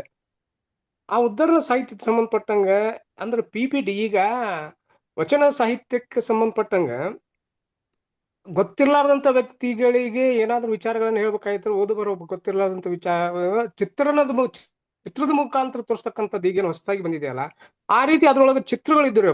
ಈ ಆಧಾರ ಚಕ್ರದಿಂದ ಹಿಡಿದು ಸ್ವಾದಿಷ್ಟ ಇದ್ರ ಏನೋ ಮಹಾಲಿಂಗದ ಮಠನು ಅಲ್ಲಿರ್ತಕ್ಕಂಥ ಚಿತ್ರಗಳನ್ನ ನಾವು ನೋಡಿದ್ವಿ. ಅದಕ್ಕೆ ಸಂಬಂಧಪಟ್ಟಂಗೆ ತಾಯಿಯರದ ಬಗ್ಗೆ ನಾನು ಅಲ್ಲಿ ಇದಕ್ಕೆ ಬಂದಿದ್ದೀರಪ್ಪರ, ಕರ್ನಾಟಕ ಯೂನಿವರ್ಸಿಟಿ ಬಂದಾಗ ನನಗೆ ಅದು ಅಚಾನಕ್ ಆಗಿ ಅದೊಂದು ಆ ಕಟ್ಟೆ ಸಿಕ್ಕಿತ್ರಪ್ಪ ಉದ್ಧರಣ ಸಾಹಿತ್ಯದ ಬಗ್ಗೆ. ಎಷ್ಟು ಕಾಕತಾಳಿ ಅಂತಂದ್ರೆ ಎಲ್ಲಿ ಅದನ್ನ ನೋಡಿದ್ದೆ, ಆ ಕರ್ನಾಟಕ ಯೂನಿವರ್ಸಿಟಿ ಒಳಗೆ ನಾವೇನು ತಾವು ನಡೆಸಿರ್ತಕ್ಕಂಥ ಆ ಕಾರ್ಯದೊಳಗೆ ನಾವು ಭಾಗವಹಿಸ್ತೀವಿ ಅದೇ ಸಿಕ್ಕಿತ್ತು ನನಗೆ. ಅದನ್ನ ನೋಡಿದಾಗ ಬಹಳ ವಿಚಿತ್ರ ಅನ್ನಿಸ್ತು ನನಗೆ, ಸೋಜಿಗನ ಅನ್ನಿಸ್ತು. ಎಷ್ಟೊಂದು ಸಾಹಿತ್ಯವನ್ನ PPT ತಿಳಿಲಾರದಂತ ವ್ಯಕ್ತಿಗಳು ಸಹಿತ ಈಗಿನ PPT ಒಳಗೆ ಹೆಂಗ್ ಹೇಳ್ತಾರ ಹಂಗೆ ಚಿತ್ರದ ಮೂಲಕ ಅದನ್ನ ಬಹಳಷ್ಟು ಅದ್ರೊಳಗೆ ಚಿತ್ರಗಳ ಮುಖಾಂತರ ವಿವರಣೆ ಕೊಡ್ತಕ್ಕಂಥದ್ದು ಇತ್ತಲ್ಲ ಅಂತ ಆಶ್ಚರ್ಯ ಆಯ್ತು ನನಗೆ. ಹಾಗಾಗಿ ಅದ್ರ ಬಗ್ಗೆ ತಾವು ಏನ್ ಹೇಳ್ತೀರಾ? ಈಗ 1-2 ನಾನು ಕೋರಿ ಕಾಗದಗಳನ್ನ ಕಳಿಸಿದ್ದೀನಿ ನೋಡ್ರಿ. ಕೋರಿ ಕಾಗದ ಪತ್ರ ಅಲ್ರಿ ಬರೋ ಒಂದ ಸೆಕೆಂಡ್ ಅದನ್ನ ಶೇರ್ ಮಾಡ್ತೀನಿ ನೋಡಿ. ಹ್ಞೂನ್ರಿ. ಅದೆಲ್ಲ ಅಲ್ಲೇ ಸಿಕ್ಕಿದ್ರಿಪ್ಪ. ಅವನ್ನ ಅವರು ಇದು ಮಾಡಿಟ್ಟಿದ್ರು, ಅದನ್ನ ಕೋರಿ ಕಾಗದಲ್ಲಿ ನೀವು ಶೇರ್ ಮಾಡಿದ್ದನ್ನ ಇಲ್ಲಿ ಬಂದಿದೆ ನೋಡಿ. ಇದು ಕೋರಿ ಕಾಗದಲ್ಲಿ ನೀವು ಕಳ್ಸಿದ್ರಲ್ಲ ಅದು ಇದು. ಓಕೆ ಸರ್ ಹೇಳಿ. ಹಾಗಾಗಿ ಆ ವಿಚಾರದ ಬಗ್ಗೆ ಶರಣರು ಏನ್ ಹೇಳ್ತಾರಂತ ನಮ್ಮ ದೊಮ್ಮಲೂರು ಸರ್ ಶರಣರು. ಸರ್, ಈ ಉದಾಹರಣೆದು ಈಗ ಬಹಳಷ್ಟಿದೆ. ಆಕ್ಚುಲಿ ಈಗ ಉದಾಹರಣೆ ಹೇಗ್ ಬರ್ತಾ ಇದೆ ಅಂತ ಹೇಳಿದ್ರೆ, ಸುಮಾರು 20 ಅಡಿ ಉದ್ದ ಬರ್ತಾ ಇದೆ. ಅಂದ್ರೆ ಒಂದೊಂದು ಚಿತ್ರಕ್ಕೆ ಅದು ವಿವರಣೆಗಳ ಜೊತೆನಲ್ಲಿ ಉದ್ದ ಒಂದು ಬಟ್ಟೆ, ಅಂದ್ರೆ ಕೆಳಗಡೆ ಬೇಸ್ ಅಲ್ಲಿ ಬಟ್ಟೆ ಹಾಕಿರ್ತಾರೆ, ಅದ್ರ ಮೇಲೆ ಕಾಗದ ಹಾಕಿರ್ತಾರೆ, ಬಣ್ಣ ಬಣ್ಣದಲ್ಲಿ ಚಿತ್ರಗಳು. ಅದೇ ಬಣ್ಣಗಳು ಯಾವ್ದು ಬಳಸಿದ್ದಾರೆ ಅಂದ್ರೆ ನ್ಯಾಚುರಲ್, ಈ ತರಕಾರಿ ಹಣ್ಣುಗಳ ರಸ ಅದನ್ನ ಬಳಸಿ ಮಾಡಿದ್ದಾರೆ. ಇವತ್ತೂ ಉದಾಹರಣೆ ಪಠಣಗಳು ಬಹಳಷ್ಟು ಇವತ್ತು ನಮ್ಮ ಹತ್ರ ಲಭ್ಯ ಇದೆ ಸರ್. ಅಂದ್ರೆ ಉದ್ದಗೆ ಇರುತ್ತೆ, ಅದನ್ನ ರೋಲ್ ಮಾಡಿ ಇಟ್ಟಿರ್ತಾರೆ ಯಾವಾಗೂ. ಇದು ತಾಳೆಗರಿನಲ್ಲಿ ಇರೋದು ಮೂಲನು ಅದು 2 ಗರಿ ಸೇರಿಸಿ ಬರ್ದಿರ್ತಾರೆ, ಒಂದ್ ಗರಿನಲ್ಲಿ ಇರೋದಿಲ್ಲ. 2 ಗರಿನ ಸೇರಿಸಿ ಅದರಲ್ಲಿ ಬರ್ದಿರ್ತಾರೆ. ತಾಳೆಗರಿನಲ್ಲಿ ಉದಾಹರಣೆನಲ್ಲಿ ಉದ್ದಗೆ ಬರ್ಕೊಂಡು ಹೋಗಿರ್ತಾರೆ. ಸುಮಾರು ಒಂದು 20 ಅಡಿ ತನಕ ಬರುತ್ತೆ ಅದು. ಸುಮಾರು ನಮ್ಮ ಹತ್ರ ಒಂದು 15 ಉದಾಹರಣೆ ಪಠಗಳು ನಮ್ಮ ಹತ್ರ ಸ್ಕ್ಯಾನಿಂಗ್ ಕಾಪಿ ಇದೆ sir. Okay okay, great great. Thank you sir, thank you Siddhalingeshwara Narsi ಅವರೇ. ನೆಕ್ಸ್ಟ್ ಯಶಸ್ವಿನಿ ಅಂತ ಜಾಯ್ನ್ ಆಗಿದ್ದಾರೆ ಹೊಸಬರು, ಮಾತಾಡ್ಬೋದಾ? ಲೆಫ್ಟ್ ಆದ್ರೆ ಅನ್ಸುತ್ತೆ. ಓಕೆ, ಸುಜಾತ ಅಕ್ಕಿ ಅವರು. ನೆಕ್ಸ್ಟ್ ನಮ್ಮ ಶೋಭಾರಾಣಿ ಬಂತನಾಳ್ ಅವ್ರು ಜಾಯ್ನ್ ಆಗಿದ್ದಾರೆ ಬೆಂಗಳೂರಿಂದ, ಮಾತಾಡ್ಬೋದಾ? ಬಂತನಾಳ್ ಅವ್ರು ಮಾತಾಡ್ತೀರಾ? ಓಕೆ, ಮತ್ತಾರು ಇಲ್ಲ ಅಂದ್ರೆ ನೆಕ್ಸ್ಟ್ ನಮ್ಮ ಕೊನೆಯದಾಗಿ ನಮ್ಮ ಅಧ್ಯಕ್ಷೀಯ ಭಾಷಣ ನಮ್ಮ ಸರ್ವಮಂಗಳ ಸಕ್ರಿ ಅವರು. ಸಕ್ರಿ ಹಾಕವ್ರೆ ಮಾತಾಡಿ. ಎಲ್ಲರಿಗೂ ಶರಣಾರ್ಥಿಗಳು. ಸರ್, ಮೊಟ್ಟ ಮೊದಲು ನಿಮ್ಗೆ ಹಾರ್ದಿಕ ಅಭಿನಂದನೆಗಳು, ಹೃದಯಪೂರ್ವಕ ನಮಸ್ಕಾರಗಳು. ನಿಮ್ಮ ಒಂದು ಸರ್ ಮತ್ತು ನಿಮ್ಮ ವೃತ್ತಿನೇ ಬೇರೆ, ಆದ್ರೆ ಪ್ರವೃತ್ತಿಯನ್ನು ಗೌರವಿಸಿ ತಮ್ಮನ್ನು ಈ ಕೆಲ್ಸಕ್ಕ ನೀವು ಸಮರ್ಪಿಸ್ಕೊಂಡಿದ್ದೀರಲ್ಲ, ಇದರಲ್ಲಿ ಹೊಗಳಿಕೆಗೆ ಶಬ್ದಗಳೇ ಇಲ್ಲ ನಮ್ಗ. ಅಷ್ಟು ಒಂದು ಅಭಿಮಾನ ನಮ್ಗ ನಿಮ್ಮ ಬಗ್ಗೆ, ನಿಮ್ಮ ಒಂದು ಕೆಲಸದ ಬಗ್ಗೆ ನಾವೆಲ್ಲ ಓದ್ತಾ ಇರ್ತೀವಿ, ಕೇಳ್ತಾ ಇರ್ತೀವಿ. ಆಮೇಲೆ ಇದುವರೆಗೂ ನಮ್ಮ ವಿಜಯ್ ಕುಮಾರ್ ಕಮ್ಮಾರ ಸಹೋದರ ಸಹಿತ ಬಹಳ ಚೆನ್ನಾಗಿ ನಿಮ್ ಬಗ್ಗೆ ಪರಿಚಯ ಮಾಡಿಕೊಟ್ರು. ಅಷ್ಟು ರೀತಿಯ ಸುದೀರ್ಘವಾಗಿ ನಿಮ್ಮ ಒಂದು ಸೇವೆಯಲ್ಲಿ ನೀವು ತೊಡಗಿಸ್ಕೊಂಡಿದ್ರಲ್ಲ, ಅದಕ್ಕೆ ನಾನು ಬಹಳ ಅಭಿನಂದನೆಗಳನ್ನು ಸಲ್ಲಿಸ್ತೇನೆ ಅಂತಂದು. ಯಾಕಂತಂದ್ರೆ ಇದುವರೆಗೆ ನಮ್ಗೆ ಒಂದು ತಾಳೆಗರಿಗಳ ಬಗ್ಗೆ ಒಂದು ಪರಿಚಯ ಮಾಡಿಕೊಟ್ರಿ, ಆದ್ರೆ ಪ್ರತಿಲಿಪಿಯ ಒಂದು ಕ್ರೋಢೀಕರಣ ಮತ್ತು ಅವುಗಳ ಒಂದು ಪರಿಶುದ್ಧತೆಯನ್ನು ಮಾಡತಕ್ಕಂತ ನಿಮ್ಮ ಕೆಲಸ ಏನಿದೆಯಲ್ಲ, ಅದು ದೇವರ ಸೇವೆ, ದೇವರ ನಿಯುಕ್ತವಾಗಿ ನಿಮ್ಮನ್ನು ಕಳಿಸಿಕೊಟ್ಟರೆ ಅಂತಕ್ಕಂತ ಒಂದು ಭಾವುಕ ಪ್ರಜ್ಞೆ ನಮ್ಮದೆಲ್ಲ ಅಂತ. ಈಗ ಶಿವಪ್ರಕಾಶ್ ಅವ್ರು ಹೇಳಿದ್ರೆ, ನಿಜವಾದ ಸಾಧಕರು ಹೇಗಿರ್ತಾರೆ ಅಂತಂದ್ರೆ ನೀವೇ ಅಂತದ್, ಅದು ಅಕ್ಷರಶಃ ನಿಜ ಸಹಿತ ಹೌದು ಸರ್ ಅಂತ. ಅದರಿಂದ ಇಲ್ಲಿ ಹಸ್ತಪ್ರತಿಗಳ ಒಂದು ಅಧ್ಯಯನ ಅನ್ನೋದೇ ಒಂದು ರೋಮಾಂಚನ, ಒಂದು ಕುತೂಹಲ ಅಂತಂದು. ಯಾಕಂತಂದ್ರೆ ನಾನು ಹಂಪಿ ಕನ್ನಡ ವಿಶ್ವವಿದ್ಯಾಲಯದಲ್ಲಿ PhD ಮಾಡ್ತಾ ಇದ್ದೆ. ನಾನು ಅಲ್ಲಿ ಹಸ್ತಪ್ರತಿಗಳನ್ನ ನೋಡ್ತಾ ಇದ್ದೆ. ಅಲ್ಲಿ ಒಂದು ಕ್ರೋಢೀಕರಣ, ಒಂದು ಸಂಗ್ರಹ, ಅವುಗಳ ಒಂದು ಹುಡುಕಾಟ ಇವುದೆಲ್ಲ ಮಾಡ್ತಾ ಇದ್ರು. ಆದ್ರೆ ಅಲ್ಲಿ ಬರ್ತಕ್ಕಂತ ಒಂದು ಹಸ್ತಪ್ರತಿಗಳಿಗೂ ಮತ್ತು ನಿಮ್ಮ ಅಲ್ಲಿ ಇರ್ತಕ್ಕಂತ ನೀವು ಕೆಲಸ ತೆಗೆದುಕೊಂಡಿರ್ತಕ್ಕಂಥ ಹಸ್ತಪ್ರತಿಗಳಿಗೂ ಏನಾದ್ರೂ ಒಂದು ವ್ಯತ್ಯಾಸ ಇರ್ಬೋದಲ್ಲ ಅನ್ನೋತಕ್ಕಂಥ ಒಂದು ಕುತೂಹಲ ಅಂತಂದು. ಹಾಗಾಗಿ ಇದಕ್ಕೆ ಒಂದು ಕೆಲವು ಮಾಹಿತಿ, ಒಂದು ಸ್ಪಷ್ಟತೆ ಕೊಡ್ತೀರಾ ನಮಗೆ ಅಂತಂದು ಅಷ್ಟೇ. ಅಲ್ಲಿ ಗೊತ್ತದ, ನೋಡಿದೀವಿ. ಆದ್ರೂ ಸಹಿತ ಮಾಡತಕ್ಕಂತ ಒಂದು ಕೆಲಸ ಇರ್ಬೋದಲ್ಲ, ಆದ್ರೆ ಅಲ್ಲಿ ಬರ್ತಕ್ಕಂತ ಒಂದು ಕೆಲಸದ ಒಂದು ವ್ಯತ್ಯಾಸ ಏನಿರ್ಬೋದು ನಿಮ್ಮ ಅಲ್ಲಿ ಅಂತಂದು, ಅದು ಒಂದೆರಡು ಕುತೂಹಲ ನಮಗೆ. ಅವ್ರು ಕೇಳ್ತಾ ಇರೋದು, ಹಂಪಿ ವಿಶ್ವವಿದ್ಯಾಲಯದ ಇರ್ತಕ್ಕಂಥ ಹಸ್ತಪ್ರತಿಗಳಿಗೂ ನೀವು ಮಾಡ್ತಾ ಶುದ್ಧೀಕರಣ ಮಾಡ್ತಾ ಇರೋ ಹಸ್ತಪ್ರತಿಗಳಿಗೂ ಏನಾದ್ರು ಡಿಫ್ರೆನ್ಸ್ ಇದೆಯಾ ಅಂತ. ಸರ್, ಹಸ್ತಪ್ರತಿಗಳೆಲ್ಲ ಒಂದೇನೆ, ಅದು ಒಂದೇನೆ. ಅಲ್ಲಿಗೆ ಯಾವುದೇ ವ್ಯತ್ಯಾಸ ಇರೋದಿಲ್ಲ. ಅವರ ಪ್ರತಿಗಳು, ಇವ್ರ ಪ್ರತಿಗಳು, ಮತ್ತೆ ಅಲ್ಲೂ ಮಾಡ್ತೀರಿ. ಈಗ ಮುಂದೆ ಹಂಪಿ ಯೂನಿವರ್ಸಿಟಿ, ಕನ್ನಡ ಇದ್ರ ಯೂನಿವರ್ಸಿಟಿಯಲ್ಲಿ ಕೂಡ ಮಾಡ್ತೀರಿ ನಾವು. ಅದು ಈಗಾಗಲೇ ನಾವು ಅವರ VC ಅವ್ರನ್ನೆಲ್ಲ ಭೇಟಿ ಮಾಡಿ ಅಪ್ರೋಚ್ ಮಾಡಿದ್ದೀರಿ. ಈಗಾಗಲೇ ನಮ್ದು ಏನಾಗಿರೋದ್ರೆ, ಈಗ ಬಹಳಷ್ಟು ಒತ್ತಡ ಇದೆ. ಯಾಕಂದ್ರೆ ಈಗ ಬೆಂಗಳೂರು ಯೂನಿವರ್ಸಿಟಿಯಲ್ಲಿ ಈಗ ಮತ್ತೆ ಮುಂದಿನ ವಾರದಿಂದ ಪ್ರಾರಂಭ ಆಗ್ತಾ ಇದೆ. ಅಂದ್ರೆ ನಮ್ದು ಯೋಜನೆಗಳು ಏನಾಗಿದೆ ಅಂದ್ರೆ, ಒಂದ್ ಕಡೆ ನಾವು ಎಲ್ಲಿ ಪ್ರಾರಂಭ ಮಾಡ್ತೀರಿ ಅದು ಕನಿಷ್ಠ ಸುಮಾರು 2 ವರ್ಷ 3 ವರ್ಷ ಆಗೋಗುತ್ತೆ. ಯಾಕಂದ್ರೆ ಧಾರವಾಡದಲ್ಲೇ ಸುಮಾರು 1 ವರ್ಷ ನಡೀತು. ಈಗ ಮತ್ತೆ ಧಾರವಾಡ ಯೂನಿವರ್ಸಿಟಿನಲ್ಲಿ ಇನ್ನು ಪೇಪರ್ ಮ್ಯಾನುಸ್ಕ್ರಿಪ್ಟ್ ಮಾಡಿಲ್ಲ ನಾವು. ಈಗ ಪೇಪರ್ ಮ್ಯಾನುಸ್ಕ್ರಿಪ್ಟ್ ಈಗ ಜನವರಿಯಲ್ಲಿ ಮಾಡ್ತಿದೆ. ಅಲ್ಲಿ ಸುಮಾರು 8 ಲಕ್ಷ ಕಾಗದ ಹಸ್ತಪ್ರತಿಗಳಿದೆ. ಸೊ ಅದನ್ನ ನಾವು ಶುರು ಮಾಡಿದೆ. ಮತ್ತೆ ಇನ್ನೊಂದು ವರ್ಷ ತಗೊಳುತ್ತೆ. ಅಂದ್ರೆ ಕಾಗದ ತಾಳೆಗರಿಗಳಿಗೆ 1 ವರ್ಷ ಆಯ್ತು, ಮತ್ತೆ ಇದನ್ನ ಮಾಡಕ್ ಮತ್ತೆ 1 ವರ್ಷ ಆಗುತ್ತೆ. ಮತ್ತೆ ಹೀಗಾಗಿ ಯಾವುದೇ ಪ್ರಾಜೆಕ್ಟ್ ತಗೊಂಡು, ಈಗ ಮೇಲ್ಕೋಟೆನಲ್ಲಿ 1 ವರ್ಷ ಆಗಿದೆ ಶುರು ಮಾಡಿ. ಇನ್ನು 1 ವರ್ಷ ಆಗುತ್ತೆ. ಹೀಗಾಗಿ ಪ್ರತಿ ಒಂದನ್ನು ನಾವು ಎಲ್ಲೂ ಫೋಟೋ ಹಾಕೊಳಕ್ ಹೋಗೋದಿಲ್ಲ. ಅಂದ್ರೆ ನಮ್ದು ಏನಾಗಿದೆ ಅಂತೆ ಅಲ್ಲಿ ಅಂದ್ರೆ ಸೇವೆಗಾಗಿ ಬರ್ತಾರೆ. ಅಂದ್ರೆ ಶರಣ ಸೇವೆ ಮಾಡ್ಬೇಕು ಅಂತೇಳಿ ತಾಳುಗಳು ಸ್ವಚ್ಛತೆ ಈ ಕಾರ್ಯಕ್ರಮದಲ್ಲಿ ಭಾಗವಹಿಸಿದವರಲ್ಲ ಅವರವರೇ ಫೋಟೋ ಇಟ್ಕೊಂಡು ಅವರವರೇ ಪ್ರಚಾರ ಮಾಡಿದ್ದಾರೆ. ಯಾಕಂದ್ರೆ ನಾನು ಅವ್ರ ಜೊತೆಗಿದ್ದ ನಾನು ಯಾರು ಅನ್ನೋದು ಅವ್ರಿಗೆ ಗೊತ್ತಿರೋದಿಲ್ಲ. ಎಷ್ಟೋ ಜನ ಅಲ್ಲಿ ಬಂದು ಮಾಡಿದ್ದಾರಲ್ಲ, ಇಲ್ಲಿ ಯಾರು ಅಷ್ಟೊಂದು ಯಾರಿಗೂ ಗೊತ್ತಿಲ್ಲ. ಯಾಕಂದ್ರೆ ನಾನು ಎಲ್ಲ ಒಂದು ಕೊಟ್ಕೊಂಡು ಕ್ಲೀನ್ ಮಾಡ್ತಾ ಇರ್ತೇನೆ. ಹೀಗಾಗಿ ನಾನು ಜೊತೆಲಿದ್ರು ನಾನು ಈಗಲೂ ಎಲ್ಲೋ ನಾನು ಯಾರು ನೋಡೇ ಇರೋದಿಲ್ಲ. ಯಾಕಂದ್ರೆ ನಾನು ಇದುವರೆಗೂ ಯಾವ್ದು ಆನ್ಲೈನ್ ಕಾರ್ಯಕ್ರಮ ಆಗಲಿ ಯಾವುದೇ ಕಾರ್ಯಕ್ರಮ ಎಲ್ಲೂ ಬಂದಿಲ್ಲ, ಈಗ ಕಾಣಿಸೋದು ಇಲ್ಲ. ಸೊ ಈಗಾಗಲೇ ನಾನು ಯಾರು ಅಲ್ಲೇ ಅವ್ರ ಊರಲ್ಲೇ ಇದ್ದ ಅವ್ರ ಜೊತೆಲಿ ಇದ್ರು ನಾನು ಯಾರು ಅಂತ ಗೊತ್ತಿರ್ತೇನೆ. ಅಮೇಝಿಂಗ್.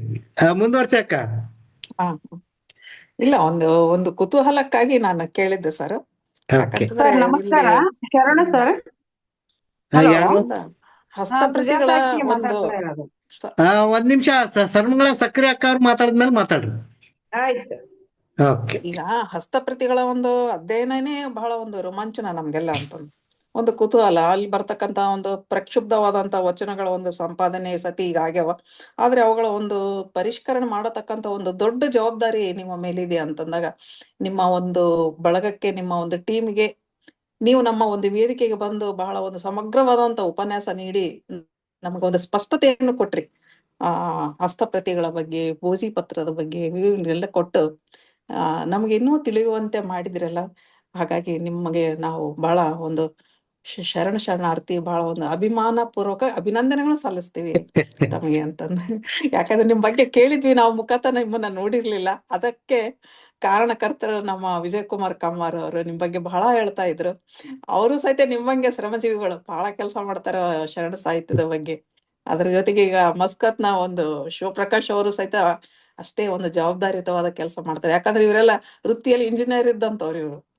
ಇವ್ರ ಮುಖಾಂತರ ನಾವ್ ಇನ್ನು ಕಲಿಬೇಕಾಯ್ದಲ್ಲ ಅಂತಂದ್ರೆ ಕೆಲವು ಟೈಮ್ ನಲ್ಲಿ ನಮ್ಗ ಸಂಕೋಚ ಸಹಿತ ಆಗ್ತದ.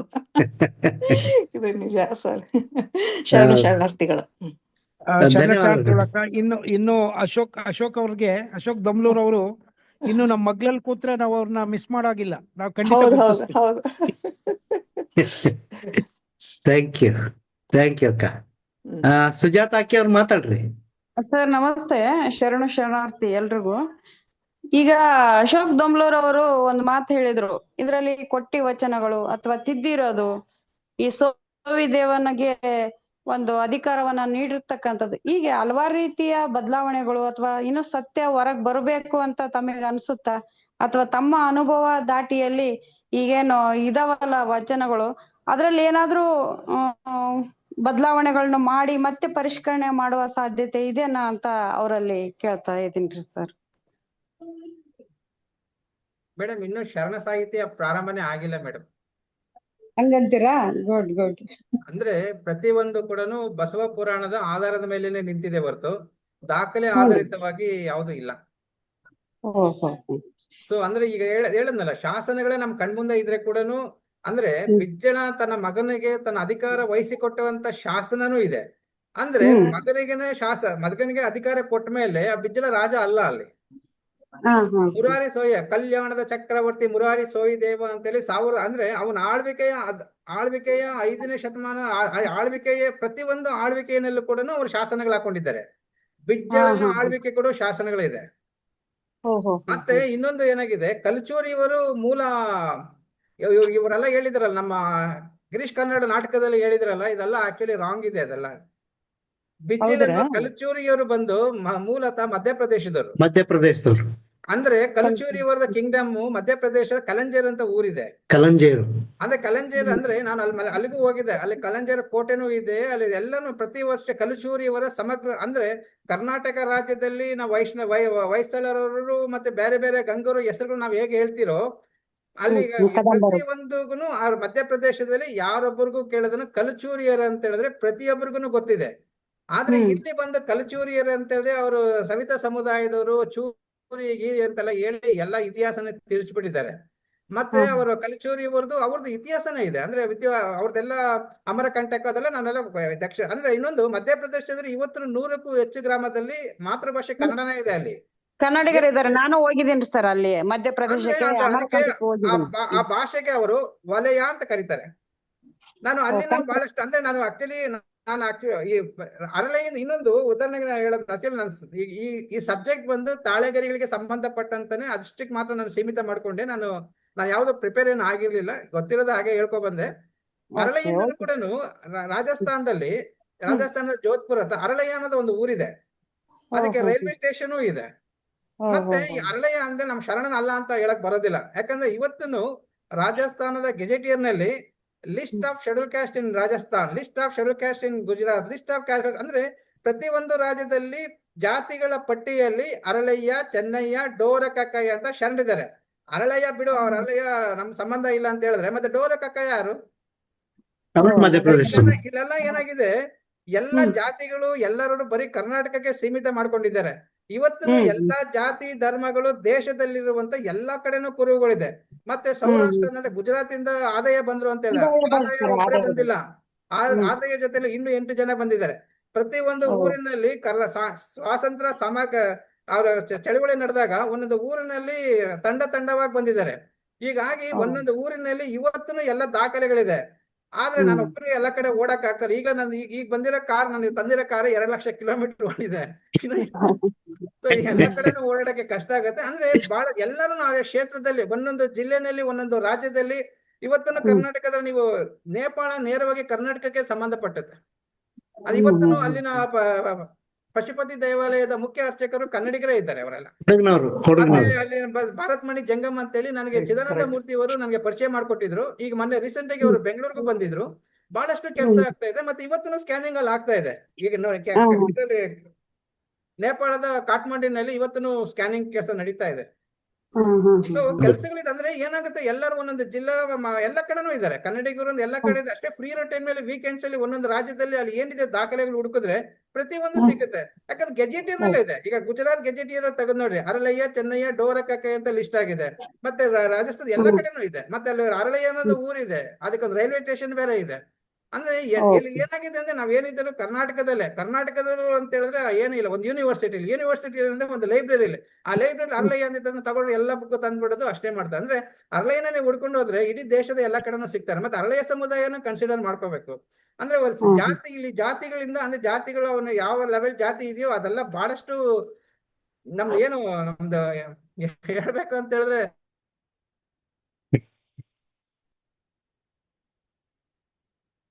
ಅದಕ್ಕೆ ನಾನು ಹೇಗುತ್ತೇನೆ.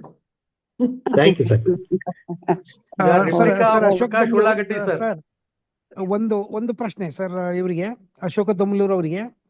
ಸರ್, ಈಗ ಈ ಒಂದು ಬಹಳ ಸುಂದರವಾಗಿ ನೀವು ಶಾಸನ ಮತ್ತೆ ನಾವು ತಿಳಿದುಕೊಂಡಂತ ಶರಣರ ಇತಿಹಾಸ ಬಗ್ಗೆ ಇರುವಂತಹ ಒಂದು ದ್ವಂದ್ವವನ್ನ ತಾವು ತಿಳಿಸಿದ್ರಿ.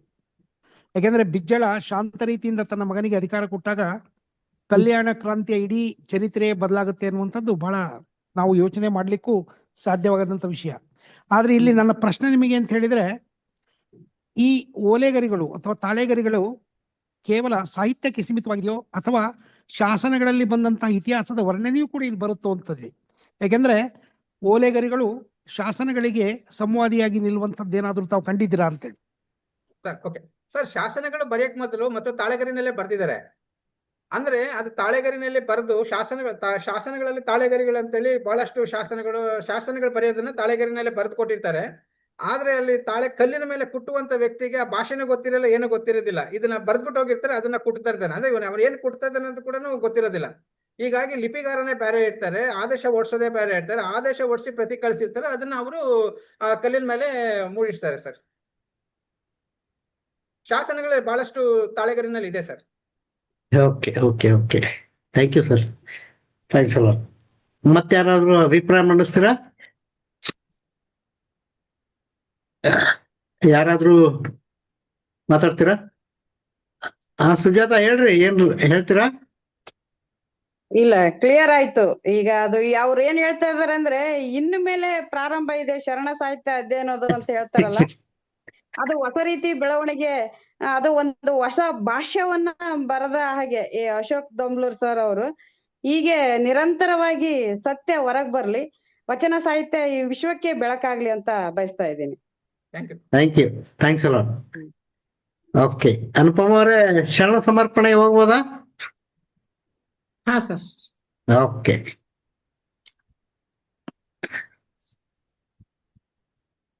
ಕಾರ್ಯಕ್ರಮದ ಕೊನೆಯ ಘಟ್ಟ ಶರಣು ಸಮರ್ಪಣೆ. ಮೊಟ್ಟ ಮೊದಲನೇದಾಗಿ ನಮ್ಮ ವಚನ ಸಾಹಿತ್ಯ ಮಂದಾರ ಫೌಂಡೇಶನ್ ರಚಿಸಿದ ಆಸ್ಥಾನ ಗಾಯಕಿ ಅಂತ ನಾವೇನ್ ಹೇಳ್ತೀವಿ, ಹಾಗೆ ನಮ್ಮ ಕುಮಾರಿ ವಿಸ್ಮಯ ಬಾವಿಕಟ್ಟೆಯವರು, ಅವರು 9ನೇ ಕ್ಲಾಸ್ ಅಲ್ಲಿ ಇದ್ದಾಗಿಂದ ನಮ್ಮಲ್ಲಿ ಹಾಡ್ತಾ ಇದ್ದಾರೆ. Now she has come to engineering college, first year engineering. ಬಹಳ ಅದ್ಭುತವಾದಂತಹ ಒಂದು ಸಂಗೀತ ಪ್ರತಿಭೆ, ಗಾಯನ ಪ್ರತಿಭೆ. ಹಿಂದೂಸ್ತಾನಿ ಸಂಗೀತವನ್ನ ಅತ್ಯಂತ ಶ್ರದ್ಧೆಯಿಂದ ಕಲಿತಾ ಇರ್ತಕ್ಕಂಥ ಒಂದು ಪ್ರತಿಭೆ. ನಾನು ಅವ್ರಿಗೆ ಮೊನ್ನೆ ಮಾತಾಡಿದಾಗ ನಾನು ಹೇಳಿದೆ, ಪುಟ್ಟರಾಜ್ ಗವಾಯಿಗಳವರ ಗುರುವಿಗೆ ತನುವನ್ನು ಕೊಟ್ಟು ಅಂತಕ್ಕಂಥ ಹಾಡನ್ನ ಹೇಳಂತ ಹೇಳಿದ್ವಿ. ಬಹಳ ಅದ್ಭುತ ಗಾಯಕಿಯವರು. ಬಹಳಷ್ಟು ಇಂಪ್ರೂವ್ಮೆಂಟ್ ಆಗಿದೆ. ಅಂದ್ರೆ she has reached a senior level ಅಂತ ನನಗನ್ಸ್ತದೆ. ಬಹಳ ಅದ್ಭುತವಾದಂತಹ ಒಂದು ಗಾಯನವನ್ನ ಮಾಡಿದ್ರು. ಬಸವರಾಜ್ ರಾಜ್ಗುರು ಅವರ ಒಂದು ಛಾಯೆಯನ್ನು, ನನಗೆ ಅವರು ಸಂಗೀತ ಗುರುಗಳಾಗಿದ್ರು 1 ವರ್ಷ. ರಾಜ್ಗುರುಗಳ ಒಂದು ಛಾಯೆಯನ್ನು ನಾನು ಆ ವಿಸ್ಮಯ ಬಾವಿಕಟ್ಟಿ ಅವರಲ್ಲಿ ಕಾಣ್ತಾ ಇದ್ದೀನಿ. ಅವರಿಗೆ ಉಜ್ವಲ ಭವಿಷ್ಯ ಇದೆ. ಇನ್ನೂ ಹೆಚ್ಚಾಗಿ ಅವರು ಸಾಧನೆಯನ್ನ ಮಾಡಲಿ ಅಂತ ಹೇಳ್ತಾ ಅವರಿಗೂ ಕೂಡ ಧನ್ಯವಾದಗಳನ್ನ ಹೇಳ್ತಾ ಇದ್ದೀವಿ. ಇನ್ನ ಈ ಉಪನ್ಯಾಸಕ್ಕೆ ಬರೋದಾದ್ರೆ, ಹಸ್ತಪ್ರತಿ ಅಂದ್ರೆ ಏನು, ಅದನ್ನ ಹೇಗೆ ಬರೀತಿದ್ರು ಅಂತಕ್ಕಂಥ ವಿಷಯದಿಂದ ಶುರು ಮಾಡಿ ಯಾವ ಕಾಲಘಟ್ಟದಲ್ಲಿ ಬರೆದಿರ್ತಾರೆ, ಅವುಗಳ ಸೈಜ್ ಏನು, ಎಲ್ಲವನ್ನ ವಿಸ್ತೃತವಾಗಿ ಮಾಡ್ತಾ ಮಾಡ್ತಾ ನಾವ್ಯಾಗಿ A4 A3 ಅಂತ ಹೇಳ್ತೀವಿ, ಆ ಸೈಜ್ಗಳನ್ನ ಒಂದೊಂದೇ ಕಟ್ಟುಗಳನ್ನಾಗಿ ಮಾಡಿ ಎಲ್ಲರಿಗೂ ಹಂಚ್ತಿದ್ರು ಅನ್ನೋದು ಇದು ನಮಗೆ ಹೊಸ. ಸ್ಪೆಷಲಿ ಹಸ್ತಪ್ರತಿಗಳು, ತಾಡೋಲೆಗಳ ವಿಷಯವೇನೆ ನಮಗೆ ಒಂದು ಹೊಸ ವಿಷಯ. ಅಂತ ವಿಷಯದಲ್ಲಿ ಆ ಸಂಸ್ಕರಣೆ ಹೇಗ್ ಮಾಡ್ತಾರೆ, ಧೂಳನ್ನ ಹೇಗ್ ತೆಗಿತಾರೆ, ಅದು ಲೆಮನ್ ಗ್ರಾಸ್ ಸಾಯಿಲ್ ಅನ್ನ ಹೇಗೆ ಹಚ್ತಾರೆ, ಅದನ್ನ ಹಚ್ಚಿದ್ರಿಂದ ಆಗ್ತಕ್ಕಂಥ ಆ ತಾಳಗಿರಿಯಲ್ಲಿ ಆಗ್ತಕ್ಕಂಥ ಬದಲಾವಣೆಯನ್ನು ಎಲ್ಲಗಳನ್ನ ಸವಿಸ್ತಾರವಾಗಿ ಹೇಳಿದ್ರು. ನನಗೆ ಬಹಳ ಫ್ಲಬರ್ಗಾಸ್ಟಿಂಗ್ ವಿಷಯ ಅಂತಂದ್ರೆ, ಒಂದೊಂದು ತಾಳೆಗರಿಯ ಮೇಲೆಯೂ ಒಂದೊಂದು ಆಯಾ ದಿನಾಂಕವನ್ನ, ಆ ದಿನಾಂಕ ಅನ್ನೋದಕ್ಕಿಂತ ಹೆಚ್ಚಾಗಿ ಅದ್ರದ ರೆಫರೆನ್ಸ್ ಅನ್ನ ಕೊಡ್ತಿದ್ರು ಅನ್ನೋದನ್ನೇ ಬಹಳ ಅದ್ಭುತವಾದಂತಹ ಒಂದು ವಿಷಯ ಇದು. ಅದರಲ್ಲಿ ರಂಧ್ರಗಳನ್ನ ಮಾಡಿ ಸ್ಟ್ಯಾಕ್ ಮಾಡೋದು ಬಹಳ ಸೈಂಟಿಫಿಕ್ ಆಗಿ ಮಾಡ್ತಿದ್ರು ಅಂತಕ್ಕಂಥ ವಿಷಯನೇ it is very very interesting ಅಂತ ನನಗನ್ಸ್ತದೆ. ಅದರ ಮೂಲ ಯಾವುದು ಅಂತಕ್ಕಂಥದ್ದನ್ನೇ ಇನ್ನ ಅಧಿಕೃತ ಆಗಿಲ್ಲ ಅನ್ನೋದೇ ಒಂದು. ಈಗ ಹೋದ ವರ್ಷ ನಾವು ಒಂದು ಡಿಸ್ಕಷನ್ ಮಾಡ್ತಿರ್ಬೇಕಾದ್ರೆ, ನಾವು ಕೋರ್ಟ್ಗೆ ಹೋದ್ರೆ ಯಾಕೆ ಸೋಲ್ತೀವಿ ಅಂತಕ್ಕಂಥ ವಿಷಯನೇ ಅಲ್ಲಿ ಮೇನ್ ಥೀಮ್ ಆಗಿತ್ತು. ಹಾಗಾಗಿ ಇವತ್ತು ಅದನ್ನ ಆ ಮೂಲ ಯಾವುದು ಅನ್ನತಕ್ಕಂಥದ್ದನ್ನೇ ತಿರ್ಚಿ ಅಧಿಕೃತ ಇಲ್ದಾಗನೆ ಮಾಡಿರೋದು ಒಂದು ವಿಷಯ ನಾವು ಒಂದೂವರೆ ವರ್ಷ ಹಿಂದೆ. ಯಾಕಂದ್ರೆ ಕೋರ್ಟ್ಗೆ ಹೋದ್ರೆ they will need the documentation. ಆ ಡಾಕ್ಯುಮೆಂಟೇಶನ್ ಸರಿ ಮಾಡ್ತಾ ಇರೋ ಕೆಲಸವನ್ನ ನಮ್ಮ ಶ್ರೀಯುತ ಅಶೋಕ್ ದೋಮ್ಲೂರ್ ಅವ್ರು ಮಾಡ್ತಾ ಇದ್ದಾರೆ. ಆ ವಚನಗಳ ಅಧಿಕೃತ ಮುದ್ರೆಯನ್ನ ಡಾಕ್ಯುಮೆಂಟೇಶನ್ ಕೊಟ್ರೆ ಇನ್ನೂ ನಮ್ಮ ಕಾರ್ಯ ಸುಲಭ ಆಗತ್ತೆ ಅಂತ ನಾನು ಪದೇ ಪದೇ ಉಲ್ಲೇಖ ಮಾಡ್ತಾ ಇರೋದು ಕಾಕತೀಯ ಅರಸರ ಬಗ್ಗೆ. ರಾಣಿ ರುದ್ರಮ್ಮ ದೇವಿ ಆ ಕಾಕತೀಯ ಅರಸರ ಪ್ರಬುದ್ಧ ಒಂದು ಸಾಹಸಿ ನಾಯಕಿ ರಾಣಿಯವರು, ಅವರ ತಂದೆ 50% ಜನರು ಇದು ಕಲ್ಯಾಣ ಕ್ರಾಂತಿ ಆದ್ಮೇಲೆ ಈ ಕಾಕತೀಯ ಅರಸರ ಕಾಲಘಟ್ಟದಲ್ಲಿ ಬಂದು ಆಶ್ರಯವನ್ನು ಪಡಿತಾರೆ. ಅದ್ರ ಬಗ್ಗೆ ಹೆಚ್ಚು ಸಂಶೋಧನೆ ಆಗ್ಬೇಕು ಅಂತಕ್ಕಂತಹ ವಿಷಯವನ್ನ ಡಾಕ್ಟರ್ MM ಕಲಬುರ್ಗಿ ಅವರು ಬಹಳಷ್ಟು ಸಾರಿ ಹೇಳ್ತಿದ್ರು. ಹಾಗಾಗಿ ಜಾಜಿ ದೇವೇಂದ್ರಪ್ಪನವ್ರಿಗೆ ತಿರುಪತಿ ವೆಂಕಟೇಶ್ವರ ವಿಶ್ವವಿದ್ಯಾಲಯದಲ್ಲಿ ಬಹಳಷ್ಟು ತಾಡೋಲೆಗಳು ಇದ್ವು. ಅದನ್ನ ಅಧ್ಯಯನ ಮಾಡೋದಕ್ಕೆ ಅವ್ರಿಗೆ ಇಂಟ್ರೆಸ್ಟ್ ಮಾಡ್ತಾರೆ ಜಾಜಿ ದೇವೇಂದ್ರಪ್ಪನವ್ರಿಗೆ. ಅವ್ರೀಗ ಸಿಂಧನೂರು ಕಾಲೇಜಿನ ಪ್ರಾಚಾರ್ಯರಾಗಿದ್ದಾರೆ. ನಮ್ಮಲ್ಲಿ ಕೂಡ ತೆಲುಗು ಸಾಹಿತ್ಯದಲ್ಲಿ ಬಸವಣ್ಣ ಅಂತಕ್ಕಂಥ ವಿಷಯದ ಮೇಲೆ ಮಾತನಾಡಿದ್ರು. ಬಹಳ ಪ್ರಬುದ್ಧ ಚಿಂತಕರು ಡಾಕ್ಟರ್ ಜಾಜಿ ದೇವೇಂದ್ರಪ್ಪನವರು. ಅವರು ಇದ್ರ ಮೇಲೆ ಬಹಳಷ್ಟು ಕೆಲಸ ಮಾಡಿದ್ದಾರೆ. ತಿರುಪತಿನಲ್ಲಿ ಇರ್ತಕ್ಕಂಥ ಹಸ್ತಪ್ರತಿಗಳಾಗ್ಲಿ ತಾಡುಗಳ ಬಗ್ಗೆ ಬಹಳಷ್ಟು, ಈಗ ಸುಮಾರು 5 ವರ್ಷ ಕೆಲಸ ಮಾಡಿದಾರಂತ ನಾನು ಕೇಳ್ಪಟ್ಟಿದ್ದೀನಿ. ಇವತ್ತು ಅದನ್ನ ಅಶೋಕ್ ದೋಮ್ಲೂರು ಕೂಡ ಅದನ್ನ ಸಮರ್ಥನೆ ಮಾಡಿದ್ರು. ಇನ್ನೂ 1 ಕೋಟಿ ತಾಡೋಲೆಗಳ ಒಂದು ಸಂಸ್ಕರಣೆ ಆಗ್ಬೇಕು. It is a very huge task ಅಂತ. ಅದರಲ್ಲಿ ಒಂದು 50 ಲಕ್ಷ ಮಾಡಿದ್ದಾರೆ. ಇನ್ನ 1 ಕೋಟಿ ಇದೆ ಅಂದ್ರೆ ಸರಿಸುಮಾರು 5-10 ವರ್ಷಗಳ ಕೆಲಸ. ಆ ಕೆಲಸ ನಮ್ಮ ಅಶೋಕ್ ದೋಮ್ಲೂರು ಅವರ ಸಾರಥ್ಯದಲ್ಲಿ ಆಗ್ಲಿ ಅಂತಕ್ಕಂಥ ಮಾತನ್ನ ಹೇಳ್ತಾ, ಕಳಚೂರಿ ಅವರ ಬಗ್ಗೆ ತಾವು ಹೇಳಿದ್ರೆ ಮಧ್ಯಪ್ರದೇಶದಿಂದ ಬಂದಂತ, ಅಲ್ಲಿ ಅವ್ರಿಗೆ ಕಟಚೂರಿ ಅಂತೇಳಿ ಆ ಶಬ್ದದಿಂದ ಕಳಚೂರಿ ಅಂತಕ್ಕಂಥ ಶಬ್ದ ಬರುತ್ತೆ. ಅವರು ಮುಂದೆ ಗುಜರಾತ್ಗೆ ವಲಸೆ ಹೋಗ್ತಾರೆ. ವಲಸೆ ಹೋಗ್ತಾರೆ ಅಂದ್ರೆ ದೇ ಎಕ್ಸ್ಟೆಂಡ್ ದೇರ್ ಎಂಪೈರ್. ಆ ಗುಜರಾತ್ದಿಂದ ಕಳಚೂರಿ ಆ ಒಂದು ಆಡಳಿತ ಕರ್ನಾಟಕಕ್ಕೂ ಕೂಡ ಬರುತ್ತೆ ಅಂತಕ್ಕಂಥದ್ದನ್ನ ಕರ್ನಾಟಕದ ಇತಿಹಾಸದಲ್ಲಿ ಪಂಚಾಕ್ಷರಿ ಅವರು ಅದನ್ನ ದಾಖಲೆ ಮಾಡಿದ್ದಾರೆ. ಇನ್ನ ಅಹಮದಾಬಾದ್ ಬಗ್ಗೆ ತಾವು ಹೇಳಿದ್ರಿ, ಅಲ್ಲಿ ನಂದನ್ ಶಾಸ್ತ್ರಿಜಿ ಅಂತ ಒಬ್ಬರಿದ್ದಾರೆ. ಅಮೆರಿಕದಲ್ಲಿ ಬಹಳಷ್ಟು ಪ್ರಾಚ್ಯವಸ್ತು ಇಲಾಖೆಯಲ್ಲಿ ಬಹಳಷ್ಟು ಕೆಲಸವನ್ನ ಮಾಡಿದಂತ ಶ್ರೀ ಡಾಕ್ಟರ್ ನಂದನ್ ಶಾಸ್ತ್ರಿಗಳು ಬಹಳ ಅದ್ಭುತವಾದಂತಹ ಒಂದು ಪ್ರಾಚ್ಯವಸ್ತು ಇಲಾಖೆನಲ್ಲಿ ಕೆಲಸ ಮಾಡಿ ಈಗ ನಿವೃತ್ತ ಜೀವನವನ್ನು ನಡೆಸಿದ್ದಾರೆ. ಸಾಧ್ಯ ಆದ್ರೆ ತಾವು ನೆಕ್ಸ್ಟ್ ಟೈಮ್ ಅಹಮದಾಬಾದ್ ಹೋಗೋದಾದ್ರೆ ಅವರ ರೆಫರೆನ್ಸ್ ಅನ್ನು ಕೊಡ್ತೀನಿ. You will get another source of information ಅಂತಕ್ಕಂಥ ಮಾತನ್ನು ಹೇಳ್ತಾ, ಸಂವಾದದಲ್ಲಿ ಪಾಲ್ಗೊಂಡಂತ ಸತೀಶ್ ಇಟ್ಗಿ ಅವರು, ಶಿವಪ್ರಕಾಶ್ ಅವರು, ಕುಂದಗೋಳ ಸರ್, ನಂದೇಶ್ವರ್ ಅವರು, ಸಿದ್ದಲಿಂಗೇಶ್ವರ ನಾಸಿ ಅವರು, ಸಕ್ರಿ ಅಕ್ಕ ಅವರು, ಸುಜಾತ ಅಕ್ಕ ಅವರು ತಮ್ಮ ಈ ಒಂದು ತಾಡೋಳಿಗಳ ಬಗ್ಗೆ ತಮ್ಮ ಅಭಿಪ್ರಾಯವನ್ನು ಮಂಡಿಸಿದ್ದಕ್ಕಾಗಿ ಅವರಿಗೆ ತುಂಬ ಹೃದಯದ ಧನ್ಯವಾದಗಳನ್ನ ಹೇಳ್ತಾ, ಈ ಕಾರ್ಯಕ್ರಮವನ್ನ ಅಚ್ಚುಕಟ್ಟಾಗಿ ನಿರೂಪಣೆ ಮಾಡಿದಂತಹ ಹುಬ್ಬಳ್ಳಿಯ ಶ್ರೀಮತಿ ಅನುಪಮ ಪಾಟೀಲ್ ಅವ್ರಿಗೂ ಕೂಡ ಧನ್ಯವಾದಗಳನ್ನ ಹೇಳ್ತೀವಿ. ಅವರು ವಚನಗಳನ್ನ ಹೆಕ್ಕಿ ತೆಗೆದು ಆಯಾ ಸಂದರ್ಭಕ್ಕೆ ತಕ್ಕಂತೆ ಹೇಳುವಂತದ್ದು, ಅವರ ಒಂದು ನಿರ್ವಹಣೆ ಮಾಡೋದ್ರಲ್ಲಿ ಚಾಕಚಕ್ಯತೆಯನ್ನ ನಮಗೆ ತಿಳಿಸ್ಕೊಡ್ತಾರೆ. ಅವ್ರಿಗೂ ಕೂಡ ಧನ್ಯವಾದಗಳನ್ನ ಈ ಮೂಲಕ ನಾವು ಹೇಳ್ತೀವಿ. ಇನ್ನ ಮುಂದಿನ ವಾರ ಅಂದ್ರೆ ಈ ವರ್ಷದ ಕೊನೆಯ ಉಪನ್ಯಾಸ ನಮ್ಮ ಅಶೋಕ್ ಗಮ್ಲೂರಿಂದ ಆಯ್ತು. ಅದಕ್ಕಾಗಿ ಅವ್ರಿಗೆ ತುಂಬ ಧನ್ಯವಾದಗಳನ್ನು ಕೂಡ ನಾವು ಈ ಮೂಲಕ ಅರ್ಪಿಸ್ತಾ ಇದ್ವಿ. ತಾವು ತುಮಕೂರು ಮೂಲಕ ಹಾದು ಹೋಗ್ಬೇಕಾದ್ರೆ ನಮ್ಮ ಹೋಟೆಲ್ಗೆ ಬನ್ನಿ, ನಮ್ಮ ಆತಿಥ್ಯವನ್ನ ಸ್ವೀಕರಿಸಿ ಅಂತ ಹೇಳ್ತಾ ಅವ್ರಿಗೂ ಕೂಡ ಧನ್ಯವಾದಗಳನ್ನ ಹೇಳ್ತೀವಿ. ಮುಂದಿನ ವರ್ಷದ 2026 ಮೊದಲನೆಯ ಉಪನ್ಯಾಸ ಬಹಳ ಅದ್ಭುತವಾದಂತ ಒಂದು ಚಿಂತನೆ. 3ನೇ ತಾರೀಕು ಕಾಯಕ ಯೋಗಿ ಶರಣ ಮೇದಾರ ಕೇತಯ್ಯನವರ ಒಂದು ಸ್ಮರಣೋತ್ಸವ ಇರೋದ್ರಿಂದ ಡಾಕ್ಟರ್ ವೀರ ಶೆಟ್ಟಿ ಗಾರಂಪಳ್ಳಿ ಕಲಬುರ್ಗಿ ಅವರು ಮಾತನಾಡಲಿದ್ದಾರೆ.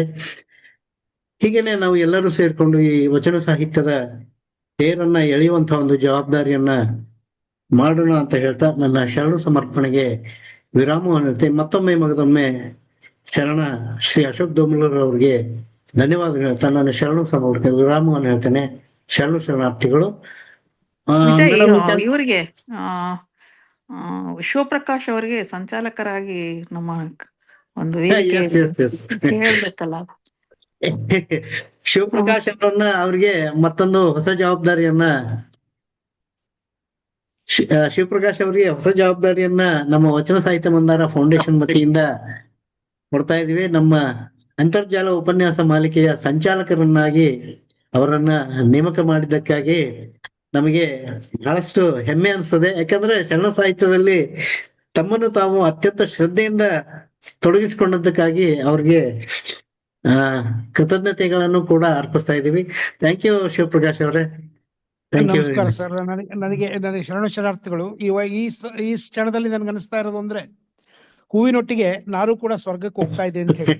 ಹಾಗಾಗಿ ನಾನು ನಿಮ್ಮಂತ ಬಸವಾನಿಯಾಗಳೊಟ್ಟಿಗೆ ಕಲ್ಯಾಣದ ಕಡೆಗೆ ಹೋಗುವಂತ ಭಾವನೆ ನನಗೆ ಬರ್ತಾ ಇದೆ ಅಂತ ಹೇಳಿ ಶರಣ ಶರಣಾರ್ಥಿಗಳನ್ನು ಹೇಳ್ತಾ ಇದ್ದೀನಿ. ಅಕ್ಕ ಮತ್ತೆ ಡಾಕ್ಟರ್ ಸರ್ವಮಂಗಳ ಅಕ್ಕ ಅವರಿಗೂ ಕೂಡ ನಾನು ಧನ್ಯವಾದಗಳನ್ನ ತಿಳಿಸಲಿಕ್ಕೆ ಇಷ್ಟಪಡ್ತೇನೆ. ಧನ್ಯವಾದಗಳು ಶಿವಪ್ರಕಾಶ್. ಧನ್ಯವಾದ. Thank you sir. Anupam Patil ಅವರೇ, you can conclude the meeting please. ಹಸ್ತಪ್ರತಿಗಳ ಬಗ್ಗೆ ಒಂದು ಅದ್ಭುತವಾದ ವಿಚಾರಧಾರೆಗಳನ್ನ ತಿಳ್ಕೊಂಡು ಅದರ ಬಗ್ಗೆ ಒಂದು ಮಾಹಿತಿಪೂರ್ಣವಾದ ಅರ್ಥಪೂರ್ಣವಾದ ಚರ್ಚೆಯಲ್ಲಿ ಇವತ್ತು ಈ ಮಾಲಿಕೆಯಲ್ಲಿ ನಾವೆಲ್ಲ ಆಲಿಸಿದ್ವಿ. ಈ ವರ್ಷದ ಕೊನೆಯನ್ನ ಒಂದು ಅರ್ಥಪೂರ್ಣವಾಗಿ ಆಚರಿಸಿದ್ವಿ ಅಂತ ಹೇಳ್ತಾ ಮುಂದಿನ ವರ್ಷ ಮತ್ತೊಂದು ಹೊಸ ವಿಚಾರದೊಂದಿಗೆ ಎಲ್ಲರೂ ಸೇರೋಣ ಅಂತ ಹೇಳ್ತಾ ಎಲ್ಲರಿಗೂ ಶರಣಾರ್ಥಿಗಳು.